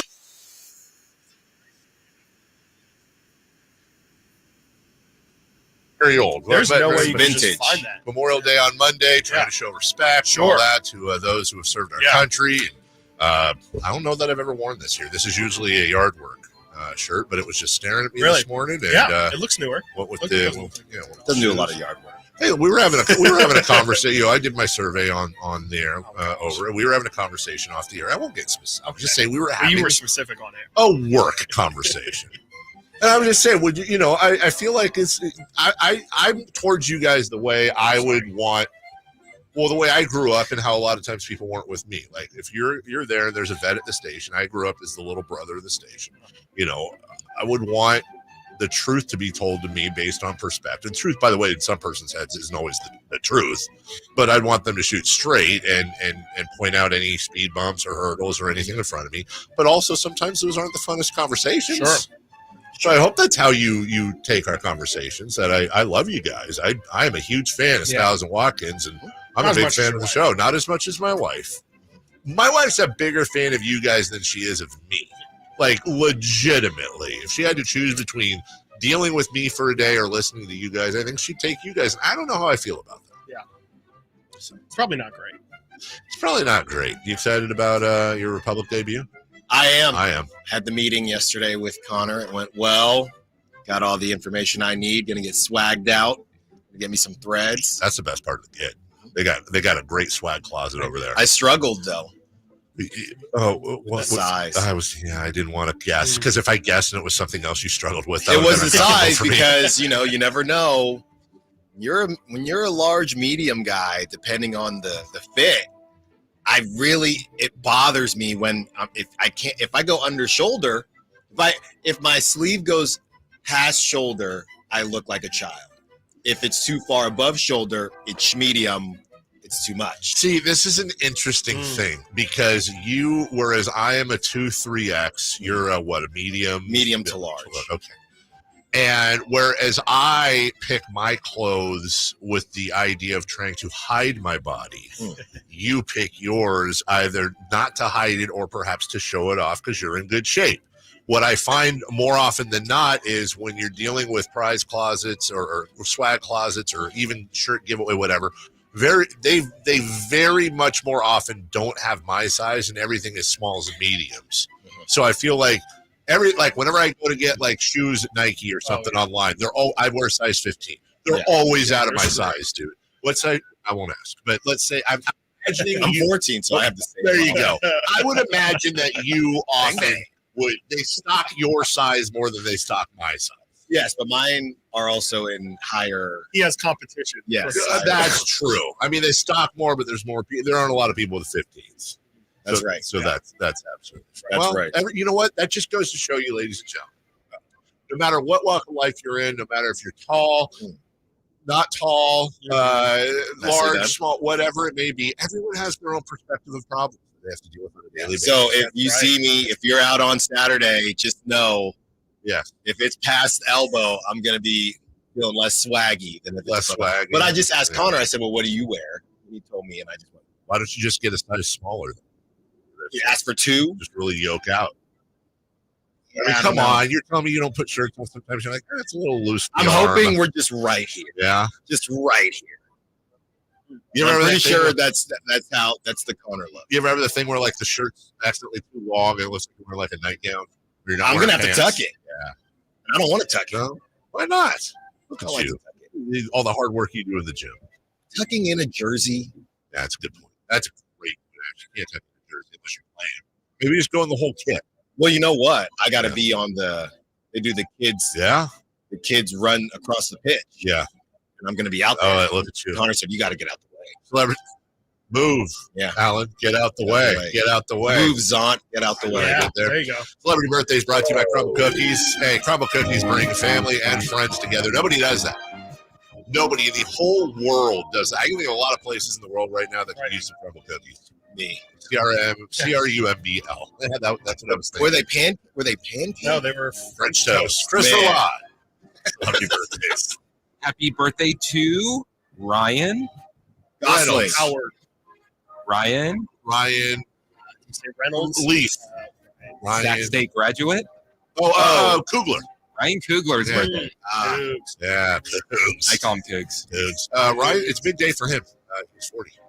Ooh. He's 44. Oh, wow. Ooh. He's 39. No correct answer. Watkins is the closest. He's 38 years Look old. at him. It's so successful, too. Makes me feel like a loser. All right, next up we have Jewel. Lloyd. Oh, Jewel the singer? Yeah, just Jewel. Oh, just Jewel. Okay. I used to know. I feel like I've known her last name at some point. It's like Lipkiss or something like that. Who will save your soul? Jewel, originally from Alaska. Used to live in her car. Jewel is 52. 54. 58. Dave is the closest. She is 50 today. Don't ever listen to the title track off her hit album Foolish Games. It does not stand up. That's the only advice I'll give you. Go ahead. Thank you. All right, next up, Aaron Donald. Wait, why didn't I give you guys a chance to guess that one? I don't know. What? Aaron Donald? Yes. Donald. Aaron Donald. Aaron Donald is 34. He is 35. I'm pretty sure he's 34. But I'll say 33. 35. We have a correct answer. Alan Stiles. Told ya. Wow. 33 years Told old. us he was 34. I was wrong, but right. Next up, Drew. Holiday. Yeah. Oh, Drew? I didn't say Drew. Oh, I Carey. said Drew. Carey. Yeah, see, now you got it. Yeah, okay. How old is Drew Carey? He's probably old, isn't he? Yeah, probably. Had its own TV show? 61. I'll say And the cartoon. 56. He's 54. Dave is closest. He's 66 today. Oh, God. Holy. Like I started the show out, we're all going to die. Yeah, one day. Oh, Sooner than is that? That's it. Okay, that is Man. celebrity birthdays for a Thursday. My goodness. Almost through Jason's vacation. So happy. How much time do we have here? Not much. Okay, what's coming up on the show? more draft talk. A lot more draft. We're having Sean Cunningham on. Sean Cunningham, Around yes. 1 o'clock. There was Sean's a huge little busy, conversation, and Dave would have loved this. Yes, he would have. Huge conversation around Bottle Rock. Chris just didn't understand the culinary stage, and Sean's going, he loves it. I love it. So it's me and Sean versus Chris. Can I request a question? I hope so. Would you please ask Sean, in his opinion, what is the number one men's fragrance in the world right now? I would, because Sean has the biggest cologne collection I know. I really want to know what's his number one, and just to see his head explode. If we have time. That little hat go, Fing! All right, Sean Cunningham and these guys coming up next. Bye-bye. Harrison Barnes plays here. Harrison Barnes drives it, hammers it. The Black Falcon soaring into the sky on a Monday evening in Northern California. Sounds Sports is your proud home of the Sacramento Kings. I didn't ask to be thrown in the streets with nowhere to go. I didn't think I'd survive. But I did ask for help, and Covenant House was there for me. 1 in 10 young adults will experience a form of homelessness this year. For these kids who didn't ask to be put in this unthinkable situation, Covenant House is there. Covenant House helped me break the cycle of homelessness in my family and gave me the love that I needed. Over 2,000 young people will sleep safely in a Covenant House bed tonight. When youth who are experiencing homelessness have a hot meal, a safe place to sleep, medical care, and love, they can overcome heartbreaking challenges and have a brighter future. They just really genuinely just wanted to help me succeed, and I'm succeeding. I'm a speaker, I'm an author. Covenant House really helped me and really helped mold me into the woman I am today. If you or someone you love is asking for help,